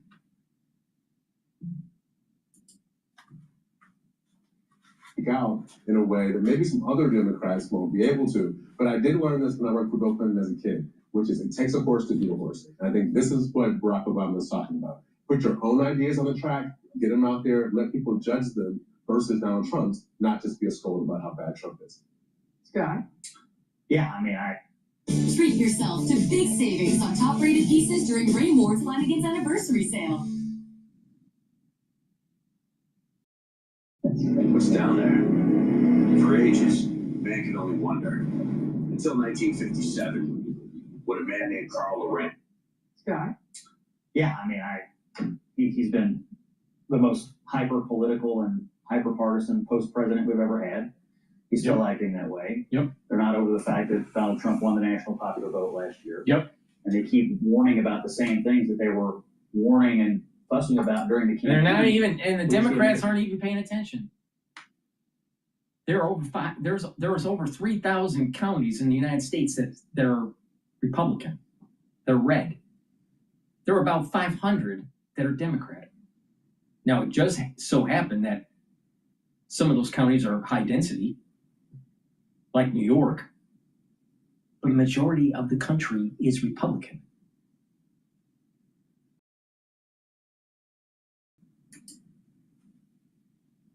Been responded to. I think Donald Trump is executing every part of his agenda in almost exactly the way that he promised he was going to, up to and including enforcing laws in the United States that have been on the books for a very, very long time that his predecessor chose simply not to execute.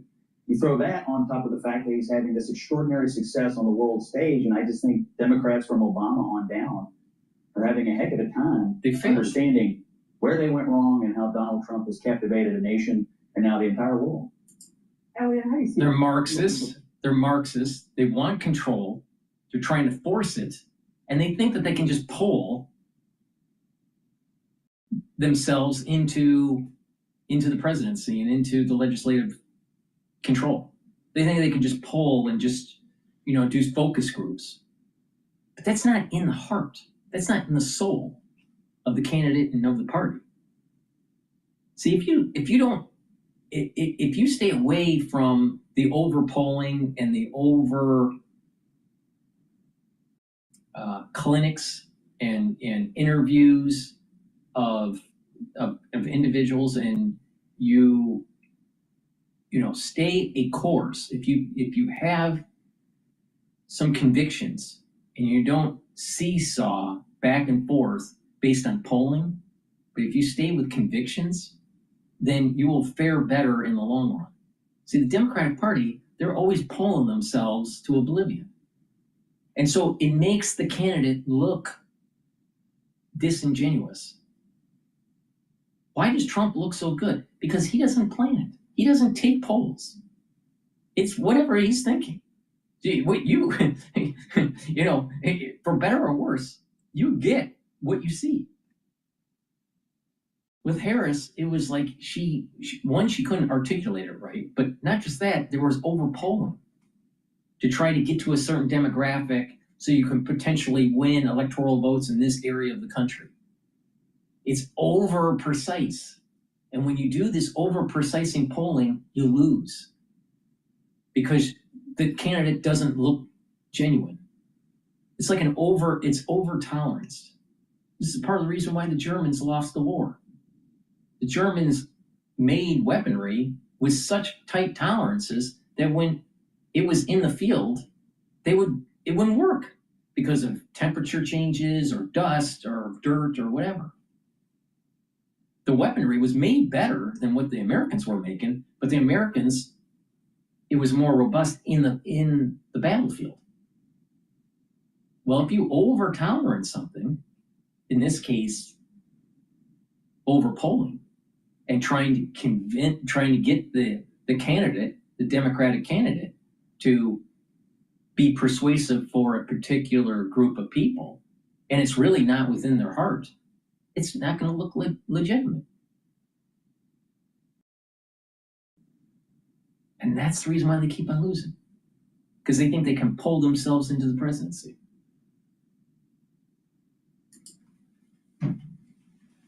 Well, I think there's no doubt that authoritarianism is on the rise around the globe. Just look at the kinds of folks who have taken power in the last decade, from Belarus to El Salvador, Bukele, and Viktor Orban in Hungary, and on and on and on.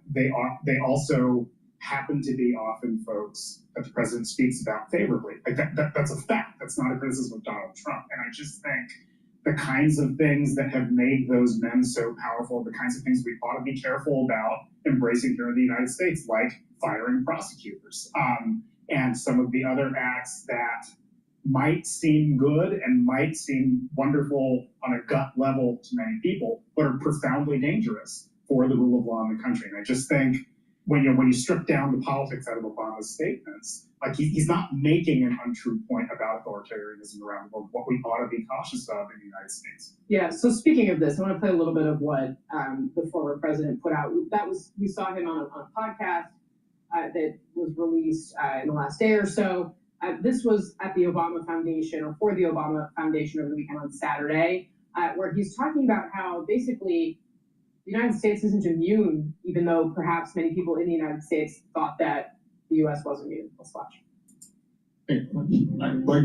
There's a lot here that I need to unpack, but put it in the context of even architecture. All right, political theory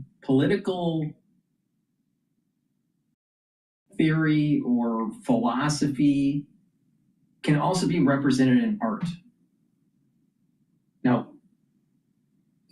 with the library that's being constructed for Barack Obama, the actual architectural design is terrible, absolutely terrible. But it has this kind of almost like, it doesn't have beauty in it. There's a darkness and there's sharp edges. Now, if you look at something that is sharp edged in terms of design, it is usually antithetical to something that is natural. Most of nature is organic and there's a smooth transition. When you have, now of course we can use examples like the bark of a tree has sharp edges, or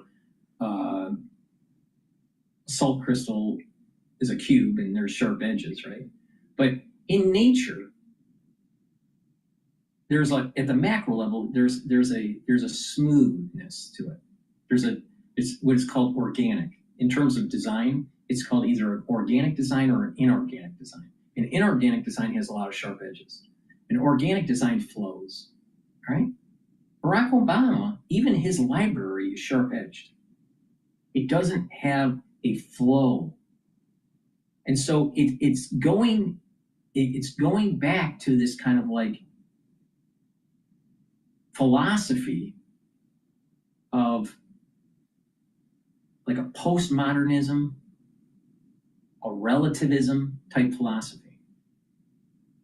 Now, when you have that, well, in a philosophical thought, relativism, well, your perspective may be just as valid as mine. And so when you have it in the political discourse, relativism, this postmodernism, and the sharp-edgedness of it in the rhetoric, they could be promoting, saying, well, you know what? Maybe capitalism isn't good. Maybe socialism is better because it's all relative. And hence, we get Mamdani in New York. And what's New York? New York has a lot of architecture that is inorganic. There's a lot of postmodernism. There's a lot of relativism in its thinking. It's okay to to have a different perspective. Well, not necessarily, because not all perspectives are weighted equally. And sometimes some perspectives are just flat out wrong. They're falsehoods. And so what happens in the society through this postmodernism, through this inorganicness of the surfaces of its architecture and of its rhetoric, they push certain types of policies like Pride Month.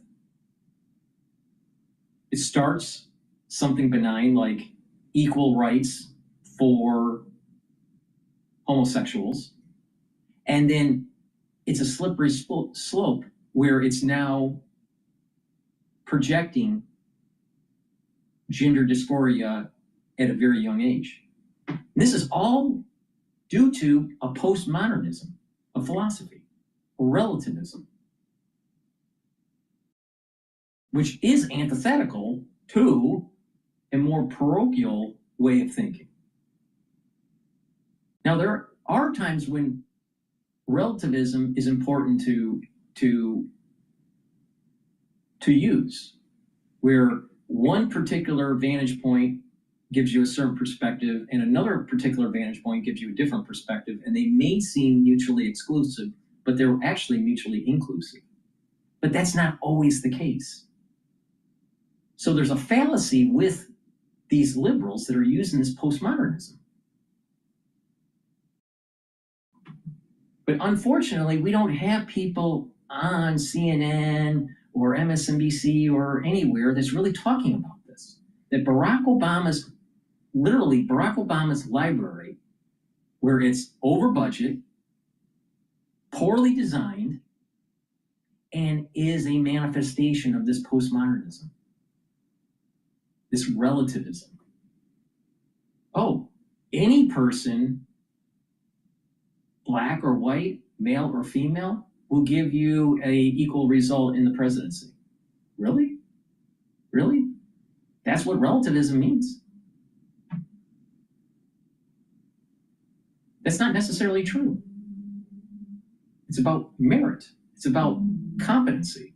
You think that Harris is more competent than Trump?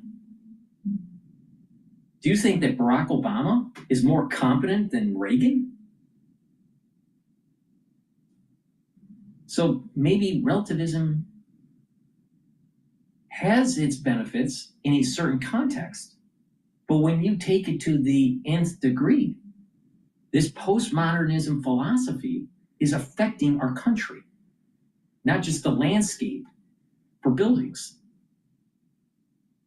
Mark my words, the soul of Barack Obama is a manifestation of the angularness of his library.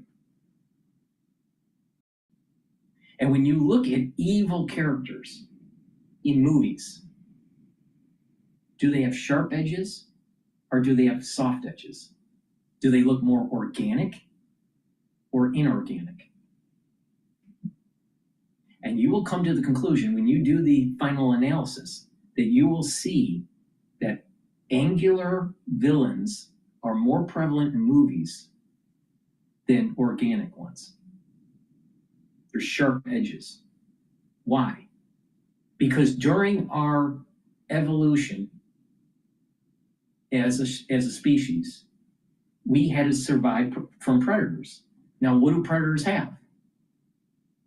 Teeth, sharpness, claws. So we are trained psychologically to be aware and to be fearful of the edged, of the sharp edges, because they're not organic.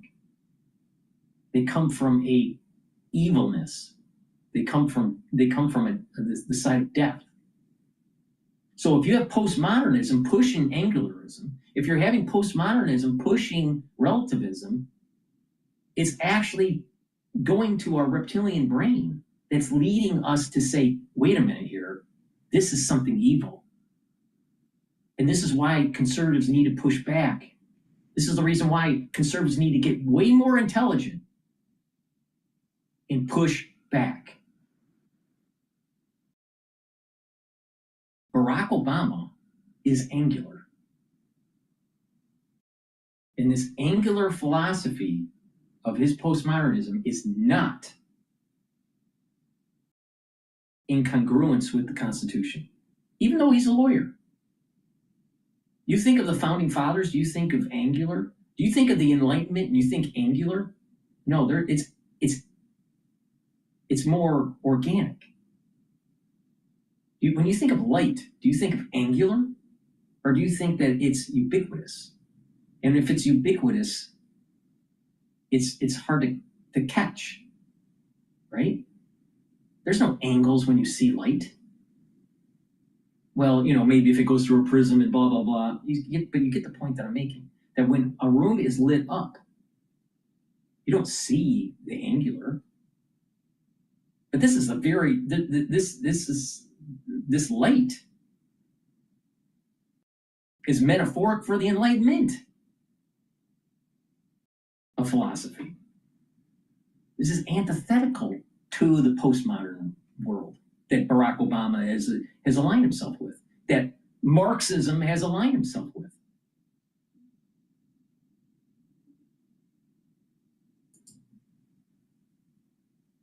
I've become increasingly concerned about the rising wave of authoritarianism sweeping the globe. We're seeing politicians target civil society, undermine freedom of the press. And I'll tell you what. Weaponize. Now think about that. Black, right? Now, people that look at, now I'm going to be dissecting this a little bit here. Black person, all right? Actually mulatto, he's 50% white. But the thing is that, what is he wearing? He's wearing a black suit, jacket, and a black button-up shirt. All right? Now, people that know how to dress usually have contrast. They don't wear all one color. All right? Now, sometimes in certain cases, you may, like a funeral or whatever, or if you're Gothic or whatever. But the point here is that usually you have contrast. With the skin, he might contrast with a red or a yellow. But why would you wear all black? For this foundation, Barack Obama's foundation, the Obama Foundation. All right? Why would you do that? That was issued on Saturday. It's all black. Now, where did I say about angularism and postmodernism? Where's the light? There's not light, there's darkness. You're seeing it right here in this video. In this video, he's projecting the angularness of relativism, the angularness of Marxism. He is antithetical to the Enlightenment. Now let's continue. The justice system. And no one is being spared. Even countries that thought they were immune from wholesale assaults on democracy now understand we're all part of this struggle. I will admit, Jeff, to being slightly... There's a reason nightclub bouncers make such great diet coaches. I just want to get an ice cream sandwich. That is not on the list. Just like there's a reason more... I will admit, Jeff, to being slightly distracted by the soundtrack. From Right. the point that That's another. She brings that up. She brings up a good point. The soundtrack too. All right, let's listen to that in again. Like many of you, I've become increasingly concerned about the rising wave of authoritarianism sweeping the globe. We're seeing Now, what's politicians interesting target is civil that it's like an organ synthesizer, and it's like, but there's a little bit of in the background. It's like an organ. He's all dressed in black, and there's a slight, it looks like a slight white t-shirt right underneath, like an undershirt, just hinting like he's a reverend, like a priest. Just slight hint right at the collar, because it's unbuttoned, so it's all black, just a slight hint of it. So he's playing to the black constituency that gets their politics at the church. So it's the people that did this video, they knew exactly what they were doing. It wasn't like he just went into his closet and decided to just randomly pick a black shirt, a white undershirt, and have a black suit on, and then have an organ playing in the background, or that synthesizer that hints at just softly an organ.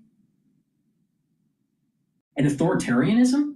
He's talking about authoritarianism? All right, so the sound is really, really strange, but he's trying to play like this priest, like there's a little bit of a priestly thing about him.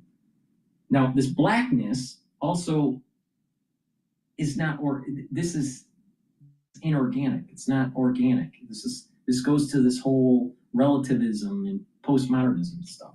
But okay, so we have that. Let's continue playing this. Undermine freedom of the press, weaponize the justice system. No one is being spared. Okay, I want to rewind this. All right, so that noise in the background is interesting. They did it on purpose. The United States thought that the U.S. was immune. Let's watch. Like many of you, I've become increasingly concerned about the rising wave of authoritarianism sweeping the globe. We're seeing they're confusing authoritarianism with nationalism. That's what they're confusing. Countries are starting to push back on globalism. Now, what is globalism? Globalism is trying to circumvent your constitutional rights, your ability to mint coin for your country, and your ability to protect your borders. Why? Because the transnational capitalists don't want borders. They don't want strong nations. They want an uber government. That's what he's promoting here. All right? Smooth talker, but you got to really listen to the whole context of this. Think through it. Nations target civil society, undermine freedom of the press, weaponize the justice system. Oh, no one is being spared. Right. So freedom of the press, he's saying that Trump is preventing freedom of the press because he's going after individuals that are saying things and he sues them. And he's weaponizing the judicial system. Well, wait a minute. Didn't Barack Obama weaponize the judicial system on Russiagate? And surveil Trump during his presidency while the election was taking place for 2016? And was in bed, not literally, but figuratively, with Hillary Clinton to try to win? So didn't he weaponize the judicial system? Didn't he weaponize the CIA and the FBI?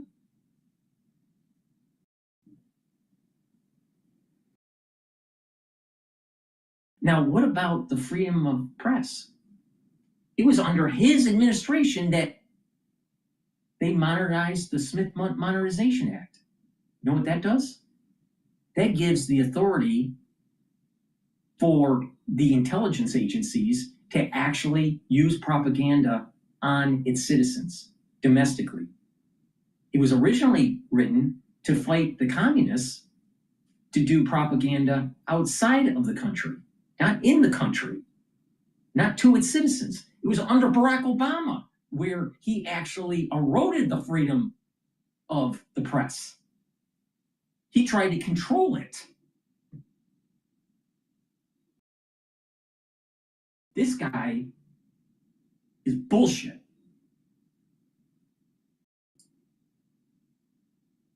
Even countries that thought they were immune from wholesale assaults on democracy now understand we're all part of this struggle.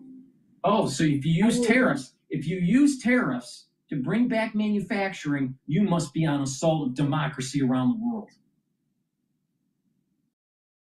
Where's his bread buttered? Where's his thoughts? Where's his affinity? Is it for globalization or is it for the United States of America? Because what I just heard does not seem to be in line to the ethos of the Constitution. It seems to be in line with the UN. It seems like it's in line with the Economic World Forum. It seems to be in line with Davos.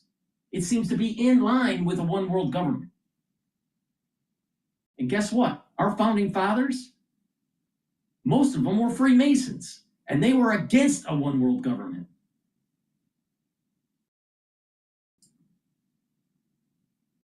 To being slightly distracted by the soundtrack from the point that the former president is making.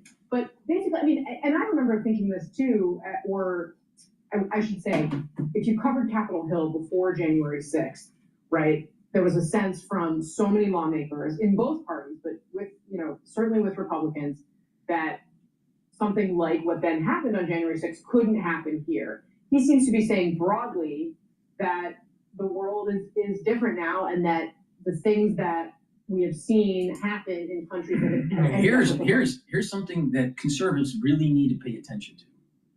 And if you're watching, take some time out of your busy schedule and try to learn about philosophy and learn about the history of Rome. All right? Really important.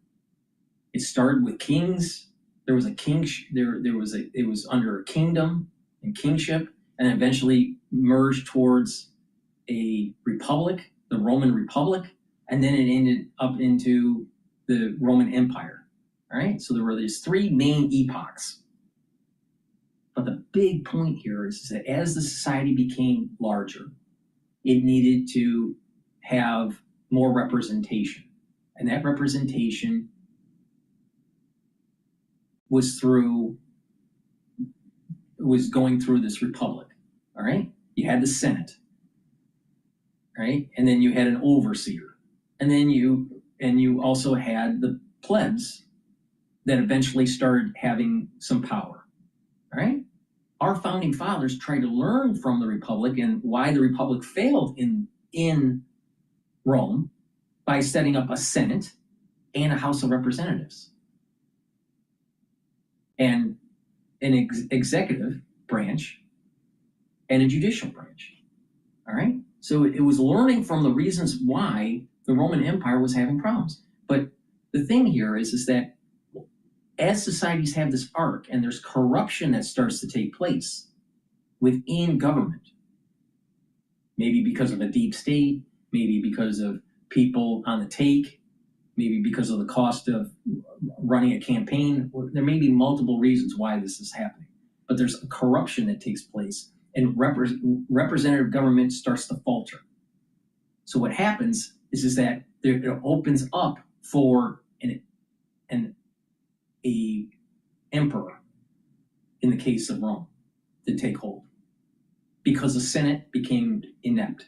Now we're starting to see that our legislative branch is becoming inept because of all the infighting. And you can see in a future time period, not during Trump's administration, I'm talking maybe 100 years from now, maybe 150 years, 200 years from now. I don't think it's anytime soon. But there's going to be a time where the legislative branch is so corrupt and so dysfunctional that when there's a shutdown, the president of the United States is going to actually become the first emperor. And all you got to do is just look at what was happening in Rome during this transition from a republic to an empire.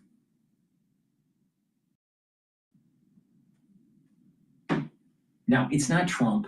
It's not Trump. Because if you look at the history of Rome, there was multiple overseers with the Senate where the cracks of the republic were starting to take place. That's what we're having right now. We're starting to see the cracks of the republic, right? But that doesn't mean that we can't fix it.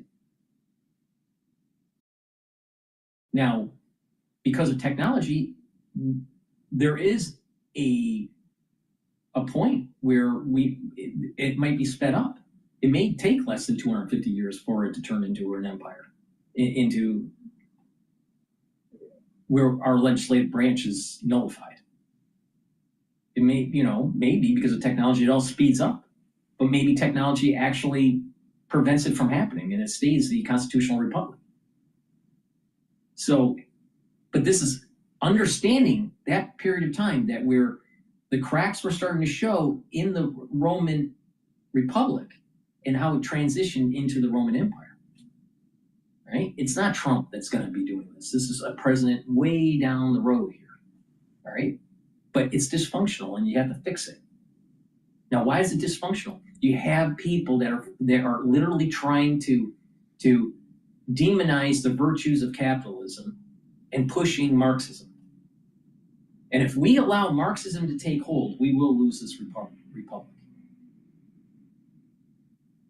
But these stupid asses on CNN, they can't even say this. They're not smart enough. They're not smart enough to see it.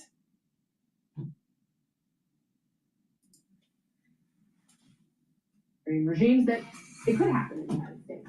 Look, I mean, I think this is very much a post-January 6th conversation, obviously, and I think that he is talking about. What was the reason why January 6th happened? One, people were stressed out because of the crisis of 2020, financially and through their health. They started seeing a government that wasn't paying attention to the needs of the people, which was exactly the problem with the Republic of Rome, and the Senate wasn't paying attention to the plebs. You had FBI agents that were goading and trying to corral an incident to take place. You had the impropriety of elections.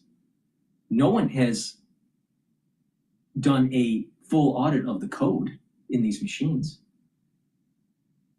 They didn't even do a full audit of the actual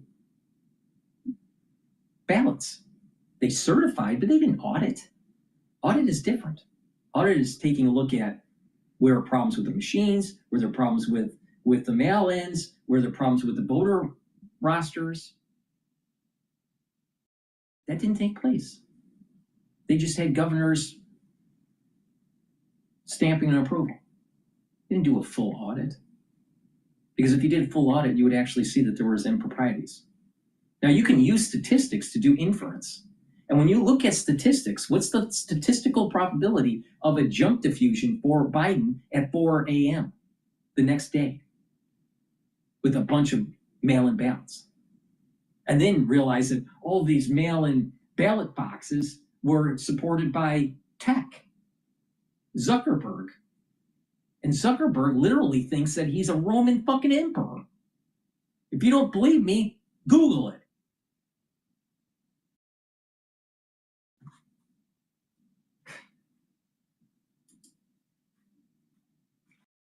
To civic groups and younger groups as well about sort of the rightward shift. And one question I have, he doesn't do many interviews. He does via podcasts and things, like he does mainly friendly interviews. To what degree does he sort of hold himself responsible, or what is the reaction to his presidency with the rise of Donald Trump? I saw that a person, Isolde Sanderson, was asking that question in a chat on the side there, and that is such a central question here because it's interwoven. It's absolutely interwoven. The rise of Donald Trump obviously started during the Obama presidency, and it has certainly continued since then. So those two men are interwoven in American history in a way that I can't think of any presidents that necessarily are. Of course, Obama was a correction to Bush, if you will, on the Iraq War and other things, but the Trump-Obama sort of... Yeah. Obama, which is interesting. I think you're exactly right. I mean, Obama's presidency delivered Trump, and then Biden's presidency delivered Trump stronger than ever. So that Obama-Biden political era, I mean, the net result of it is that Donald Trump is now one of the strongest presidents in the modern American political era. That is the net result. Casey, as we think about democracies, one thing that is good for democracies are stable, vibrant middle classes and people sort of having aspirational ability to move up. And I think one thing that's happened since the financial collapse of 2009, 2010, is people have lost that faith that that's going to happen. I think that is not something we can ignore as we look at the rise of sort of authoritarian, strong man government around the world. Yeah, fair point for sure. Pair ambition with AI, and almost anything is possible. Make your most ambitious ideas into your greatest successes with hybrid cloud AI solutions from HPE. HPE, unlock ambition. QuickMD connects patients with a doctor online for opioid use disorder. Start medication-assisted treatment backed by science. No judgment, no stigma, and no insurance is required. Take control and talk to a doctor today at quick.md.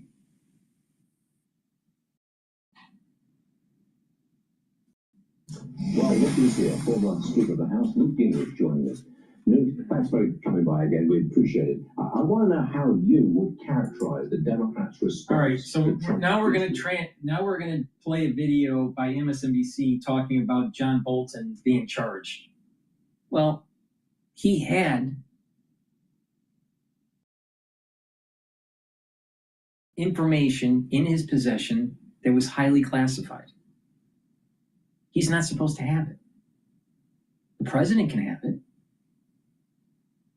but a vice president can't. A national security advisor can't. Even Hillary Clinton can't. No, but we'll have the Democrats demonize Trump, raid Mar-a-Lago, saying that he had classified information, yet he's allowed to have classified information because he was the fucking president of the United States. But you don't hear too much by the mainstream media about John Bolton breaking the law. But John Bolton wrote a book talking about how evil Trump is.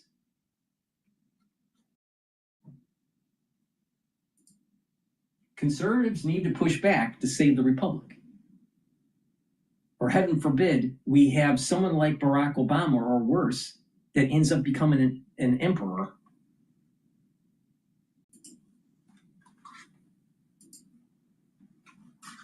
U.S. Attorney for the Eastern District of Virginia, Lindsay Halligan, is making moves that some are describing as radical reshaping of the office. Let's get the details now from MSNBC Justice and Intelligence correspondent Ken Delanian. So, Ken, this latest move involves Halligan removing a senior prosecutor in Virginia. What can you tell us? Good morning, Mika. Yes, Lindsay Halligan has removed, as we understand it, the first deputy in the office, a woman named Maggie Cleary, who appeared to have pretty good MAGA bona fides. She had been a local prosecutor, and then she had been a federal prosecutor in the Western District of Virginia. She was falsely accused of being present at the January 6th riot, and she said that that experience had sort of made her aware of what she called the weaponization of government. And she made a bid to be the U.S. attorney in the Eastern District, but settled on being the first assistant. But we're told that she was not on board with the case against James Comey, the prosecution of James Comey for lying in Congress.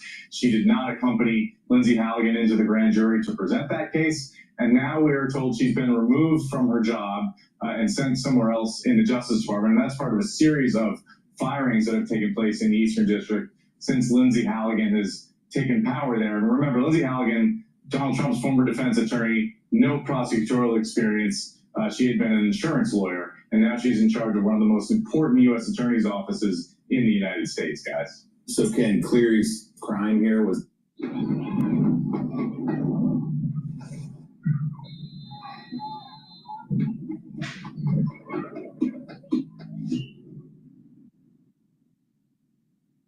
So Ken, Cleary's crime here was that she was skeptical of the Comey prosecution, like almost every prosecutor in that office? we're not, Lindsay Halligan is not reading out her decisions to us, Willie, but that is certainly one of the factors that we are told went into her removal from that position.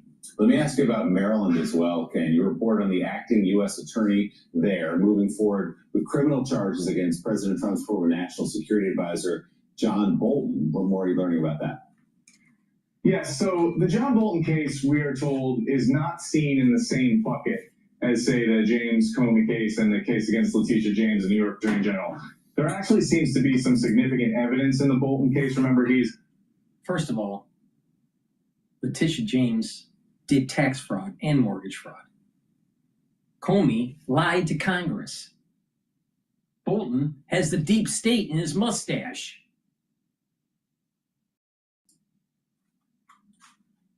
He's not accused, he hasn't been charged, but his house and office were searched after a judge found probable cause to believe there was potential misconduct around classified information. And we learned subsequently that they did seize classified documents from his home, although those documents were old. What's really interesting about this case to me, what sources are telling us, is that this case arose in the Biden administration in part because the United States intelligence community found some of John Bolton's emails because his account, his AOL account, had been hacked by a foreign adversary. And one of the reasons they didn't move forward This is with a this classic case example of the relatives that I'm talking about. You got MSNBC that's trying to sugarcoat John Bolton breaking the law. How? How is he sugarcoating it? Oh, he had classified information, but it was old. First of all, there's no statute of limitation on that.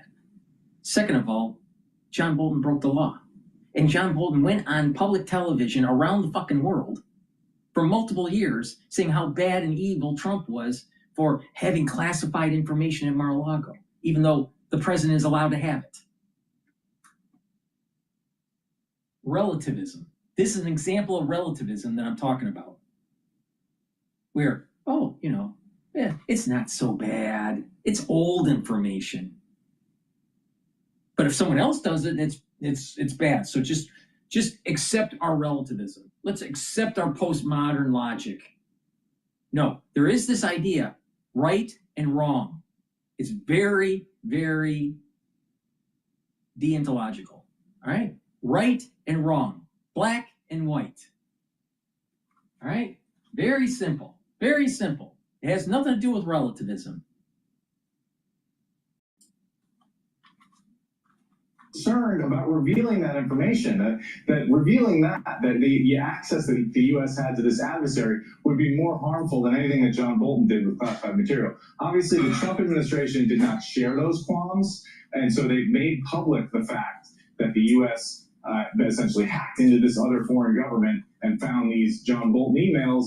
And some of my sources are very concerned about that and say that was a breach. The Trump administration says they did an analysis and professionals concluded it was okay to reveal. Either way, they appear to be moving forward with indicting John Bolton, Donald Trump's former national security advisor, and somebody who's prominent on Donald Trump's enemies list, guys. So, Ken, in President Trump's infamous DM to Mamdani on Truth Social a few weeks ago, he identified 3 people he thought were, quote, guilty and should be investigated. James Comey's been indicted. Letitia James has been indicted. The third is Adam Schiff, senator from California.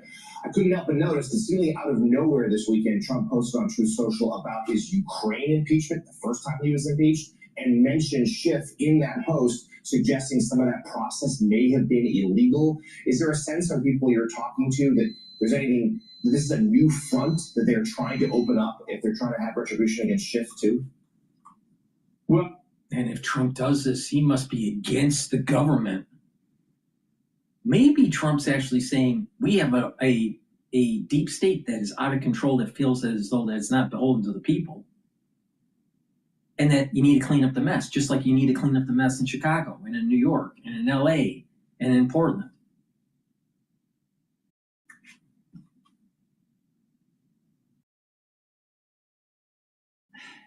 It's amazing. It really, I've lived enough to see the arc, all right? Going from the 70s to the 80s to the 90s to the 2000s, 2010s, now the 2020s, right? That's a lot of history. right? And I'm seeing that there is a polarization of this country, and that conservatives need to push back and push against this liberalism.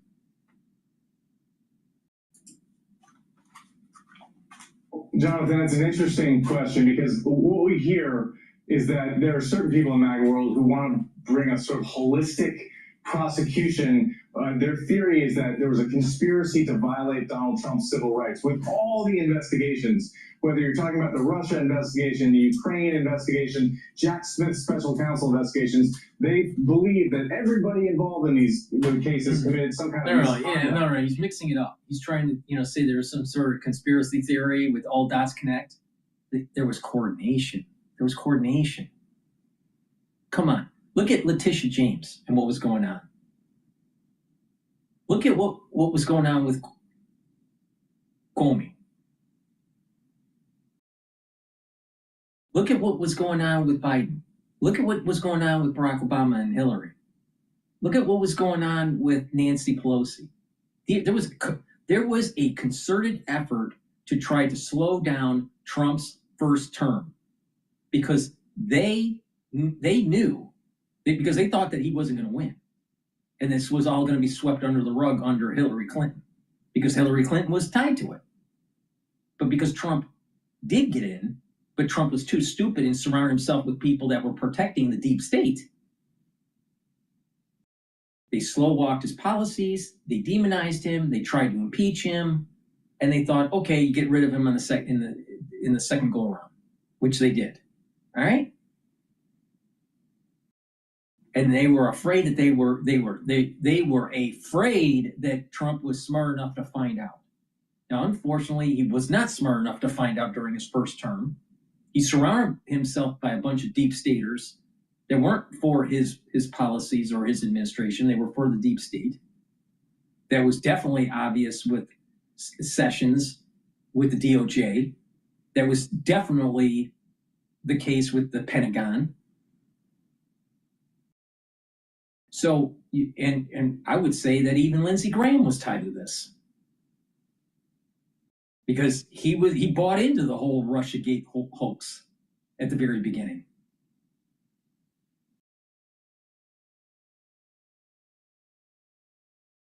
So it's important to look at this from a wide-eyed perspective, that Trump wasn't smart enough during the first term.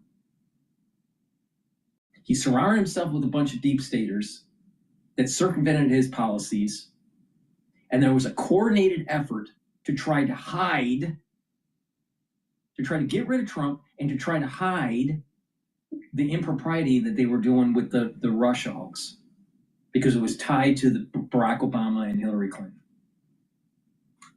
That's what happened. Now, Trump and his staff wasn't smart enough to get that out to the public. But for sure, they were afraid. Remember what happened during the election night in 2016, and how Hillary Clinton wasn't willing to go out to the public and concede, and that she was throwing stuff around and saying, swearing up a storm and saying that they need to fix it, because she knew that Trump and his team would have access to what they did. Now, why didn't Trump go after Hillary? Why didn't Trump go after Barack Obama? He showed weakness, and this is another element of that tackle trade. Trump always chickens out because he didn't know what he was doing as a president that first year. He had no idea what he was doing. He was learning on the job.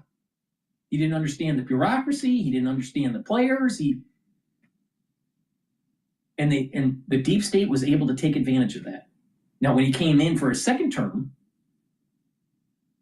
he was way more knowledgeable on how the system works.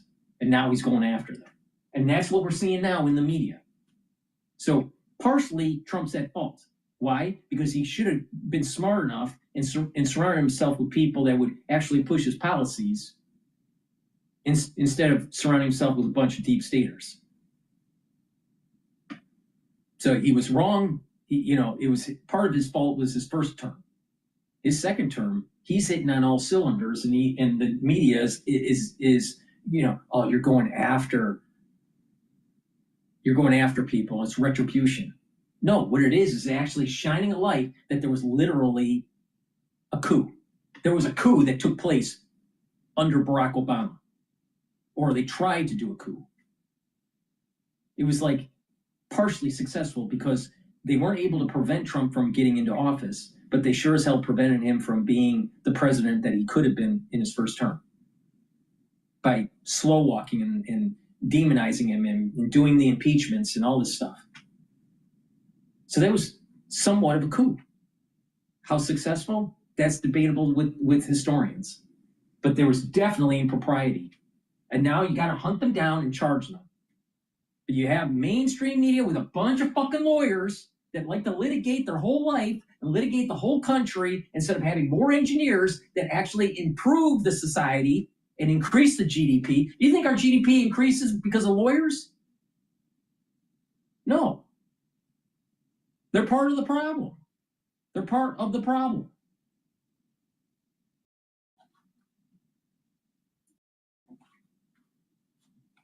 And abuse Donald Trump's rights, and they're trying to sort of bring this massive case in their fantasy. The reality is there isn't any evidence to support any of that. If there was, we would have seen it because the Trump administration has had control of the records for 9 months now. And so even the way they are distorting and bringing marginal cases. Some of the records could have been destroyed. Some of the people in the deep state are still slow walking this. Look at what's happening in the DOJ. When they wanted to prosecute someone, you have people, lawyers, that say, I'm resigning because I don't believe in Pam Bondi and what she's doing. Or retiring or quitting the force for the FBI because they don't believe in Kash Patel. So the deep state's still in action here. Now, are they as effective as what they did in the first term for Trump? No, absolutely not. They're maybe only 10% or 20% effective, while they were 90, maybe 80 or 90% effective during the first term.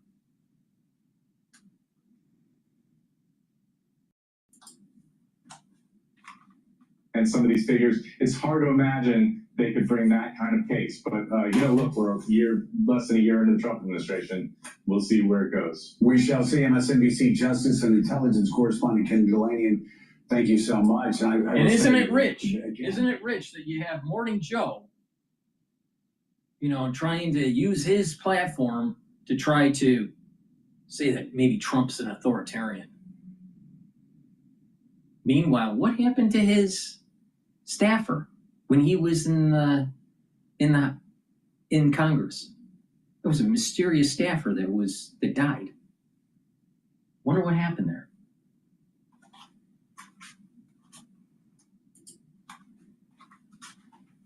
These political prosecutions are terrible. Exactly what MAGA world was being critical about in years past. As you look at Alvin Bragg and other prosecutions, I will say though, you cross a line. You cross the Rubicon when you go after a sitting U.S. senator. All right. Now, what's the genesis of that term?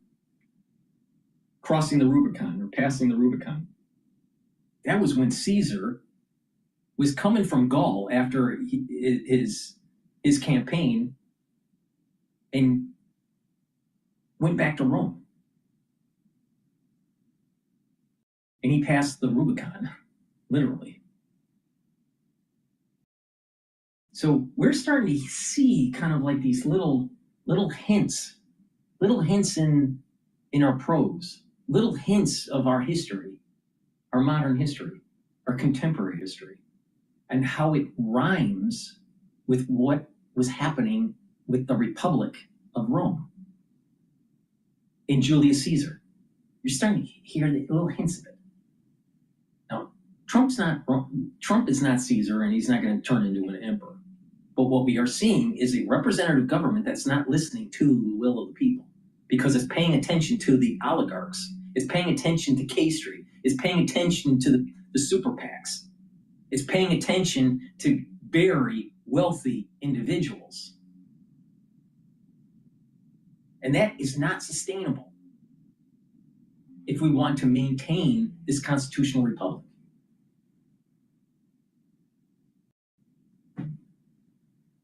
Let's continue. Very interesting to see how Republicans and Democrats alike would respond to that. David French, your latest opinion piece for the New York Times is entitled How a Trump Judge Exposed the Trump Con, and in it you write about a decision by Judge Karen Immergut in Oregon Let me get this who straight. issued that temporary Let restriction. me get this straight. The New York Times, which is a super liberal paper, all right, titled How a Trump Judge Exposed the Trump Con. Really? Can we come up with a title that seems a little bit less biased? Because, you know, I thought if it's fit for print, it's going to be in the New York Times. Shit. Order to block President Trump's attempt to deploy the National Guard to Portland. Tell us about it. Yeah, this was a fascinating judicial decision. And the reason is this, that Trump, when he's in court, is making a series of arguments about his authority and his power under Article 2 of the Constitution as commander-in-chief authority that says you need to give me deference. If I'm going to be sending the National Guard into a city and I believe there's some sort of rebellion or I'm unable to execute the laws of the United States, you need to defer to my judgment there. And this is a shield that he's using against judicial review. And what this judge did, a Trump-appointed judge, was to say, wait a minute, the case authority says if these decisions are not made in good faith, or these decisions must be made in good faith, and if they're not being made in good faith, how much deference is he due? And so she did what courts should have been doing from day one with Donald Trump, which is take his words seriously. She looked at the words that he said about Portland, said they were untethered to the facts on the ground, and didn't give him all of that deference the way that other courts have because he was misrepresenting the truth. And I think this is a key way forward for judges in dealing with Donald Trump. Don't just look at his lawyers' justifications or rationalizations. Look at what the man himself is saying. If what the man himself is saying is at odds with the law, it's at odds with the facts on the ground, then act accordingly. New York Times opinion columnist David French, thank you very much for coming on this morning. All righty, let's listen to Bloomberg, Balance of Power. But before we do that, please help support the work that I do, because where else are you going to find unvarnished opinions about Barack Obama? Get the great products that I offer. If you follow my advice and take the supplements that I'm taking every day, you're going to slow down the aging process and you're going to boost up that immune system. And by boosting up your immune system will help you to weather the storm that's coming in the fall and the winter this year. Digestive enzyme complex, really important to help with your pancreatic health. This helps to break up carbohydrates, proteins, and lipids. By reducing the load on your pancreas will be healthier and have a longer lifespan, all right? Now, once you turn to about age 40, your pancreas doesn't perform as well as it used to, no matter how healthy you are, all right? So it's really important to take the digestive enzyme complex to break up those carbohydrates, proteins, and lipids so you don't turn into Steve Jobs. You know what happened to Steve Jobs, right? All right? So digestive enzyme complex. Take it, help with your pancreatic health, and it'll help you to absorb your nutrients and put less load on your digestive system. This also has bromelain in it. Bromelain is an enzyme that will help to break up clots. That's super important because what's coming in the fall and the winter causes clots. Why? Because of the S1 and S2 subunit. And digestive enzyme complex has proteolytic enzymes that help to break up glycoproteins. You're going to need that because that's what's coming in the fall and the winter. Now, that's the reason why I said take digestive enzyme complex during the 2020 crisis. So not only are you helping with your pancreatic health, I highly recommend that you take this during the fall and winter. Now, you can pay attention to me or not pay attention to me. I don't really care. Ubiquinol. Ubiquinol is the most bioavailable form of CoQ10. Ubiquinol will soak up free radicals, help the health of the mitochondria, you'll have more energy, so your ATP will be higher in your cells will perform better, and ubiquinol will help to protect your neurons. Super important. Once you turn age 40, you need to start protecting your neurons. Not just that, because of the crisis of 2020,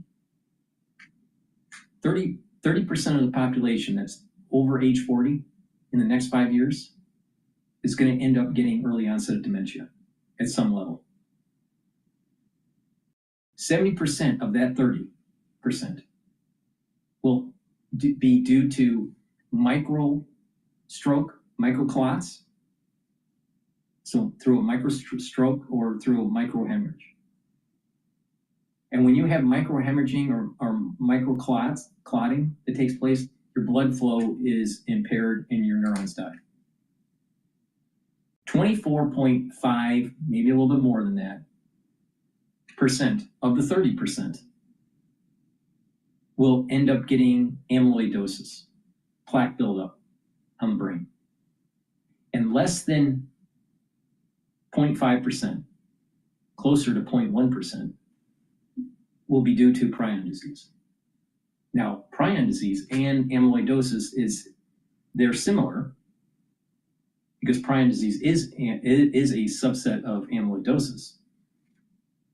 But both of those are due to misfolded proteins that stick together because of beta sheets. Now, it's really important to pay attention to me. If you protect your neurons with proper supplementation and getting better blood flow and creating a microenvironment, you're reducing the chances of the early onset of dementia.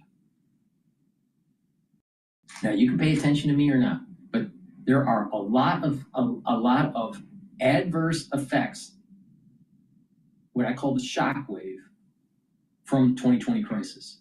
Some of it's the big C. Some of it is autoimmune disorders. Some of it is a downregulation of the immune system, what I call AIDS-like syndrome. Some of it's dementia. So you better pay attention because I have not been wrong on this. Now, a lot of people want to just stick their head in the sand and pretend that things aren't happening. But guess what? Within 5 years, people that are 40 years of age or older, you're going to start seeing individuals having problems writing. You're going to start seeing people having problems reading. You're going to have people having problems speaking. You're going to notice them going, or having a hard time finding words, or they lose their thought, or they may have gait issues, or you may actually see them shaking a little bit, their hand, like a Parkinsonian shake. That's all going to happen in 5 years. 30% of the people that you know that are age 40 or older because of the crisis of 2020.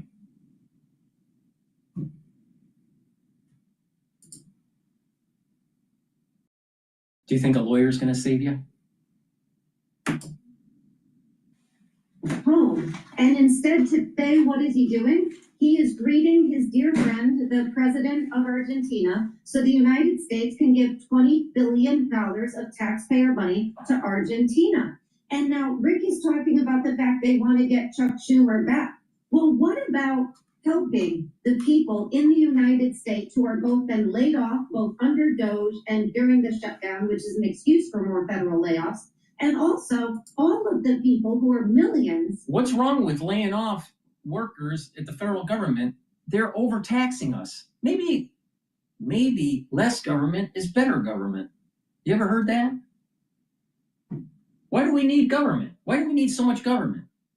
Now, I don't want anarchy, but the thing is that sure as hell don't need a bureaucratic state.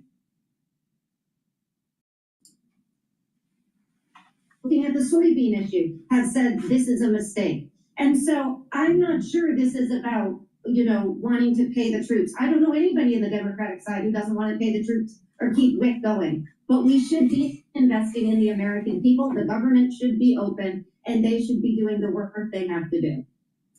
Well, I'll bite on this because I've Wait. The government needs to invest in the American people? Yeah. Why do we have this nanny state? Why is it that it's top down? Why isn't it just like there's chaos in the invisible hand of the marketplace? The bourgeoisie virtues. What's wrong with that? No. We got to have nanny state to come down and, make things better, even though they make things worse. Because if the government keeps on spending, especially if it's inappropriate spending or it's not productive spending, then it just adds to the deficit. So they tax you more. We'll have to issue more bonds at higher interest rates, and we become indebted. And guess what? Just like what the Bible says, if you're indebted, you're a slave.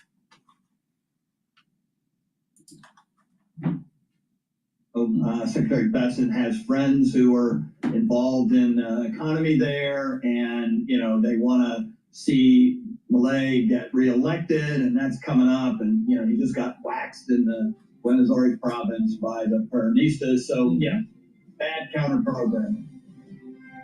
Bad counter programming, says. All right, let's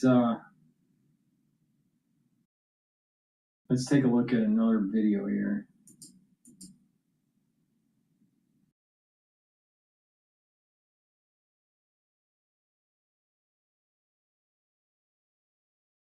Let's listen to the Hill. It's about Newspapers.com. The past. Read all about it. Food security is national security. Phosphate powers America's farmers, but global competitors like Russia and China threaten to control.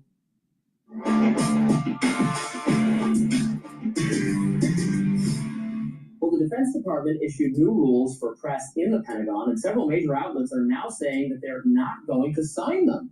These new rules bar journalists from accessing large parts of the Pentagon without an escort, and also stipulate that Secretary Hegseth can revoke reporters' credentials if they ask anyone in the department for information. Wait. Wouldn't that be stopping leaks? Wouldn't that be adding discipline to the Pentagon? What's wrong with that? What's wrong with adding discipline to the Pentagon? What's wrong with stopping leaks? Why does the press absolutely have to be in every room knowing everything? They don't. They don't need to know everything. They make their bread and butter on leaks. They make their bread and butter on leaks. Not approved for release. Now, Hegseth's team has set a deadline for today for reporters to acknowledge the policy in writing, and if they don't, they'll have to turn their badges and clear out their workspaces as soon as tomorrow. So what? In response, the New York Times, Washington Post, Atlantic, Reuters, Associated Press, CNN, and even the conservative network Newsmax have stated publicly that they will not sign on to those rules. Well, maybe they won't be there then. But think about CNN. When they say a story, they go, someone close official. They won't say the name usually, but it's like, we know an official that's saying this, or, where do you think a lot of that's coming from? It's coming from either Congress or the Pentagon. So Hegseth is right. Plug the fucking leaks. In their decision Monday, writing in a statement, quote, "We steadfastly believe in the press protections afforded by the U.S. Constitution, the unrestricted flow of information and journalism that serves the public." Well, let me get this straight. The unrestricted flow of information and journalism? Well, why don't we just have the journalists in the Situation Room while they're doing their war planning so they can publish it on the front page of the New York Times before we actually do the operation? Why don't we do that? Because it's unrestricted flow of information and journalism that serves the public interest without fear or favor. There's certain things that they don't need to know. Or if they do need to know it's, after the fact, because there's a war to be planned or an attack to be planned or whatever. They have press conferences. The Pentagon has press conferences. They can ask questions. They're not saying that they're not going to have a press conference, but why do they need to be embedded in the Pentagon? Do we have someone embedded in the Oval Office when the president's making decisions? Do we have a reporter embedded with the cabinet with all discussions? No. Why don't we have reporters on an aircraft carrier at all times? Or what about a B-2 bomber? Unrestricted access and flow of information. Why? Why don't we have a reporter on every single aircraft that's part of the military? And every single boat? Why don't we embed every single journalist and a journalist in every single platoon? Unfettered access. See how ridiculous this is?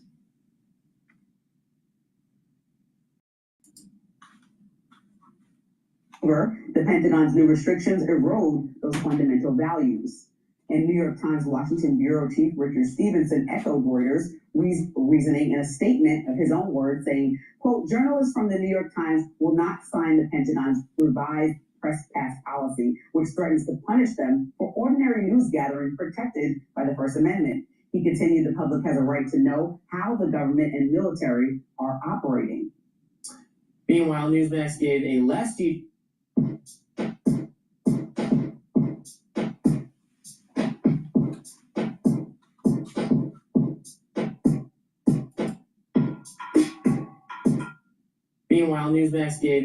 detailed explanation of their refusal to sign on, saying simply, we believe the requirements are unnecessary and onerous and hope that the Pentagon will review the matter further. So far, the Pentagon has been dismissive of reporters' concerns. Chief spokesperson Sean Parnell insists that the rules establish common sense media procedures, saying, quote, the policy does not ask for them to agree, just to acknowledge that they understand what our policy is. This has caused reporters a full-blown meltdown, crying victim online. We stand by our policy because it's what's best for us. And most reporters are stupid. Most reporters are not intellectual. Most reporters do not have a science background. Most reporters are liberal. And they have a certain agenda to try to demonize the Republican Party and to promote the party of the Democrats. But not just that, they want to do gotcha. They want to try gotcha questions. They don't want to solve the problem. Back during FDR, which I don't think FDR was that great of a president, but his whole New Deal thing was actually illegal. But all the Democrats think that, oh, it was so great, and Trump is all bad. But their icon, their Lord FDR, broke the law with the New Deal. All right, but put that aside. During FDR's time, he would be sitting in a room with reporters, and he would say, this is on the record or off the record. All right? And he wanted to get the opinion of the reporters. So he would say, this is off the record. What do you think is, what do you think we should be doing in Appalachia? Or what do you think we should be doing with arming the UK to fight Germany? All right? And the different reporters would give you their opinions. That was a means to just get a pulse of the room. All right? Because these reporters knew their constituency, where they were reporting from. And then when he wanted to make a comment, he would say, this is on the record, and he would make a comment, and then they would be able to publish it. You can't do that today. Why? Because you can't trust the press corps. Because the moment you ask a question saying, this is off the record, what do you think we should be doing? They'll publish that. They'll write a book about it. Because there's no ethics. So who are they trying to kid?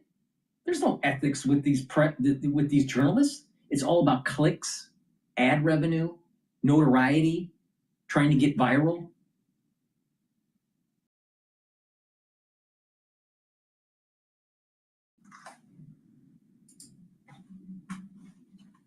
Of this country. As for Secretary Hegseth, he responded to the Times statement on X with a waving emoji, which many took to mean goodbye. So there's a little bit of semantics going on. They're saying that reporters just have to acknowledge that this policy exists because the Defense Department has the right to set its own policy. It has the right to say there's going to be no press allowed, whatever, in the building. Whether that's a good idea or not is a different matter. So it's not really it's not like the First Amendment doesn't give me or journalists or anyone the right to just access the Pentagon freely. Now, do I think they should have to acknowledge that? Well, maybe they can acknowledge it, but I don't want. Bottom line is, if they obtain some information that was not been approved by the Defense Department for release, they're going to publish it, and that'd be the right thing to do. You could be in both ideological directions with that. What if they found out, what if Newsmax or Fox News or me or someone found out that they still had DEI or something going on in some aspect of the Defense Department, and that's something our viewers, readers, etc. want to care about? We're going to write about that, even if it's embarrassing for the Pentagon and they wouldn't want conservatives to know about it, still going to do it. So yeah, some policy of silence that enforced by the secretary is not it's no bueno. Not going to do it. And I think what you want is accurate and impartial news, right? A journalist's job, whether it's for Newsmax or The Hill or News Nation, is to go in there and figure out what the story is through the truth. And so some people might not like how the truth turns out, right? And part of it, charge might not, yeah. Right, some people in charge at the Pentagon might not like how the truth turns out, but by signing this document, you're agreeing that, okay, we are going to punish you if you're critical of us, basically, because it's not that you're unaware. Because before this, there would be public outcry, right? If the New York Times gets thrown out of the Pentagon because they reported a story that actually has a slew of facts around the Pentagon or something that's going on that they're not telling the American public, then the New York Times would look like they are amazing. Everybody would praise the story and be happy that they broke the news and had the whistleblower. But then now the Pentagon has the authority through signing this to say, get out, without the public having outcry because they agreed upon it, right? It's like signing a contract. And I just don't think that's how we want to run things. Obviously, I understand for national security, you don't want secrets about how we're going to,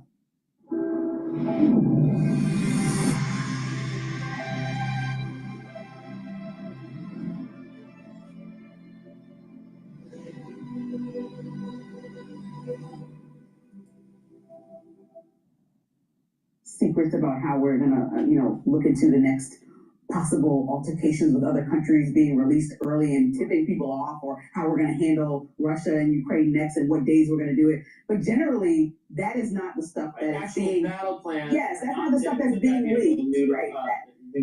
News outlets, because they understand the implications of doing something like that. Right. So I think by Hegseth and his team hiding behind the fact that they think people might release some sensitive information. No, it's only sensitive to the people that may be doing something a little bit unsavory, and that America would find out about it. And I find it interesting, and I like that Newsmax has also signed on with this as much as the other outlets that you call. It could, as I said, it could affect in both directions. In any way. And there could be concerns conservatives have, even with a Republican-led Defense Department or a Democratic-led Defense Department, about how it's being operated. Again, the American people, right and left, should have access to more information. More of our government routinely keeps things secret because it wants to keep you in the dark.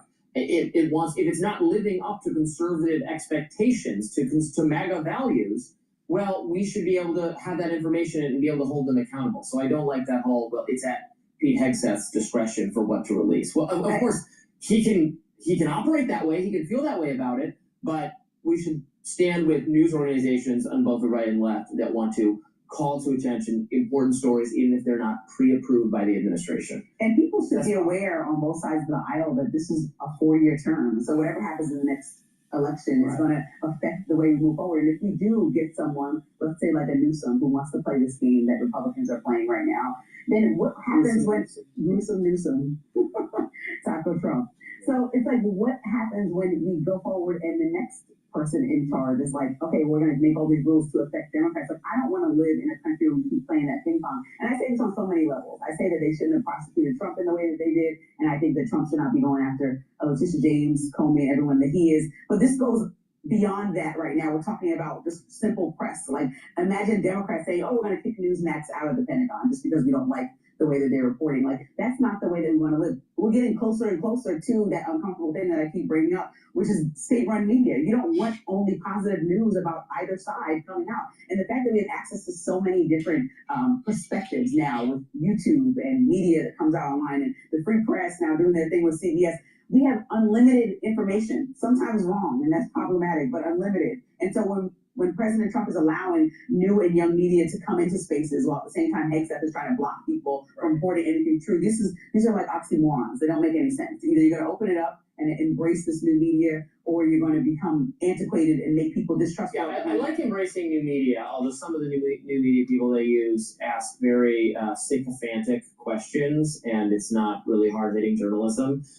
Some of that is okay, because entertainment and personal flavor matter too. It's how people want to get their news, but still need a little bit of hard. Yeah, you got to actually do that. And the only part of the policy I don't have a problem with, and I don't know about this, I've not been to the Pentagon, I've not done reporting there, so I don't know. I can't imagine it's not a secure facility, but the idea of journalists just wandering, or I don't even know that takes place, but they can't just, if they can't wander through the building, do they wander through the building? I can't imagine that actually happens, but fine, they need to be escorted around. I guess pulling to the side somebody who doesn't like the current policy but works there but wants to be the whistleblower. They're not right about that. Gotta meet in gotta wear one of those overcoats and be in a parking garage. Exactly. Very deep throat type thing. I got a story for you. Coming up, House Minority Leader Hakeem Jeffries is offering some work. Please go to my store, the-studio-reykjavik.com, and get the nattokinase. This is fibrinolytic. It's going to break up clots and help to control your lipid profile. This will help with your cardiovascular health. Super important to take every day. Vitamin D3 will help to absorb calcium. If you do resistance training, it'll also help to build denser bone. Vitamin D3 is a vitamin that will help with gene expression because it's a cofactor. And vitamin D3 helps to get rid of cells that need to go into apoptosis. Super important. Take vitamin D3 for the fall and the winter, and it will reduce the severity. Please go to my store and get the lignans. Lignans will help with your immune system and your endocrine system, soak up free radicals and bring down inflammation. Turmeric brings down inflammation and soaks up free radicals. And ashwagandha root helps to control cortisol levels and blood glucose levels. When you stack these together, guess what? You're helping your immune system. You're helping your cardiovascular system. And by bringing down inflammation, you're helping your brain function. This is a very powerful stack that you should be doing. And this, if you take every day, will help to slow down the aging process. But you really need this during the fall and the winter to boost up that immune system. Because guess what? This fall and the winter is going to be problematic.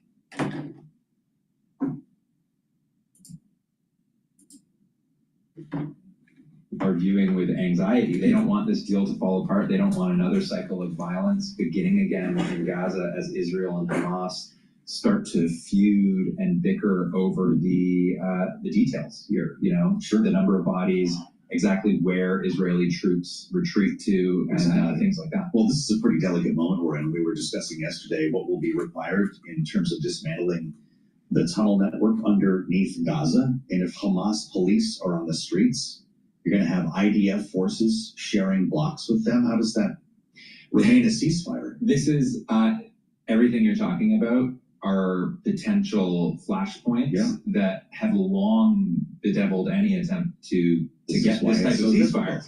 These were the deals, I think, to some degree, that the Biden administration was trying to hash out in advance.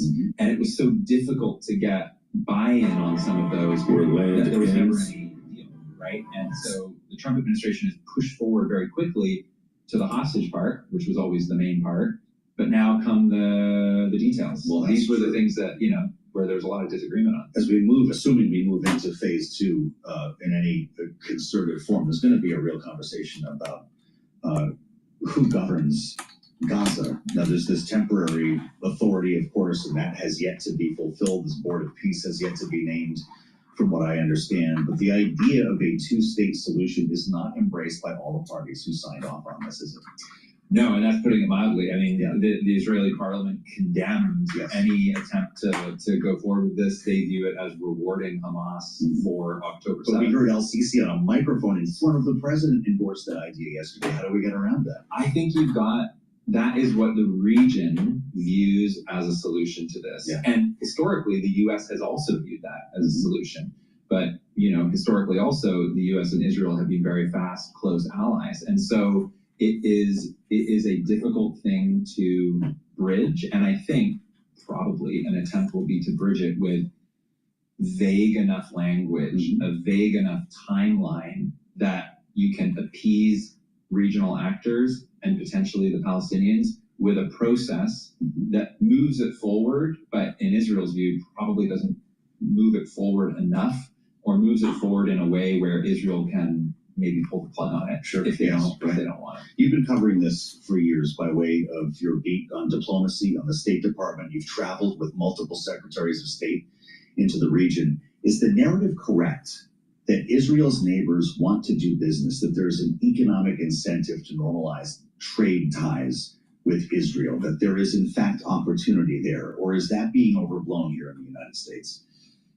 I think it's true in that there is an undercurrent of a lot of regional leaders wanting to do business with a dynamic economy, but there are these long-standing cultural issues that for them, with their own population, gets in the way of them signing those kind of deals. We need to keep talking about this with the help of Ian Marlowe. I thank you, Ian, for the insights as always. I'm Joe Matthew in Washington. Thanks for spending some time with us on the Tuesday edition. I'll meet you back here 5 p.m. Eastern for the late edition of Balance of Power. We'll see if they get in front of the cameras with President Milei. This is the...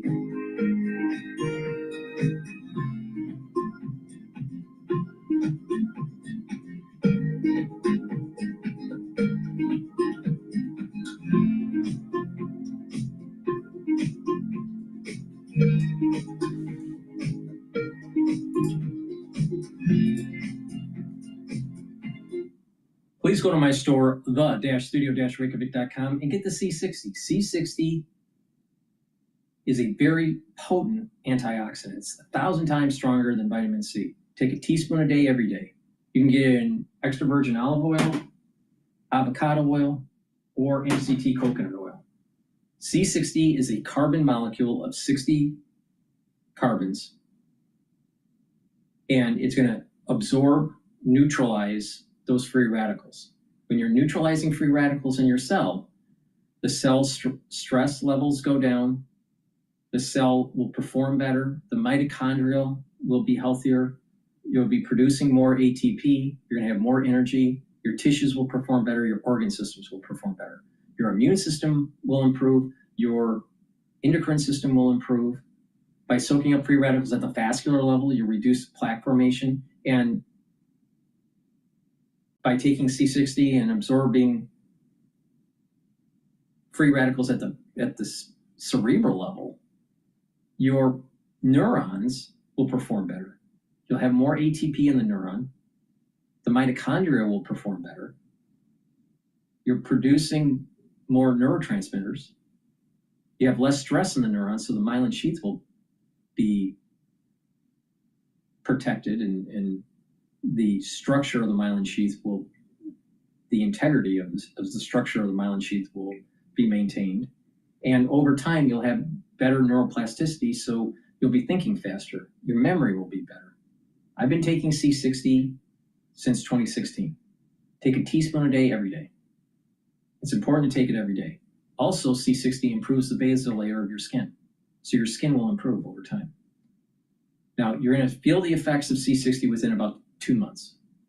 You'll have more energy, and your immune system starts to get better, and you're bringing down inflammation.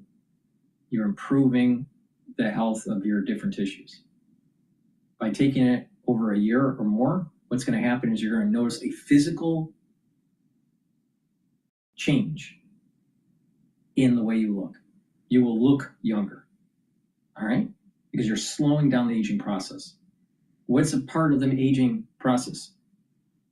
If you have a lot of inflammation, you have a lot of free radicals, you speed up aging. If your immune system is bad and it's not performing well, then you age faster. But if you soak up free radicals and you bring down inflammation, you age slower. So please go to my store, the-studio-reykjavik.com, and get the C60. Take a teaspoon a day, every day. That's my broadcast for today. Thank you for listening. Please go to my store, the-studio-reykjavik.com, and get the great products that I offer. Make sure you use discount 5, and you get $5 off any order. Thank you for listening, and have a nice day.